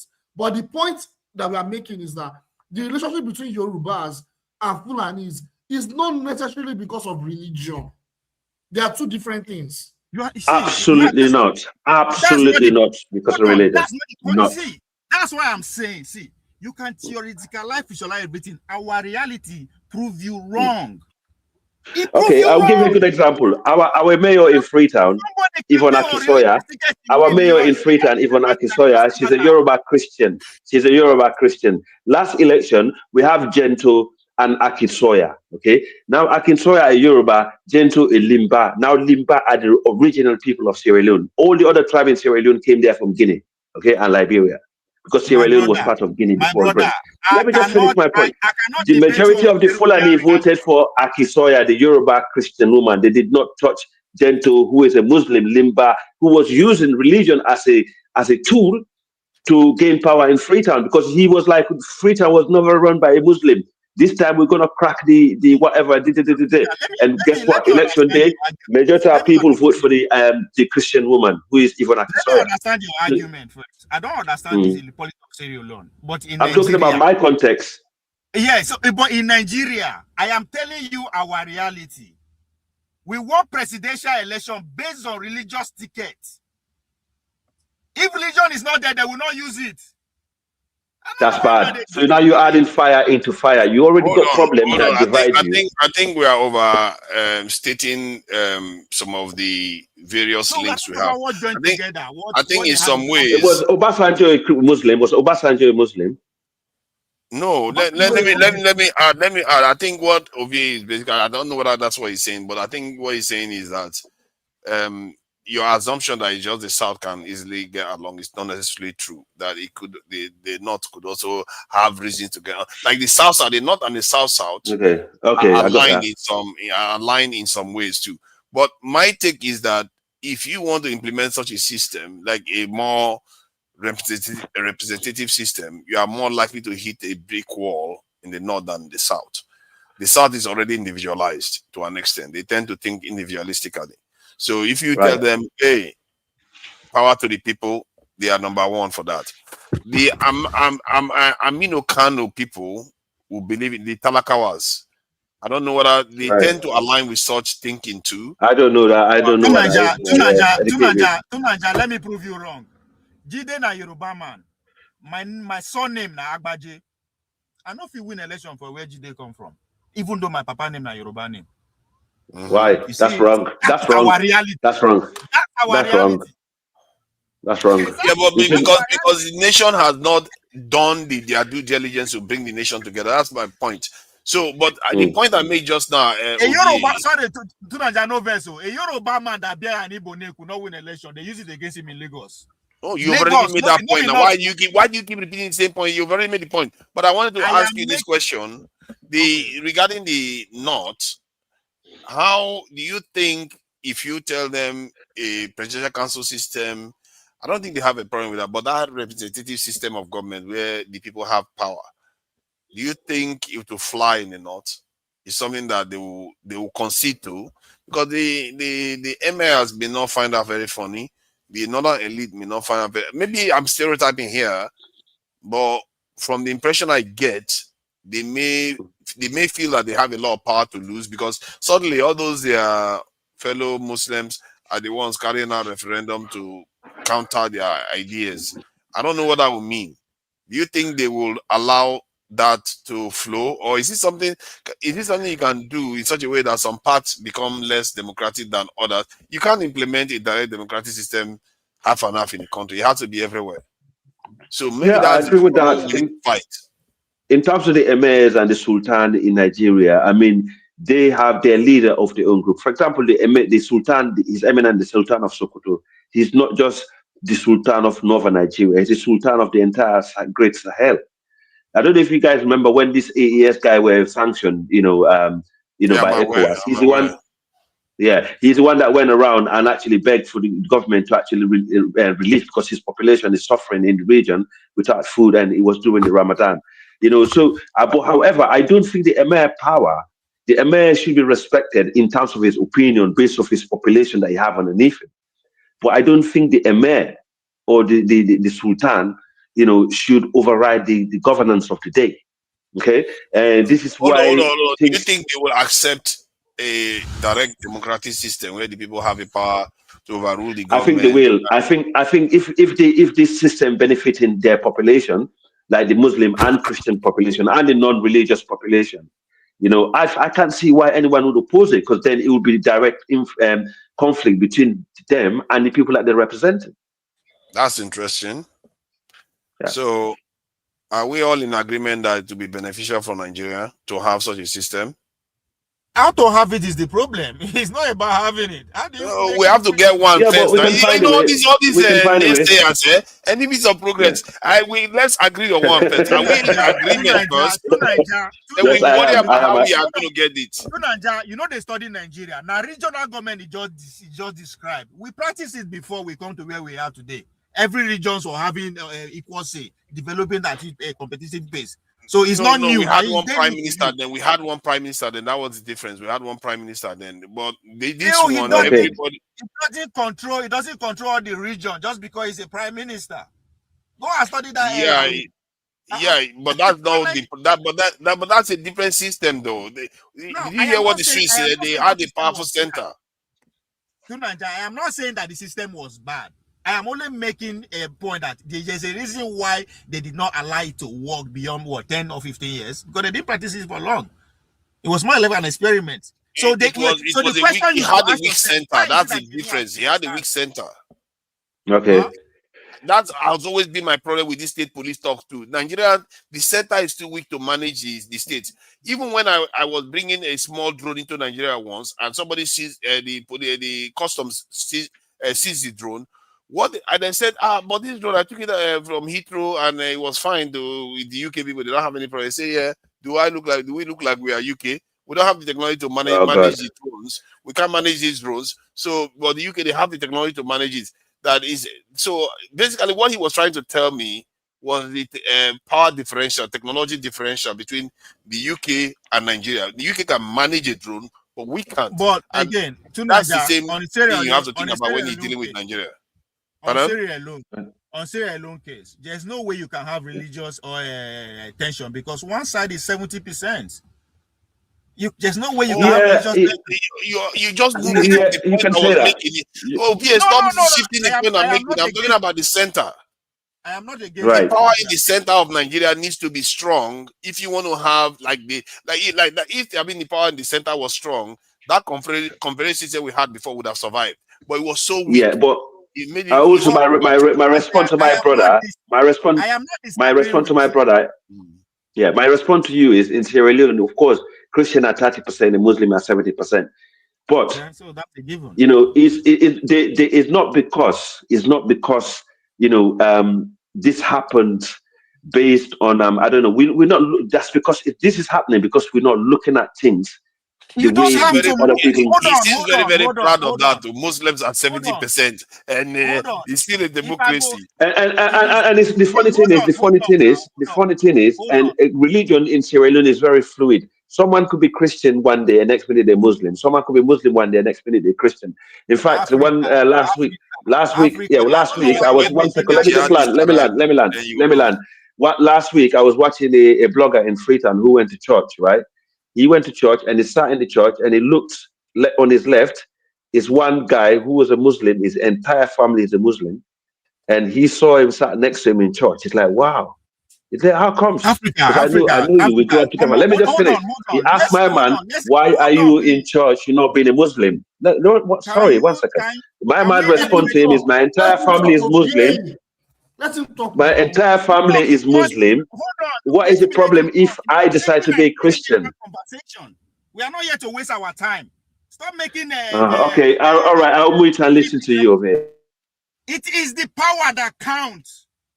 My elder brother are Muslim, my wife now Christian. It doesn't matter.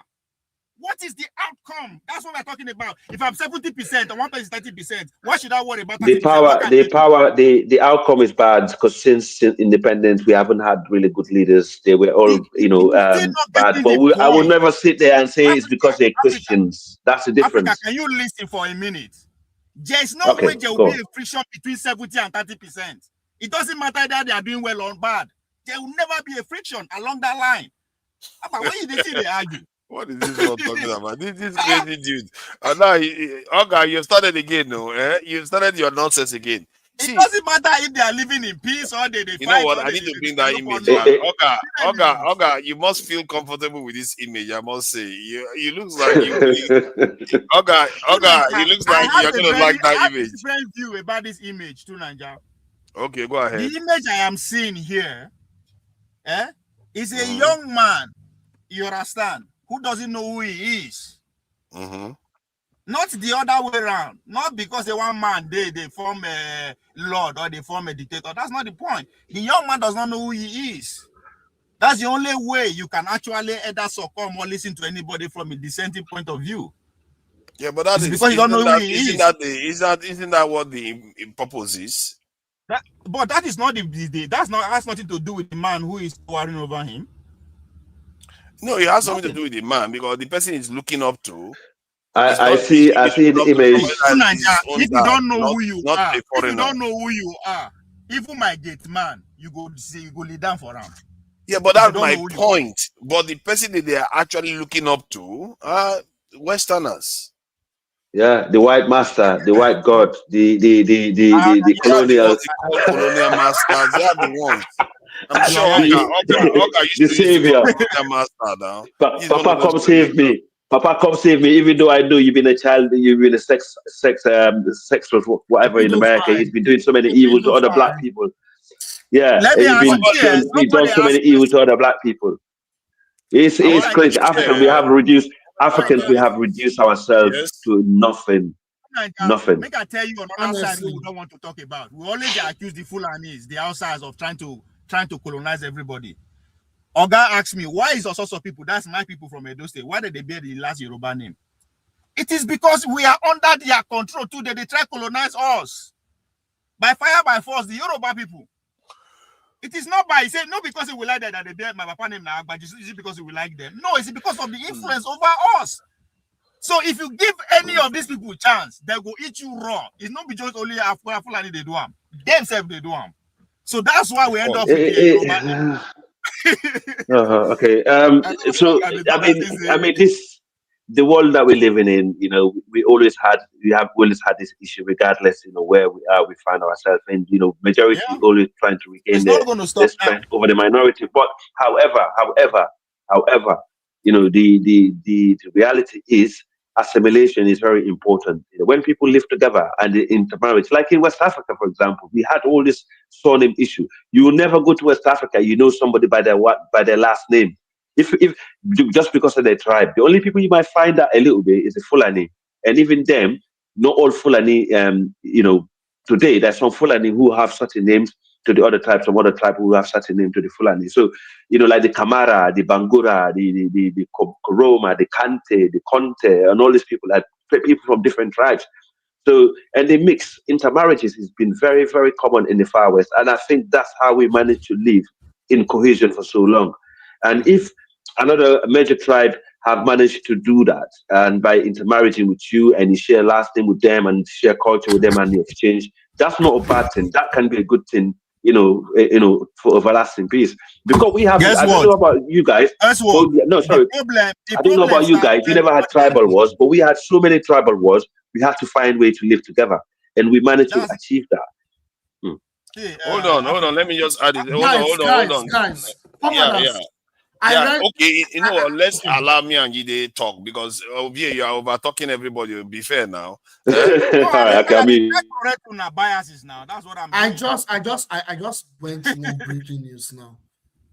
Fox News. I read on breaking. It's like an headline. I don't know if I find the breaking news, but I also read nice. It's today.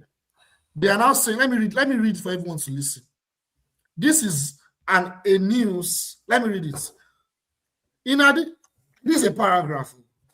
In addition to IS Sahel, there is also IS West Africa Province, ISWAP, which supports and coordinates with IS Sahel in northwest Nigeria, the so-called Boko Haram, and the Al-Qaeda group of Ansarullah, and the group for support of Islam and Muslims, which, like IS Sahel, is a group mainly based in Mali and Burkina Faso. But in recent years, have also made inroads into Nigeria that has effectively made the Sahelian and Nigerian conflict one large conflict. We are done. So you see, all this. So what they are trying to do now is they want to target all of us together. Now, what I think they will now do is, because the Nigerian government is now a lapdog to Uncle Sam, they will now use the Nigerian military to go and attack the Sahel. I predicted this. No, Nigeria will not accept it. No, Nigeria. You see, no, they will try and use a base. Northerners will not accept it, except you see what there they're is doing? Northerners will not accept it. Northerners will not accept it. The Sahel people have to attack Nigerian badly. I'll copy the headline. You guys are describing the whole world. America are not ready to use any other military. They can come in and out under seconds without you even doing anything. That is the demonstration they did in Iraq and what they did in Nigeria. The idea they will use Nigeria now, you know, go happen. They have developed their technology to a point that they don't need anybody help. They will breeze in, breeze out. That's the new world we live in today. So there's a reason the guy target ISIS. All these years with the Boko Haram, but all of a sudden ISIS go target. Why? Because that is a bigger fish to fry. That can be every machinery can be deployed against. You know why he mentioned ISIS? Yeah, that is nothing. See, these are people with a military base, with a drone base in Niger. They kicked them out just last year or so, and suddenly now they want to come back to Sahel again. And in a year where Dangote just announced that he's going to be shifting production to almost 1.4 million barrels. See, they see movement in Africa. I agree with you. Stop interrupting all the time. You are describing yesterday. Come on, man. Come on. Let Tunaja speak, man. Let him speak. Let Tunaja speak now. See, they see progress in West Africa and they are trying to snuff it out. And if they think the Nigerian soldiers and the Northerners are going to support their fight in the Sahel, then they need to have their head re-examined. One large conflict, that was what they said. I think one of the ways they can trigger that, if you ask me, they could have a military under, some kind of spy level operation, go there, cause problems. Then the war comes to Nigeria, then the Nigerian military will respond, then the Northerners will not have a choice. But my concern, that will happen. I doubt it. Can I bust your bubble? Go ahead. They know USID, they know scrap arm. Are they see USID? Are they see operating? Yeah, they did. No, they scrapped it. You're right. Yeah. Have they scrapped? I don't think they've scrapped it too. I don't think they've scrapped it. Exactly. No, they said they stop it. Hold on now. They develop another method. Okay. I guarantee you, Jide, mark today up. Within the next 10 years, there will not be AFRICOM. Maybe. You guys, they analyzed yesterday word. These people no need to consider for your ass. Have you read the national security strategy document? The day when it come out, now I have you read it? Upload them. Okay, the paragraph now they give Africa. The day when they drop them and read them, I talked about it. So I know So when you read it, what did they say? They talk about the fact that they still need our mineral resources, didn't they? It's all about our mineral resources. They are here to. So if you agree on that, so why are you saying that they are not going to have to come directly to come? I said they are not going to use the technique that you are describing. They are not going to use your military to achieve the same results. I don't think our military is ready to do that. Our military is full of people that have affinity towards Sahel. They will not do it. Nah, they will do it. I agree. Because the Sahel is already Northern Nigeria. Northern Nigeria is already supporting the Sahelian guys. Anyway. Okay. I hope so too. I advise us to be patient. There are new technology that will be unveiled that humanity never see them before. Be patient. We are just getting started. When they say the world won't change, not like 160 degrees. Stop going on. You're overdoing it now. I am not saying America. Hold on. I am not saying America. I am saying the world they change. Every other actor said they involved. I'm not saying America is going to see, Ovie, but the way we fight is not going to be the way we do things. Ovie, I am more optimistic to an extent. What makes me slightly more optimistic is the fact that because of technological advancement now, it means that the world can transform very, very quickly for them and also for us. Because China took a long time. We have to get our act together. That's why this conversation is important. We have to get our act together because when the time comes, with the access to technology that is out there, we could advance quite rapidly, maybe even shrink the time of growth compared to what China did. Yeah, exactly. We could rise very, very fast. The best for you too, Nigeria. The best for you. What do you mean when the time comes? This is the time. Ovi, you're quite pessimistic in terms of certain things. The guy like fight. Ovi, you're quite pessimistic. Sorry. The urgency of now. You say the time. No, I understand, but right now, I understand what you are saying. No, it's Ovi, we you sound understand. like Ologbe Sere. You sound like Ologbe Sere of the Obaroware court. The guy that was war. You know why I'm concerned? Okay, let me talk now. Let me talk. Hold on, Jide, sorry. We are still fighting for leadership. You are saying the same thing.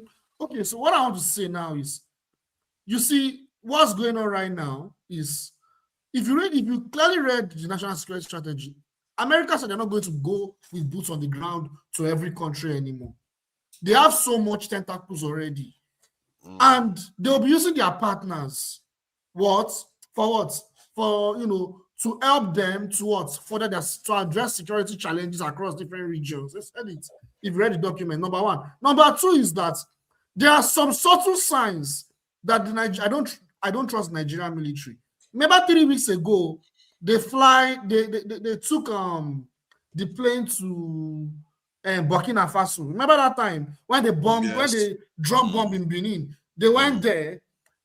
Then after that, the foreign ministry delegates, they went there to apologize. Then this is happening just a couple of days ago. Official, later on. Before that, Ibrahim Traore said that there will be a black winter, because all these chain of events, we need to connect the dots. Niger, we all know. See, let me say this. If I mark my words today, I don't know whether I'm right, but it might prove relevant.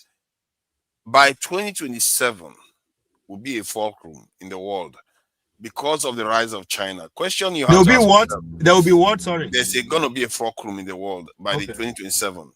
And this is why they are putting a squeeze. Since that report came out, I think 2 or 3 years ago, there has been an acceleration of squeeze. And you can see the acceleration with Israel, recognized Somaliland. They are trying to change the equation on the ground as much as possible. Even Iran. Yeah. President just said that they've declared war against Israel and US and the West today. Was it today or yesterday? Iranian president. I'm telling you.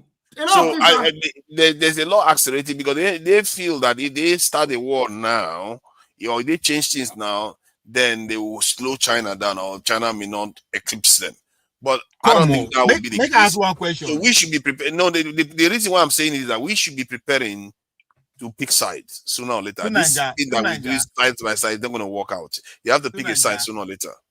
But the non-alliance is not working for Nigeria, is it? It never works. If for weak nations, it doesn't work until you become a bit stronger. Then you can start. Yeah, it's true. I agree. You know why they interject often? Because Unasi, they described yesterday word. The World War III is already in progress. I just described it. It's already in progress. What do you mean by telling? Isn't that what I just described? That's just what I just described. They don't believe say it go reach in the 1930s. We go actually get it. We go all these things go they progress in. We enter 30s, 1930s. By 30s, it may be too late for us. For us Nigerians, for all black people actually, for all black people, it's already too late. That's why I'm angry with you. It's not. See, there's this tiny window. This is what I'm telling you. That's why I use. Over here. Do you know we have? Do you know they have enough? They have everything in the ground in Africa to actually build. This dangerous thing that they're threatening us with in Africa without importing a single material. All we need is the expertise. You guys don't understand. No, but I totally just finish. Yeah, let me just finish, bro. Yeah, all we need is the expertise on the ground to do it. And as Tunaja said, forget about this non-alliance. It's not going to work. This push-in, half-stepping is not going to work anymore. We need to have a solid, strong alliance to align with conditions that they're going to help us build our military capability. Yes. I agree with you guys. But the question is that, it's our conversation, not be us here as a people. Is it center on fighting that ground, or we are still fighting who go lead? Like, Oh no, I think Oh we go no, for lead. you, no, for you in Nigeria. Don't talk for me. Don't talk for me. For you in Nigeria, this is what I'm saying. This is why most of us in West Africa, we're looking at you guys online, the stuff that you talk about, and what you engage in. You are holding us my behind. point. Nigerians are holding the sub-region behind. You now, you actually have finally got the monster Gotta to go, start guys. poking I their gotta eyes on go. us. See you next Yeah, time. Jide, yeah, All thank right, you bro. for Jide, being here. thank you, sir. Take care. Yeah, yeah, but So you in Nigeria, that's why you are that's engaging. why I'm disagreeing with you guys. It's just that it's like you guys are a little bit behind, right? We are not even discussing what we agree on that is the next thing. How we go take catch up. We're not. That's not even also our leaders. I'm not even talking about us. They are struggling to say that me go lead, that me go lead. Why the other world is busy negotiating how they go finish up to pieces. Where they say, na me go lead, na me go do the. So that's why the kind I of know it's guys. sad. Yeah, but It's sad. It's sad. Ovie, what is that you got in your hands? I hope you are not having this thing. You are ruining my life. Oh, don't do that now. Don't be. No, but I'm seeing some stuff in your hand. Don't be doing hold that. on first. Hold on. Let me. I'm not smoking or about to smoke. But why Okay, do because you you have say it in your to hand. no? Let me ask you. Why is it going to ruin your life? Let's have a Because conversation. live. Because if Yeah, you I see, know. they will say, why No, you man, have I? tonight they No, let but him burn, man. As long as it's making sense, it's fine. let's have a conversation Let on him this. burn. Why it will ruin your life? Because it's not the people that watch it now. You know, I'm used to Dr. Damage. The standard is different. Oh You yeah, can't. it's true. But if it's making sense, let him smoke. I agree. I'm not trying to disagree with you, right? But yesterday you made a point that I cannot agree with you. That the reason we should not give old people power is because they are not fluid, they cannot change, they are dogma. Yeah, That's what true. you are. That's what you are doing. No. Oh my God! And you use your own analogy. You they think, oh, that's what Dr. Damage's standard is. Right? No. That I know what you are saying. I hear what you are saying, but that's also my standard because I don't want our young people to get caught up with those type of things. You see what I mean? Isn't that okay? You understand what I say? We are not even ready. You are not ready. You don't Not ready for understand. what? Hold on now. You don't understand your stand on this thing. You don't. It's not even coming from your understanding or from your intellect. You take that. I Hold on now. You understand take enough. I understand enough. no, you I'm not don't. saying it's not dogmatic. I see. It's not dogmatic. There are some people that can handle it, others can't. That's a fact of life. That's not. Are they come and tell me everybody go there smoke? That's not the point. Yeah, but I don't want it to be at the forefront. All right, let's move on. Let's move it on. I am not saying you should concede. I am just referring to your own understanding. No, I get your point. We're I talking think about leadership, in right? some We are discussing sense, about leadership here. you have a valid point. But like I said, in all public endeavor, is the greater good you have to focus on. And I actually believe this one is for the greater good, at least in the current dispensation.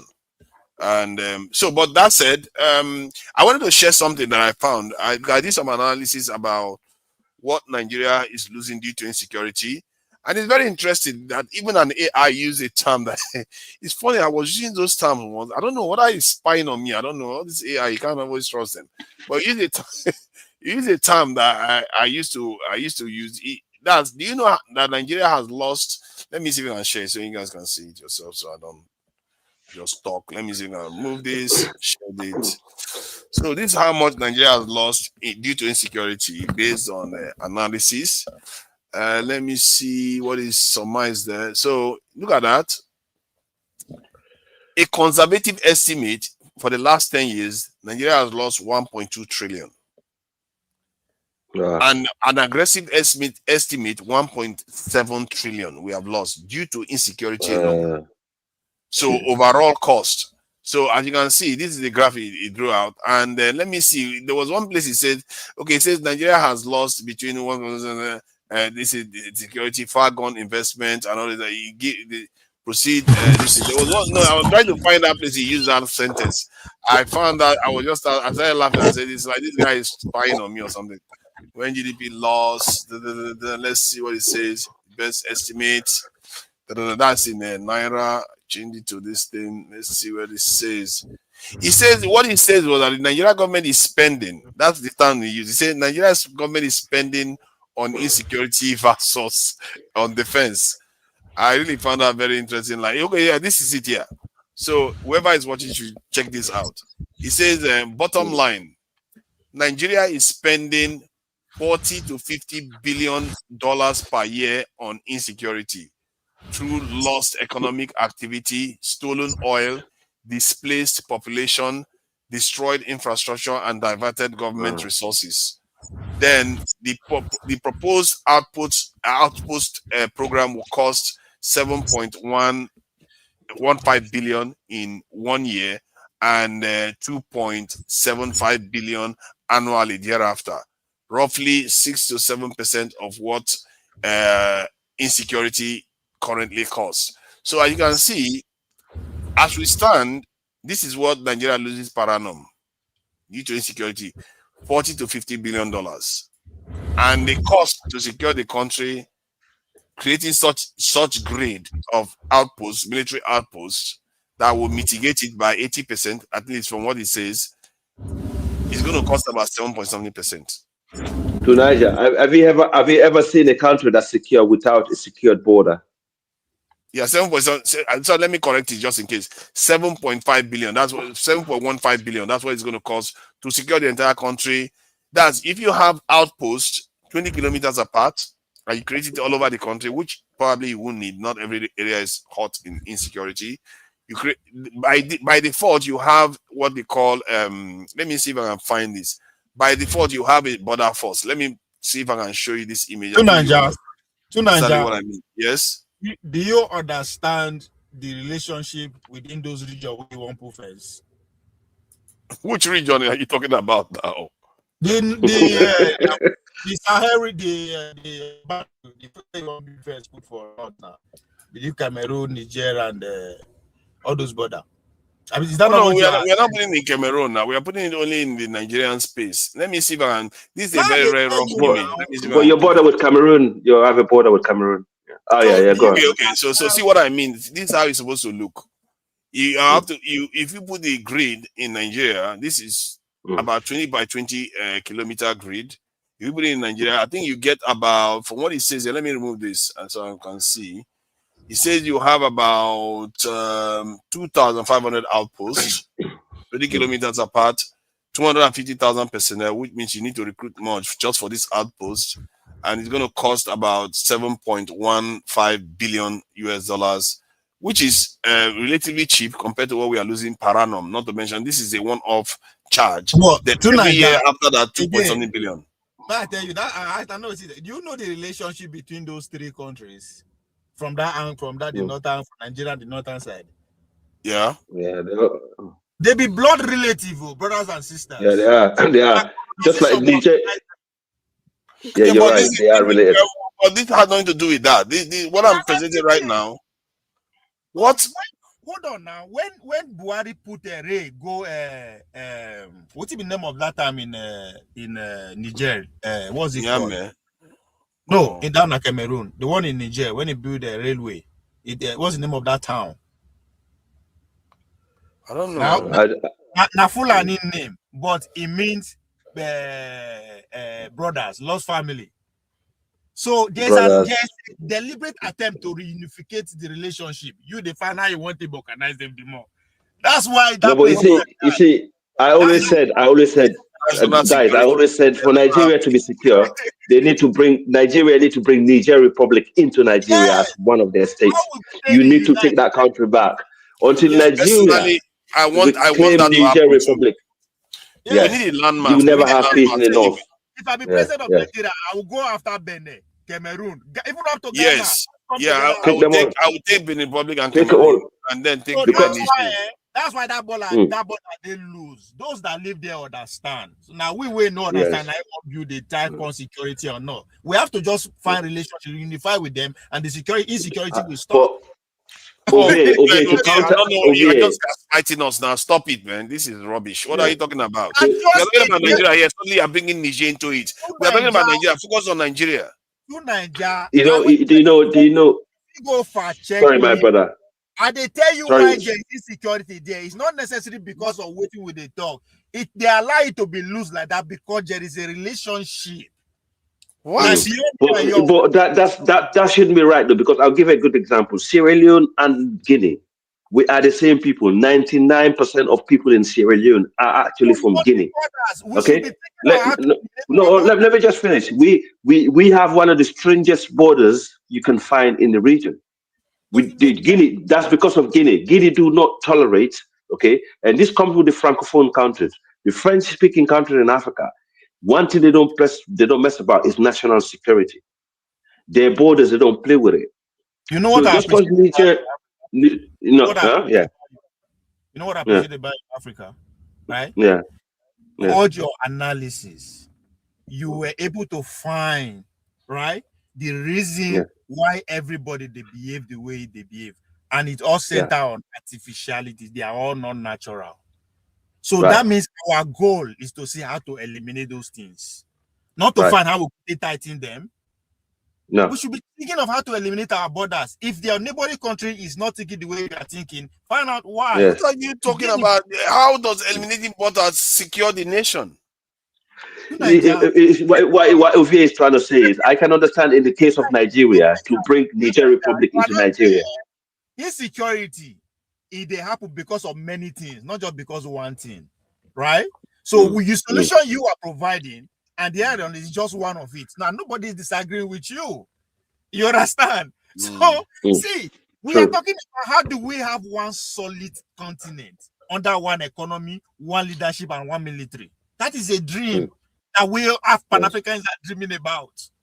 How do we make that? But Nigeria is what we are talking about at the current this thing, because the topic was about Nigerian this thing. I understand the continental one, because personally I actually think that I support the idea of Niger coming in. So yeah, we say how do we get Nigeria? 100% to Nigeria. But without Nigeria, what I also know is that you have to have a nationalist, Pan-Africanist view. As a matter of fact, which is very, very interesting. I thought that was a concept that shouldn't exist. You see, this is the thing I was telling of you, and all these some of these people that are in the chat that seem to not to understand me at all. I reached this conclusion without knowing that is how Kwame Nkrumah thought too. I didn't know that until I played this video that I played for you guys this evening of Nnamdi Azikiwe what he said. Now we don't share you. Nnamdi Azikiwe was saying that Kwame Nkrumah was a nationalist. Yeah. You have to be a nationalist to be a Pan-Africanist. Yeah, but as I said, you know what influenced them. See, to Nigeria, you are worried about the insecurity Nigeria is facing from that border, right? And how to cope with that's what you are talking about, right? So you are saying that we have to stop insecurity in Nigeria first, then worry about the rest. I agree with you. That's one way of saying it, right? I'm not. You are making Alpha and Omega.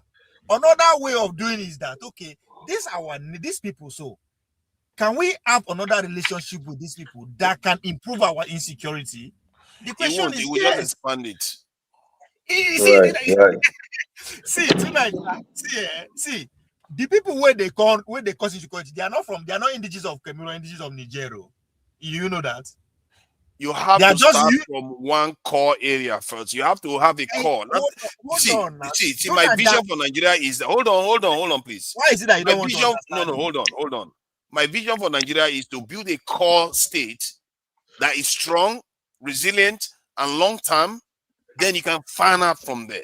You can't I think everybody We've been trying your method for a very, very long time. No. I don't like doing the same thing that keeps failing over and over again. What's my method? The method is try to expand your border first and keep expanding. Then hopefully you have a Pan-Africanist. That's why it's good. That's why it's good to. That's how it works. Hold on. That's why it's good to listen. Just listen. You understand? If you are from River State and from Delta State, no, you are from a Bayelsa State. We have boundary, right? And there's insecurity along our borders. Mm-hmm. There's one way. There's two ways to do it. Either I build sophisticated border patrol fence, military gadget, or whatever, right? That's a solution too. All right? Or I'll come and sit down with you, guy. This insecurity where they come, so I know say you self no like them. Are they your people or not? Oh no, they are our people, of course. Hold on now. Listen to me first. So I they ask that so that if we can have a better relationship that will lead to stop of that. If that is not possible, we'll go that way. I mean, you just say this is the only way and they have to be that way. That's not how life works. No, I'm not saying this is the only way. I'm just saying that you have to logically, if there are other means of doing the same thing that naturally evolves, you can do that. You have to have flexibility. But the plan, oh, let me finish one word now. Yeah. The plan should always be create a long-term stable core. Africa doesn't have one. Every time they keep changing and instability here and all that. No, you have to have a core strong nation that stands the test of time. And I believe this in a direct democratic system, if we can, which is going to be hard, I'm sure, from the north, but if we can implement it in Nigeria, it's going to be stable for a very long time. Then you can have security and you can find out. Why do you think I said that we need about at least 1 million soldiers? If we have 1 million soldiers, you take 200,000 into the Sahel, you clear all that nonsense that's going on there. Let me ask you this last question before you bring another person. So you know why I take the side that I take? Because in our reality of today, Nigeria, that's what it is. They not want to establish a better relationship with their neighbors. Why the southern part of Nigeria say, you know what, we just need to have just what you are saying, have a better security. So it has what me and you are going back and forth. It is not our place. It is the current reality of Nigeria. One side is say these people now are brothers and sisters, so there's a better way to relate with them and stop the insecurity. The other time they doesn't, man, fuck all this shit, man. This is 2025. We need better sophisticated security so we can achieve our goal. It is the reality that the men are discussing. So that's why I thought, listen, because when the debate of electoral result it was going on, the debate was between there's a lone voice, there's a few people like in Dumeseko, our villages, we know if we do transmission there because they will not get internet and all that. The other part of the country, no, waiting now because of now we can't stay stagnant. They say, okay, we won. But guess what happened during the election? They used that small loophole so they rigged the election. That's Nigeria for you. Elites will always use their own loophole. So but that's Nigeria for you. We have to look at things from a more macro level. I understand the issues that Nigeria have, but if you want to solve them, you have to start looking at ways to solving it without necessarily spooking them. Because one of the things Nkrumah did, I found a little bit strange, was that he went for the socialist system. Although then, Soviet Union was at its height, so maybe that's why he did what he did. Because personally, I thought that would have scared the West quite a lot, and secondly, he would have scared his own people too. Because his own people, it's not like they fought for their independence anyway. All they saw was that the white people came, shook their hands, and they were nice to them. So why drastically change the system? So it's going to make him seem like the outsider here. So that is so from that point of view, if you want to learn from that kind of lesson, you want to change the system in Nigeria. But if you are changing to a more advanced democratic system like the Swiss system, I don't think it will scare the West that much. You're not like switching from that to communist China. But don't you see fine striking difference between these two personalities, Kwame Nkrumah and Zik? They're all American educated people. How come they have those kind of views? You see, funny enough, you asked that question because Zik seems to have struck the opposites. Both of them are on both extremes of what I don't agree with. Like Nkrumah went too far in terms of alienating his own people and spooking basically the West like crazy. And Zik was so naive in terms of thinking that he can talk his way out of oppression. It's not going to work out like that. And he failed woefully. Yeah, you can see the result now. And same did Nkrumah fail. Even no, don't say he failed because they overthrow him before he even get to. Yeah, that's failure now. Failure is failure. The reason why they failed is because they're a bunch of socialists. That's the reason why they failed. The reason why, part of the reason why he failed, he didn't upgrade his security posture. You want to change your system, but you don't upgrade your security posture to what the rest of the world is doing. I don't know why Africans do that. I really don't know why Africans do that. These two people went to the same school, not just the same college, the same school. No one that Zik went to Freetown. He's Sierra Leone. That's where he studied. He studied in Sierra Leone. Jomo Kenyatta. Let me just finish. Jomo Kenyatta, Zik, most of these Pan-Africans that you see in Anglophone, and some of the Francophone, they came to Freetown. The British taught them, political system. We taught, in fact, Sierra Leone, actually, we contributed to the governance of the entire sub-region of Africa, because it was the first university in the entire black, modern university in the entire black Africa that was established. Those was before the Zik. Yes. So but it was just footstep that was following in terms of governance, and most of it was diverted to. No, let me just finish. Most of it was diverted to the socialist system of Pan-Africanism, and Pan-Africanism failed because of socialism.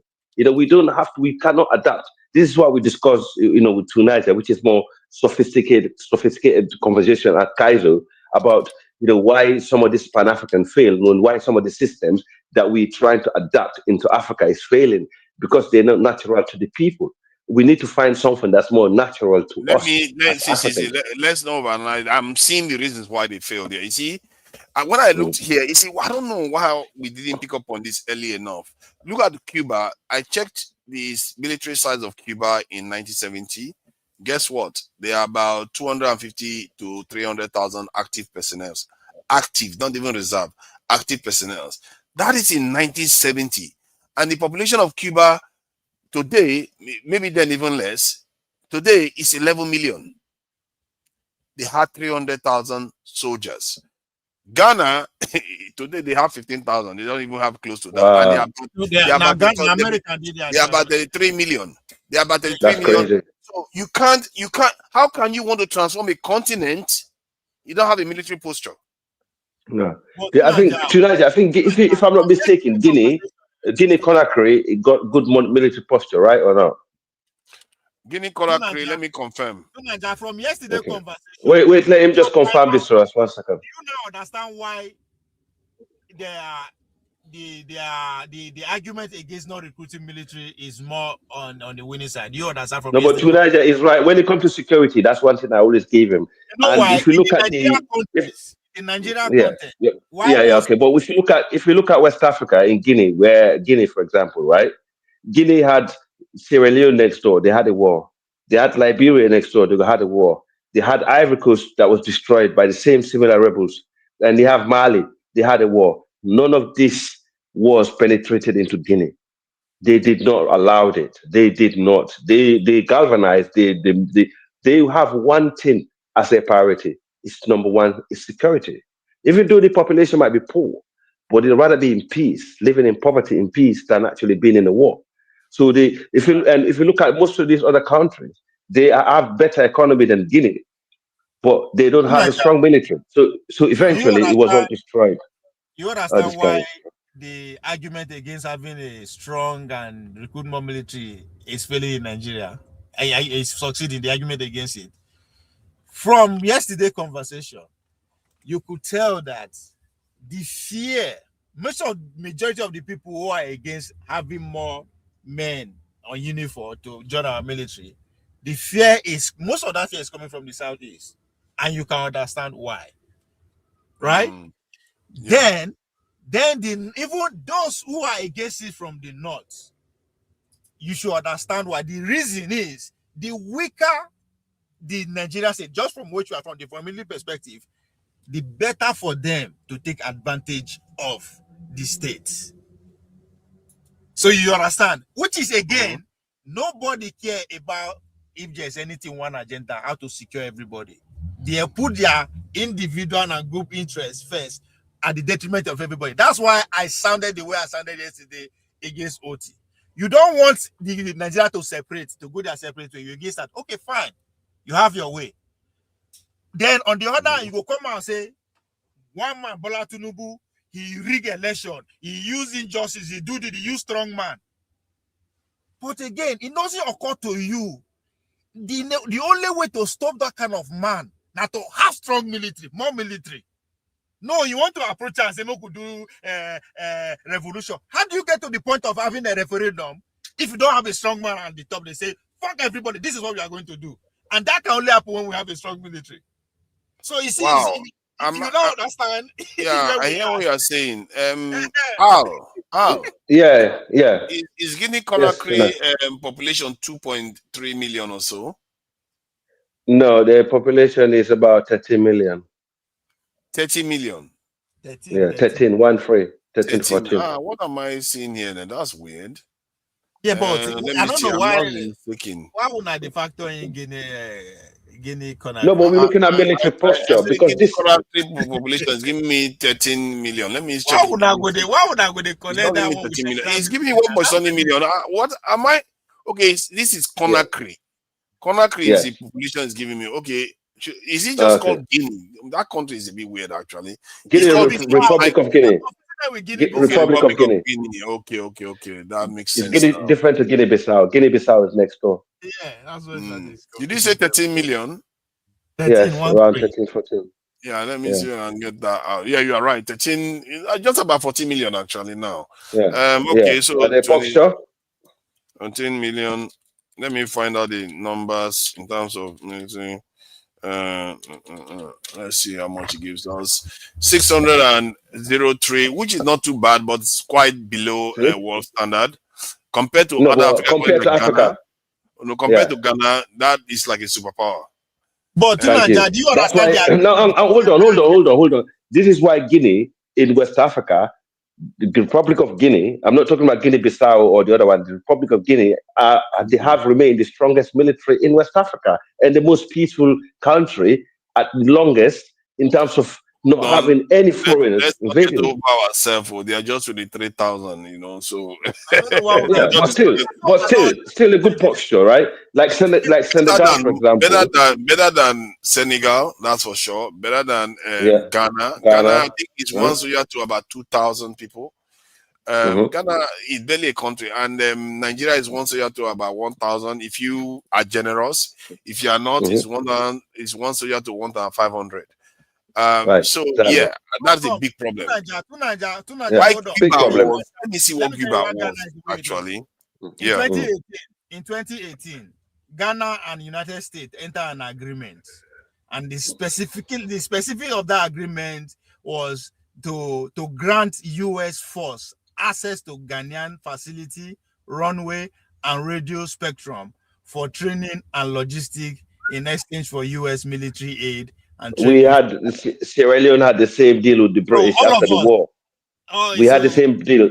Yeah, we had the same deal with the British after the war. The only place where the SAS had a foreign base in the world was in Freetown in Sierra Leone. They call them IMAT. They train our police, they train our military after the war before they left. That's fine. But in terms of the government policy, that's what we are talking about. Not fine. So, man, let me give you the figures for Cuba in 1970. It's one soldier to 36 citizens. Yes, because they all their lives they face they are a neighboring country to a superpower. So right. Yeah, Switzerland. Okay, let's go with it quickly, man. This in Singapore. Then Singapore is just as militarized, compared to their size. See, let's stop making excuse for being lazy. Military stand. I'm with you on the military level. I know. You should agree with Tunisia on that. I totally agree with him when it comes to the military. Point out why we did where we did. Why the Nigerian military? It's why they all failed. It's why they all failed. They didn't because these people didn't fight for independence, so they don't have their instinct of defensiveness is not there. So they just thought, okay, this people they will not do anything to us. What are they gonna? They just gave the key to us. Why would they do anything? No, they didn't expect it. I don't think they were thinking like that, and I don't know why. Because they all knew Cuba. Cuba was very militarized. That should tell you something. Because they are not planning as one. They are not planning as one nation. They are planning as individual. It's really weird. It's really weird. Let me even find out the side of the military of Ghana in 1966 when Nkrumah was overthrown. That would be interesting to know. What was that? You can't what's his name? Murtala Mohammed. He came into office. He retired more than 100,000 soldiers because Nigeria had about 250,000, which was significant in 1970 or so because of the Civil War. Then by the time he came into office, he retired 100,000 barely within a year. And ironically, he was assassinated without a security officer. He's lucky they didn't overthrow him. He's lucky they never overthrow him because all the governments in Africa, in West Africa, in my region, that governors that try to do that, they got overthrown by the military. Read Obasanjo. How many military in I ain't deploy Nigerian military when he come in 1999. Read them. Google them. They will give you answer. You'll be shocked too. Why he retired a lot of military as well, did he? Yeah, he retired a lot of Nigerian military. Just Google them. How many military officers Obasanjo That's not good. when he came in 1999? You'll be shocked. Now the first time I know, say, okay, president, if you do that can't be that because he affected one of our relatives, will be majors at that time. Wow. Wow. This is gonna shock you. What I'm reading here is shocking me. I tell you, you go shock. So you go forgive Buhari self. You go say Buhari try. If you read about Obasanjo, who is a major general, by the way. That's crazy. That's crazy. You can see why you're having problem with the insecurity because you need those numbers. So Ghana population in 1966, when Nkrumah was overthrown, was 8.2 million, and their security, their military size, they said approximately 600 officers and 14,000 other ranks. I don't know what I mean. I think it means they have 14,000 soldiers in their military. Guess what their military? That was 1966. Guess what the military size still is today? Ghana military size, what's Ghana military size? It's around 15 to 16,000 today. Oh my the population of the country is more than tripled, but the military size is still the same. That's what America wants. That's not even a country. That's not even a country. That's Africa, man. And you see, we did not learn from our past and our empires. Most of our empires were destroyed by invaders, by foreign invaders who came, destroyed, smashed, loot, and went. And that's because we never had security. It's not because we never built great empires. Most of our empires were great compared to you know what we did? It's not that we didn't learn. The forces that were employed to miseducate us are more. That's it. They are more powerful. Oh my God! What just happened? I don't want trouble. Let's bring this in. Support the diaspora voting on before he goes ballistic. Nobody needs trouble. Welcome to all the diaspora voting. How are you doing? It's not being gentle. Yeah, nobody want to rile him up before he goes ballistic. He doesn't even have the strength to be round up. Naija problem too much for him. Edo people, see, I think someday we'll make some time to talk about Edo. Actually, I need to understand Edo politics. We beat anybody for Edo. Is Edo where the Benin Empire used to be tonight? Yes, that's where it used to be. We love you guys in West Africa, man. You're one of our favorite. We actually love the Benin Empire. It's the most talked about. When you say when you say that is where he used to be, has he moved? He started again now. No, I'm asking the question now. You say it used to be there. Has he moved? Did I say that? I said yes. That's where. Yeah. Did I say, okay? That was wrong. That's what's wrong with me. I said that's where it is. That's where it is. I question you. If you need today, we they beat anybody. We don't care if you're bicycle or if you be Don Pedro. We go beat you. So not talking about that. We go beat you for people if you need now. I don't know what's going on. Do you know how much people are getting worked up about that issue? What is going on? It's just funny to me. But over here, it looks like they are targeting the Bini Oba, No. It's just like I said. I think the mistake most of us. The guy actually talk. The waiting in talk way. I know. Yeah, I know what you talk. I know what you talk. Okay. Yeah. Is it really like no, straight to the? Is it no. in a way? I mean to the. I know. So what do you think they are trying to do? What do you think? What are they trying to do? What example for me, are they trying to say? No, for me, you see that the speech he made a good speech. It was the ending, that I didn't say he messed up deliberately, but it was just caught up with the crowd, not to look at him one kind, because the crowd that is with the crowd that attended that venue was like the yes men, fans of the former governor. You understand? Ah, and okay, okay. something like that. So yeah, if you are not a Okay. supporter of this Obaseki, they don't need you here. We want everybody fans to hey, he's doing meet and greet.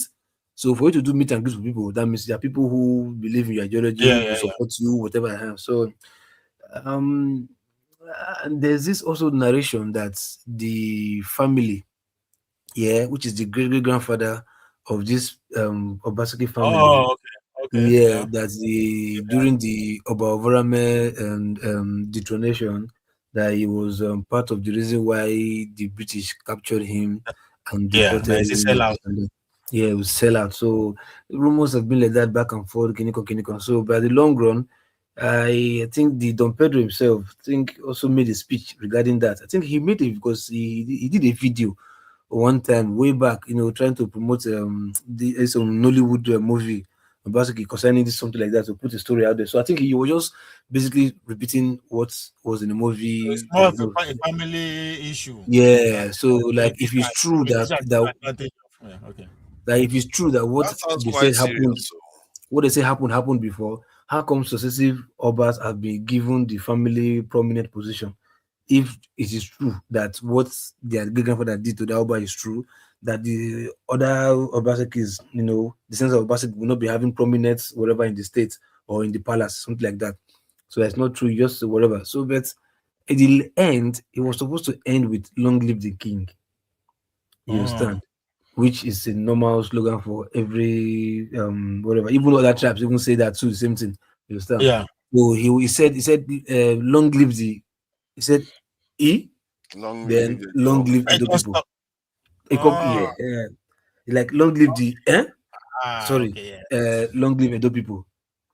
No, I Jigen think point. I think at the wrong time to make Don't that talk speech. by A, isn't it? Don't know when Exactly. don't So talk by wait, Papa, shut up. Papa, shut up. At the wrong What time to is make bad? that Yeah. I have the right now. I So said I at the think it wrong was time like because there is a sorry. tension and the throne is facing a lot of Exactly. So political I think for me, it at was the wrong caught with the time. crowd, not to like if you say that word, maybe the crowd will like, why? So I think it was just confusion at that moment in time. But the funniest thing, yeah, Get the point. he did contacted some chiefs in the palace that he's be hearing that this and that. No, please, he's coming down to come and explain. No, and this and that. They say, okay, no problem. When you come and explain yourself in the palace.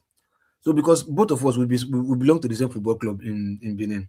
Okay. We are both club members in Benin there. So I tried to contact some people like, oh, why would you allow this rubbish to happen?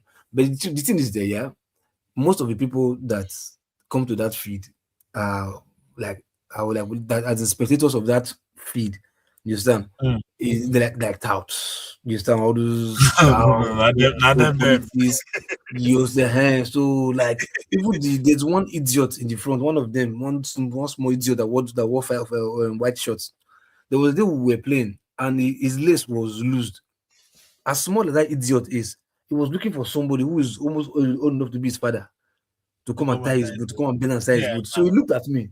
I look at the guy because I'm not familiar with them. Yeah, because I did diaspora now. So I go there, play my ball. I don't talk with anybody. I just go home.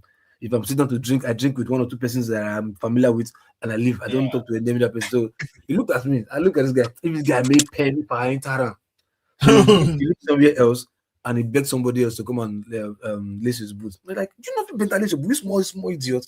But because of illiteracy and what to eat tomorrow, you see somebody who is older than him with like 15 years or 20 years, will still be calling him Chema, Epa, Chema, boss, Egbon, Chema, Egbon, like because of what to eat, you understand, or because of I don't know why. So but that's by the way, sir. So so when he went to go to Benin, for him to have gone to the palace first before going to the field, maybe the people in the field, which for me is stupid on their part, they must have heard the rumor or one argument or whatever that this guy fucked up. So they would have given come, don't come to the field or look at what's happening in the field. Though. So they didn't say anything. You said that's where I feel they were complacent. They didn't say anything. So they allowed him to come to the field. It was changing to put on a jersey. Oh, I was Yeah. wondering why he wear kneecap. Like, Yeah, the yellow short. So that is his yeah, that is our team jersey, you understand? I get it. For Okay. training. So he was already on the jersey already. You understand? The tug and the shorts. The t-shirt and the shorts, yeah, to play already before they pounced on him this and that, and they, from that feed there, they strip him naked and walk down to the palace. Yeah, this shit. Because I wasn't paying Mhm. attention to the airline before. When I see that, look, I say, come. This is that Like, AI be like, bro. Like, no, this kind of seriously, person. everybody was angry. Like, come on, man, what nonsense! And you see, the funniest thing is that, you are seeing it. Youth, this idiot will be idiot. Like somebody was saying, you see Muslims doing what they do in the name of Allah. Christians do what they do in the name of with religion. Like you're ready to kill for anybody or for what you believe in. So these people are still ready to do their rubbish shenanigans for Right. the Yeah, they palace or are supposed whatever. to set example. You Good understand? But example. in as much as the palace did not send them to do that, like if you catch him, do this or do that. But my own is this is not the first time they are doing this in the name of the palace. You understand? And my anger is when they do this and put it out there, for the palace, for the palace, for the palace. The palace is not coming out to put a standing warning to like, Of course. no, Nah. we don't support this hooliganism. This is not what the palace represents, this and that. If there's anything that you agree with, don't take the law into your hands. This and that. The palace don't say things like that. That is my They anger. won't say it now. You get my point? That is my anger. And the governor said, we just play along. No, that one idiot now. That one is even happy now. Yeah, of course. Yeah. It's But does happy. it not seem like they are blowing the entire thing out of proportion because somebody got roughed up a little bit? Yes, it No, is. Like I said. maybe not because of the person. It's because of who is the man. Because he's popular because always on TV and it's an elder. Because they are cousins, and he's a cousin to the former governor. Again, They answer the same surname, so it's their cousin. So the best for the year. they just because of that thing that probably because he went there and he just made that slight error. So like, for was that it reason, error or deliberate statement? For me, because at your age, so you're too big to make that mistake. With your knowledge of the culture or of what you got, this guy spend a good amount of his life to promote the Edo culture, the mini culture, send it out to the world. He has done that. So for you to like, oh, sorry, okay. So the logo there is long live the king, or they like, sorry, the king should not live long anymore. Okay, it's like you understand. So it's like you're not for the king now, you're for the people. So bros. I think from what you explained, I think I not blame the palace because now family fight, now political fight at the same time, and that fight. The palace is supposed to be apolitical. No, but bros. Yeah, but that's how it's supposed to be. But it no be like now. They don't bring them come outside. The fight don't today dirty that every other person knows it. There's a tension between the palace and the system of government, especially with the last government, what happened to be his brother. So, and that tension is still there. It's still very. People are encroaching into the palace's space. I don't they are encroaching into its space a lot. They won't let it rest. They just keep coming at it. Since this government came in, I don't know why. See, look, the guy know better. He's a participant to that fight. He's a member of the family. Look at the last one that happened concerning this market, whatever. They are talking about market. Tinubu's daughter coming to do market in Benin leadership or market, whatever. That the uppers now still like bring himself down to be addressing Tinubu's daughter one-on-one. Market matter. Don't you know? And then you hear about Anioma. Then you hear about Anioma again, and all. They're just like, man, they are circling that area like nothing. We're not gonna look at like that. Tinubu, that is Tinubu, not this daughter. You no go see him like that because the man feel come out time. If you just use on your show flex power, just use and play. You can do it. Look. See, hold on. But I play it for actually. It's two things. You carry yourself the way you want to. You put yourself the way you want to be carried. Yeah. I agree. Look, if you truly, they say a king is not feared. A king is not loved. A king is feared. Yeah. If you truly put your foot out there and do what a king is supposed to do, the people are ready to die for that king. Yeah. Then go come punish any president. Say no, because if you say you don't play my game, I can't promote you. Then you now see what the people will turn the state to become. Because in the name of what happen, the government go tell you, then go by itself, come back to say no, like these people, no great. No matter. What do you think? What do you think of these guys who are running for political office going to visit in an official way. They go carry Okay, people. now look, now a king is a father to a people. So when so Yeah, there are but children when they come to meet you, they are going to yeah, know, no, you but just you pray for them. let me finish that question. Hmm. You can go and meet the king on your own without camera and all those things. How many people? Okay, you are in London now. How many candidates they carry entourage? They go meet the king when they campaign. Okay, now okay, see now they do, yeah, they do. They So talk when with they campaign, not after they okay, don't win. fine, okay, fine, yeah. You guys say maybe when they campaign, they don't do that. You understand? Which You don't is do that. Go visit the king if you want to on your own. Say, Papa, this is look, what I want to do on my own. Or maybe you and your family. Not necessarily because why I'm saying that there because what I read this 2023 is that the palace actually supported Obi. That's what I read from my own view. Because after the election, the guy was running up and down. He had to run go Kano, from Kano, they run go Sokoto before he finally come, come see the man himself for White Aso Rock.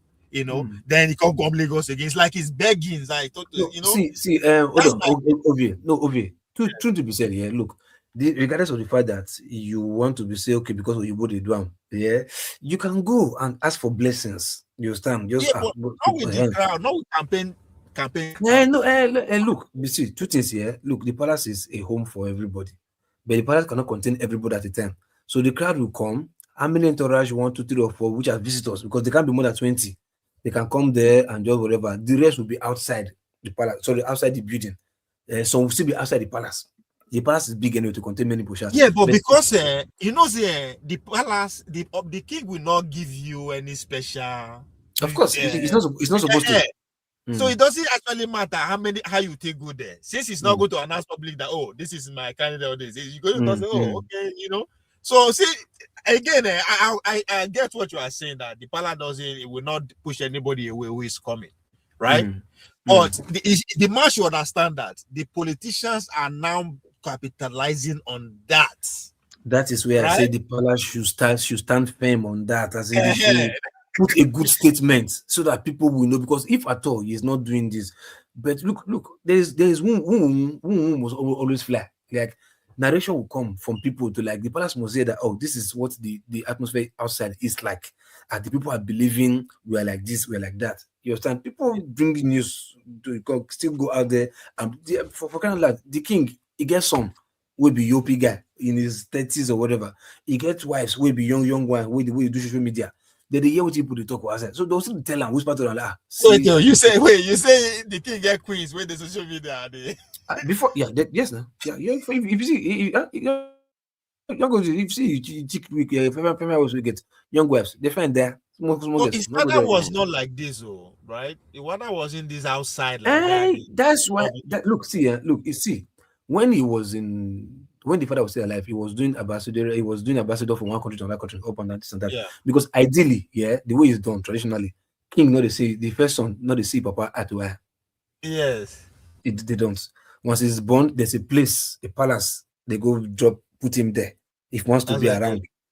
He will be there to grow and do everything, learn whatever. The people from class to go there be teaching him what to be done.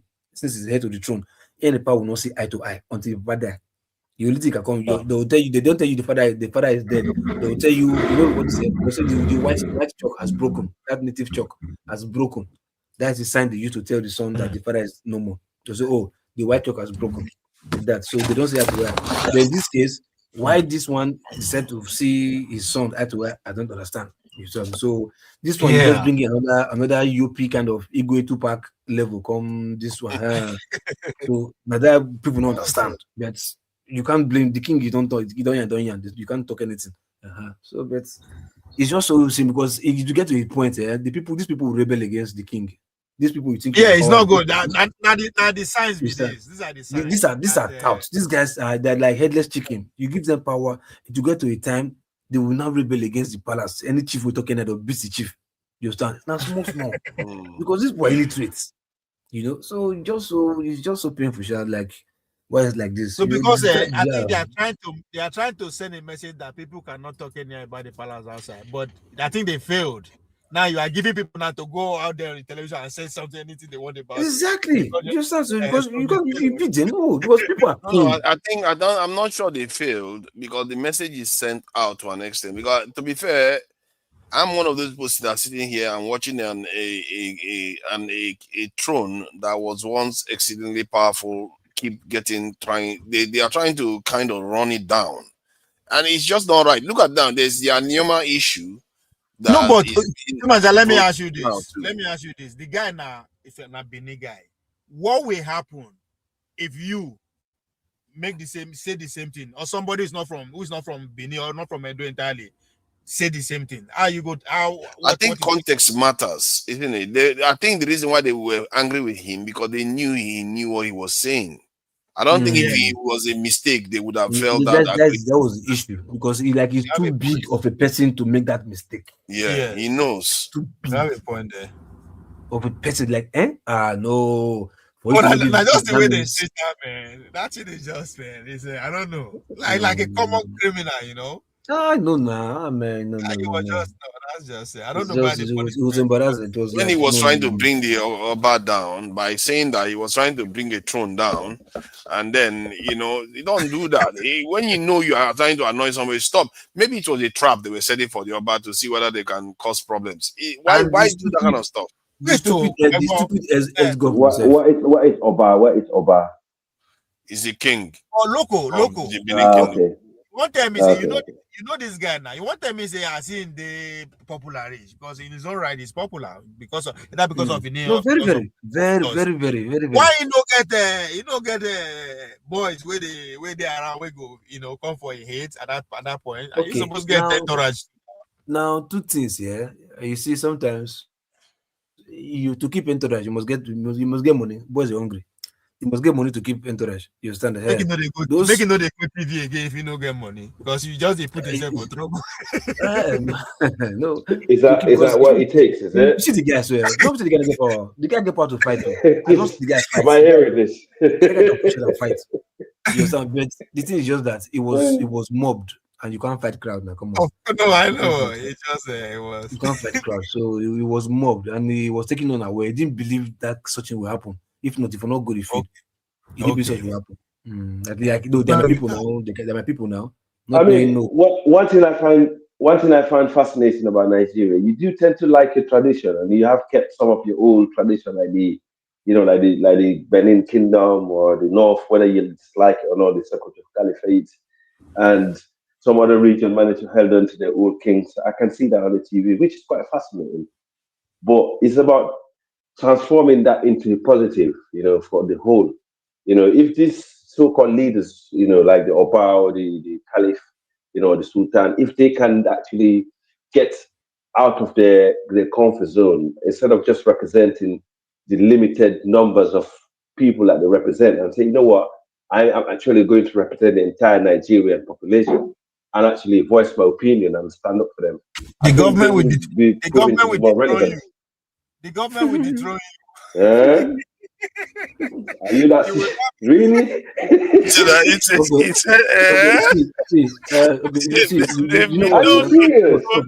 Yes, now. Let me tell you a secret. See, listen.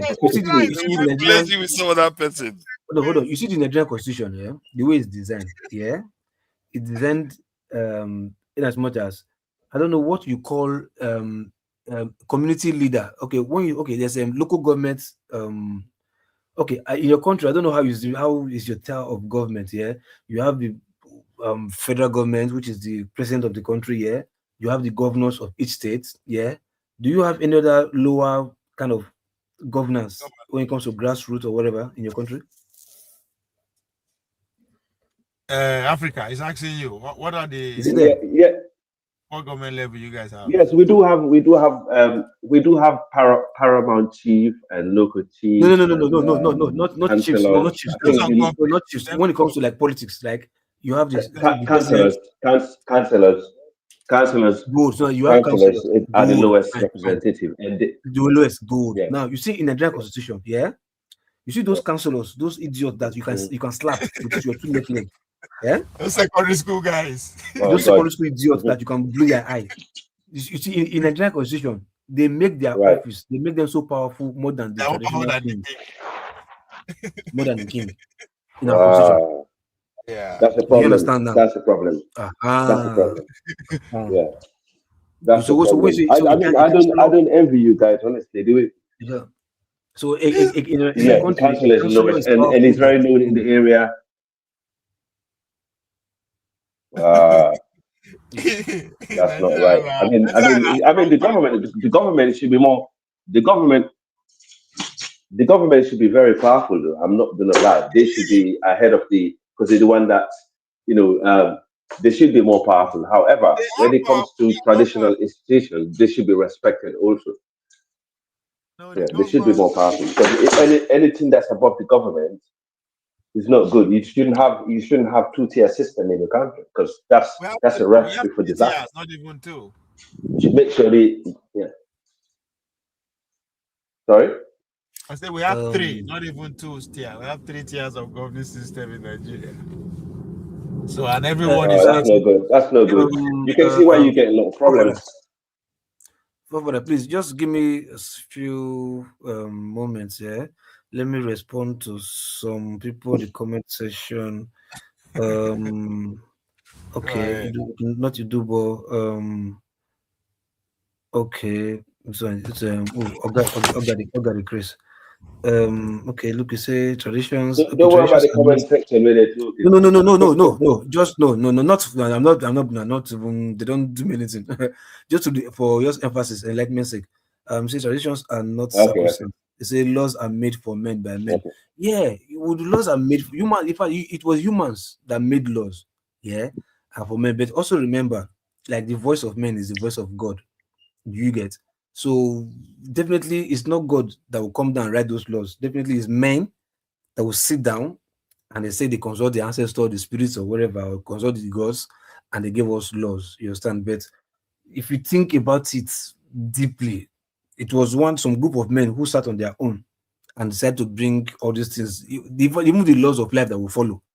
It's a group of men that sat down and wrote it, and they told it, they sold it to us while we were young, and we grew up and believed in them. So, but there's nothing we can do, you understand, because except we will come up with our own laws and change it if we can. But we made it like that, and it has been like that, so there's nothing we can do. We just go by it. But in our own old age, we can use our common sense to like, no, this is right and this is not right.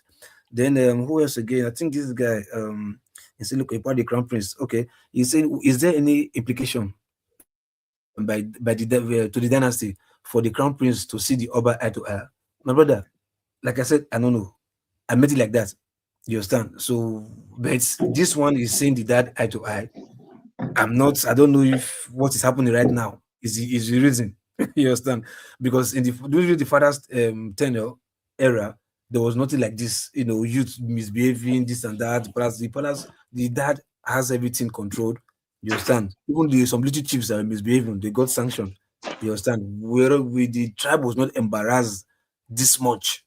Because if you look at after the previous king passed on, you will now be seeing different tribes, like what Fofara said, Anyoma, this one, different tribes, different little small tribes will be saying, bringing some history, even Ika, Agbo, this and that, distancing themselves. No, they don't pay loyalty to this anymore. They don't. So people are just throwing shades to the Benin Palace since the demise of the previous king.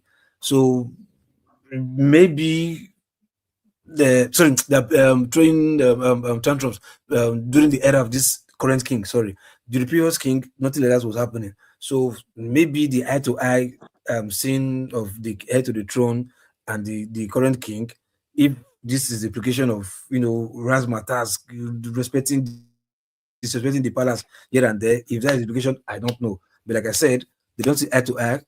We made it like that. We believed in it. We grew up. That could be it, though. That's a good way to actually see No, I it. know, because like I said, yeah, exactly. So because this period, yeah, the things sanctions have been thrown to this palace. Ijo is doing their own, even some Isha one time, then some tribes, Agbo, Ika, Anyoma, everybody, some just throwing, even Ikwere people, some are saying no, they don't come from Benin, some say they come from Benin, this and that. So, but during this reign, tantrums have just been thrown to the palace. So, like I said, because of that, I don't know. himself. You understand? But the thing is So, becoming too much. so You know, people is a Benin kingdom made of with different tribe, or is made of with one tribe? Okay, historically, yeah. Look, Is the I always Benin tell, kingdom made of different tribes or made of one tribe, or is it's not based on tribe or region? Yeah. okay, see, look, my brother, I'll tell you one simple truth here. Even the English that we have today, this English speaking country, this English, England, call England English, they came from somewhere. But today, they are prominent over the globe. Yeah, that you think everybody even came from English speaking. But these people, English, they claim they're a mixture of Italy and German. You understand? Yeah, they're Romans. Majority of them are Romans. You understand? Yeah, Yeah, majority of them are majority of the Roman, English are but Romans. the royalty They're is German. Romans and yeah, Yeah, and Romans. the royalty is German. The others are Roman. Yeah.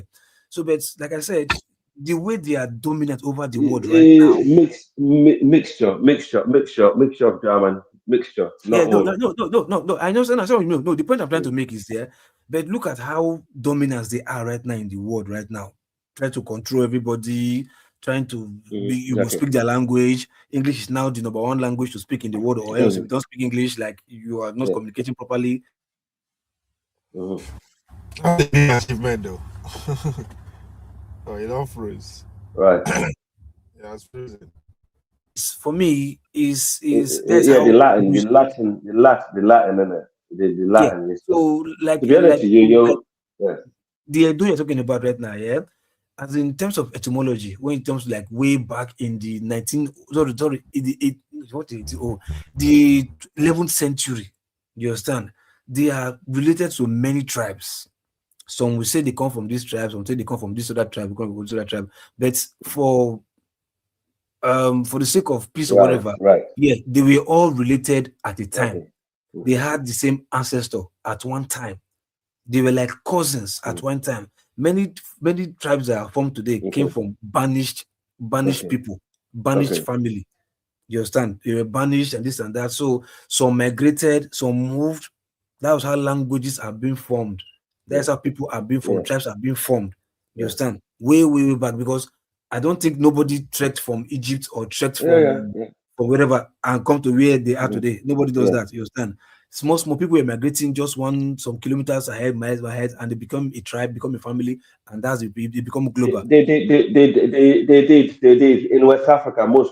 Most tribes most tribes here in West Africa today migrated from different regions to where they are. And I'll give you. Do you know? I was looking at the central belt of Nigeria because I hear a lot of people say the indigenous people have been killed. Yeah. But am I behind? Can you guys hear me? Yeah, no, I can hear you. Can you guys hear me? Can you hear me? So like what I'm saying is like if those for example the Benin Empire, they managed to have so many different tribes in there and they actually made that empire work successfully. Why can't the governance able to do the same thing?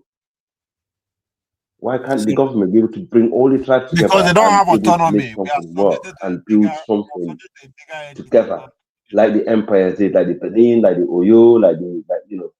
Because those empires don't have power now. They are subjected to this big Nigerian states. See, the thing is, yeah, they don't have any power. The constitution of African constitution. Because we did it in the past, you know, like for example, yeah, because like the Mali Empire, it was 12 tribes in the Mali Empire, 12 tribes in the Mali Empire. They all lived together, they all built together. The only time the empire fell is when the outsiders came in and started destroying it. Okay, the empire existed for a long time. So many different empires existed for so long. You know, these empires were involved. Other tribes were involved in it. They were all given something in the empire to hold on. This is what our leaders need to do. This is what the governance in Africa need to do. So really, truly, we have a really good system of governance that we can actually go back on and rely on, actually build on, than actually trying to adopt something new. The problem with Africa right now. The problem with Africa right now, yeah, the way African constitutions are being framed, they are framed from a model, that was given to them from Europe. Do you get? So they know that, look, if these people are, if you give them from us, it came from the British to Sierra Leone. It came to. I know what you're saying. It came from the British like to that. So Freetown, then to Africa. I they, understand that, they but we did it. can't just keep going back to them. We should look forward. Yeah, but that is where greed. That is where what they say greed comes in. Absolute power corrupts absolutely. Yeah, the so-called presidents right now, they see themselves as God to us, that they can do and undo. Yeah, and we are like their servants right now.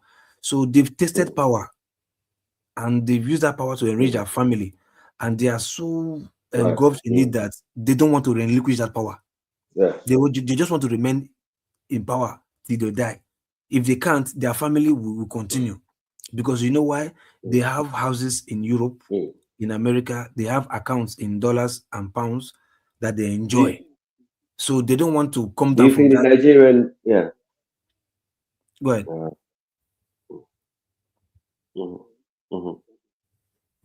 Okay. From that, yes, but I mean that's all good, but I think if we stop making excuses for them and actually come together and put tribalism, I think tribalism and the new thing that's been added on top of it, which is religious differences, Yeah. has been used against the Nigerian population. It's a system that they use in a lot of African countries in the past. But the people Yes. wake up, they realize, nah, this is not working anymore. We need to get away from it because these politicians only benefit from division, right? Yeah. So let's put all this and this Fulani hate, this Yoruba hate, this Igbo hatred, this hatred. Let's have all the progressive group of those tribes, okay? Because every tribe must have progressive. This progressive is progressive people are the people that build nations because they all got similar agenda. Okay, Yeah. you get all the progressive from all these tribes come together and Yeah. start again. And But and sometimes to say, oh, you need younger people. Sometimes you can have younger people, but they still have the same mindset as the old people. yes. So you You're need the correct. people, regardless of their age, religion and background.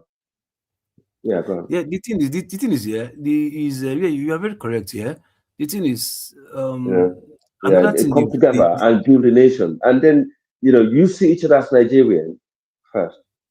Yeah. yeah, the thing that they use against also Africans, yeah, they weaponize poverty. Yeah, that's because they weaponize poverty, mixing it with tribal and religion differences. Yeah, they put you in a state whereby if they offer you Mhm, any little incentives, mhm, your only thought is survival. Let me take mhm. this incentive to survive, because they've used I have to take off my family. Right. I'm hungry. I have to put one, two things together financially. So by the time they induce you financially, you have no other choice than to accept. But like you said, the progressives are minute. They are getting fewer on the daily basis. They're getting fewer and fewer on the daily basis. You know why? Because they are hungry. You understand? You can't be talking to a man who is hungry. You can't be telling a man ideology In, when in, he has, in Nigeria, yeah, yeah, when he has not, when he Ah, hasn't eaten. mm. He hasn't eaten for, he has only eaten once a day, and you are calling him to come and tell him ideology, this and that. You're like, man, I'm hungry. You understand? So they've weaponized poverty. Although in many situations, greed also play a major role.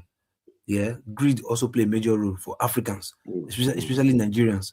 They always think Well, about themselves. this They this don't think about, ideology, yes, yeah. They always think about themselves. They don't yeah. think I mean, about. this ideology, this Mm, this this. Sorry, my brother. This yeah. hunger, yeah, yeah. The hunger side of it, yeah. Mm. I think it's a delay. If you give these people financial incentive from the grassroots, from the base, okay, they have the financial incentive. They have no reason to divert away because of fun, right? They know the masses are actually supporting them. So if you have the masses who are actually backing a progressive because they are progressive, it's hard to destroy. It will be a legacy that you can hold on to for a long time. And I think that's what you need in Nigeria as we speak. Okay. You need to get a progressive from all the tribes, from all the religion, all the regions come together. You need to get think tanks, okay, funded by the people, not by politicians, not by corporations, by the people. Yeah. If you have that, I guarantee you, in a space of time, you build a new generation underneath of politicians, underneath this ones that you got now. You can actually change things by the time you know it. Backfoot development. Because the thing is, if these people can be corrected by money, right? Let's put the money problem away, right? We can fund you guys, yeah. Us in Nigerian progressive, we have to have this progressive being a progressive, very diverse, okay. And then us, the think tanks, yeah, we can actually, when it comes to the ideology and actually keeping this ideology going and keeping it fresh and actually updating it, we can actually also do that. So if you work in that angle, you put religion, region, and tribe miles away. I think you do well. I think my man is gone. So I think that's what is needed in Nigeria. You need to have a progressive group of people who will come together to rescue your nation. Tunaja, are you there? Everyone is dropping off, No, I'm here. Don't mind me. I'm busy listening, resting. Yeah, I get what you're saying, and obviously, building some kind of ideological base will require us to be able to kind of put a document together, isn't it? And Kifaru did try to put something together. I must say, I have to give him credit for that. I probably need to speak to him regarding that and see what one can update on it, and actually start pushing things forward. Because if you look at the conversation we had today, almost everybody is on board with the presidential council kind of system. Yes. Everybody on here was, in support of, changing our security posture. So, and there are probably going to be great ideas in that Kifaru document. So it's something I have to look into. To be fair, I've been thinking about it for a while. I just haven't had time to put things together because, hey, like Support Diaspora Voting was saying, you have to earn a living. See what I mean? You have to earn a living, and often I don't have time to put all those things physically together. And I also do live streams that I have to do, like, Nigerian politics and drama. So I think it's something that I will come back to, and because it's actually more important when you think about it. Because if you have that document done, it can be updated, like you said, and it's already is to take on a life. No, I mean now. Yes. Yeah. Right.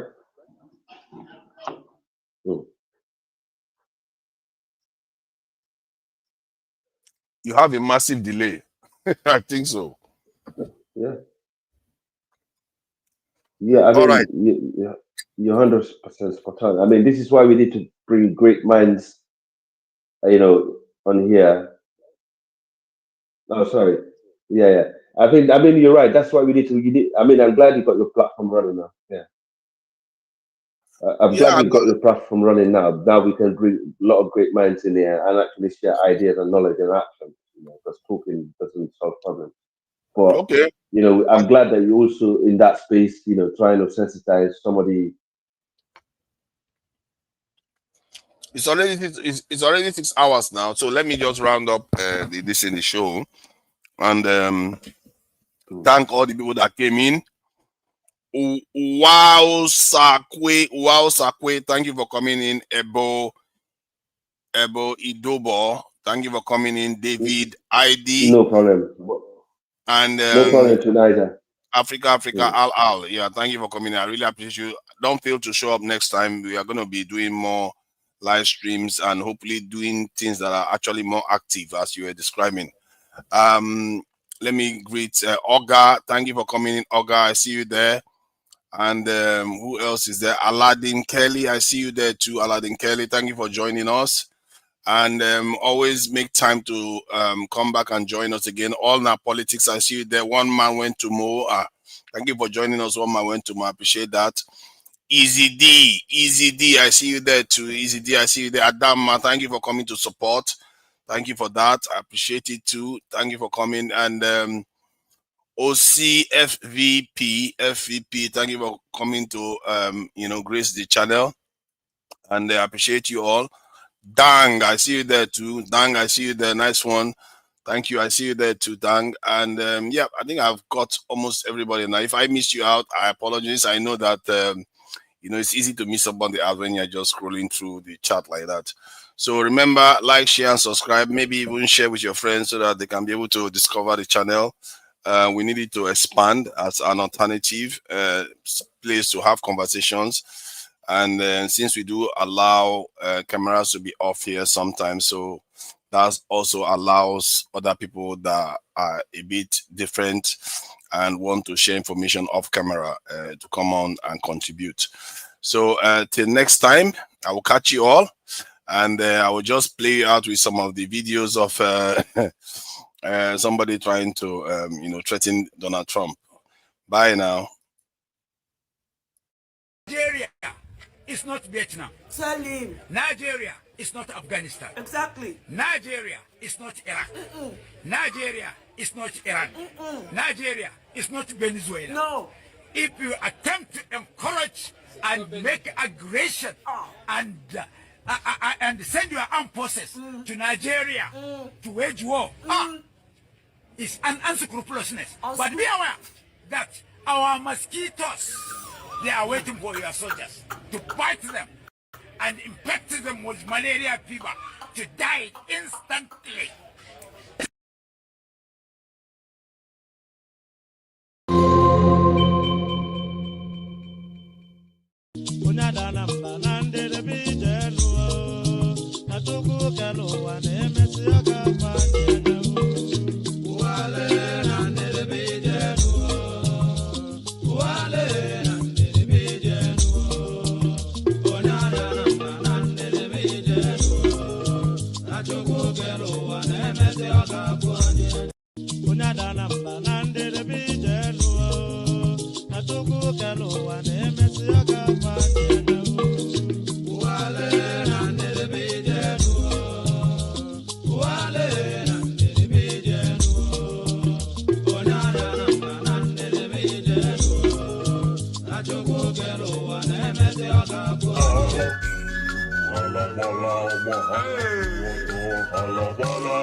igwe sokwala no Elijah sokwabia Gideon sokwabia nna m ukwu Abraham Isaiah onye amụma dịka okwute nke nzukọ bụ ha niile zukwa atụ alfa enwere onye ma bụ egwu ebe a ije o nwere onye ma eje egwu kama anyị abụọ n'ọgbọ anyị bata n'obi anyị erue n'obi kelebe mma nkelebe kelebe mma nkelebe kelebe mma nkelebe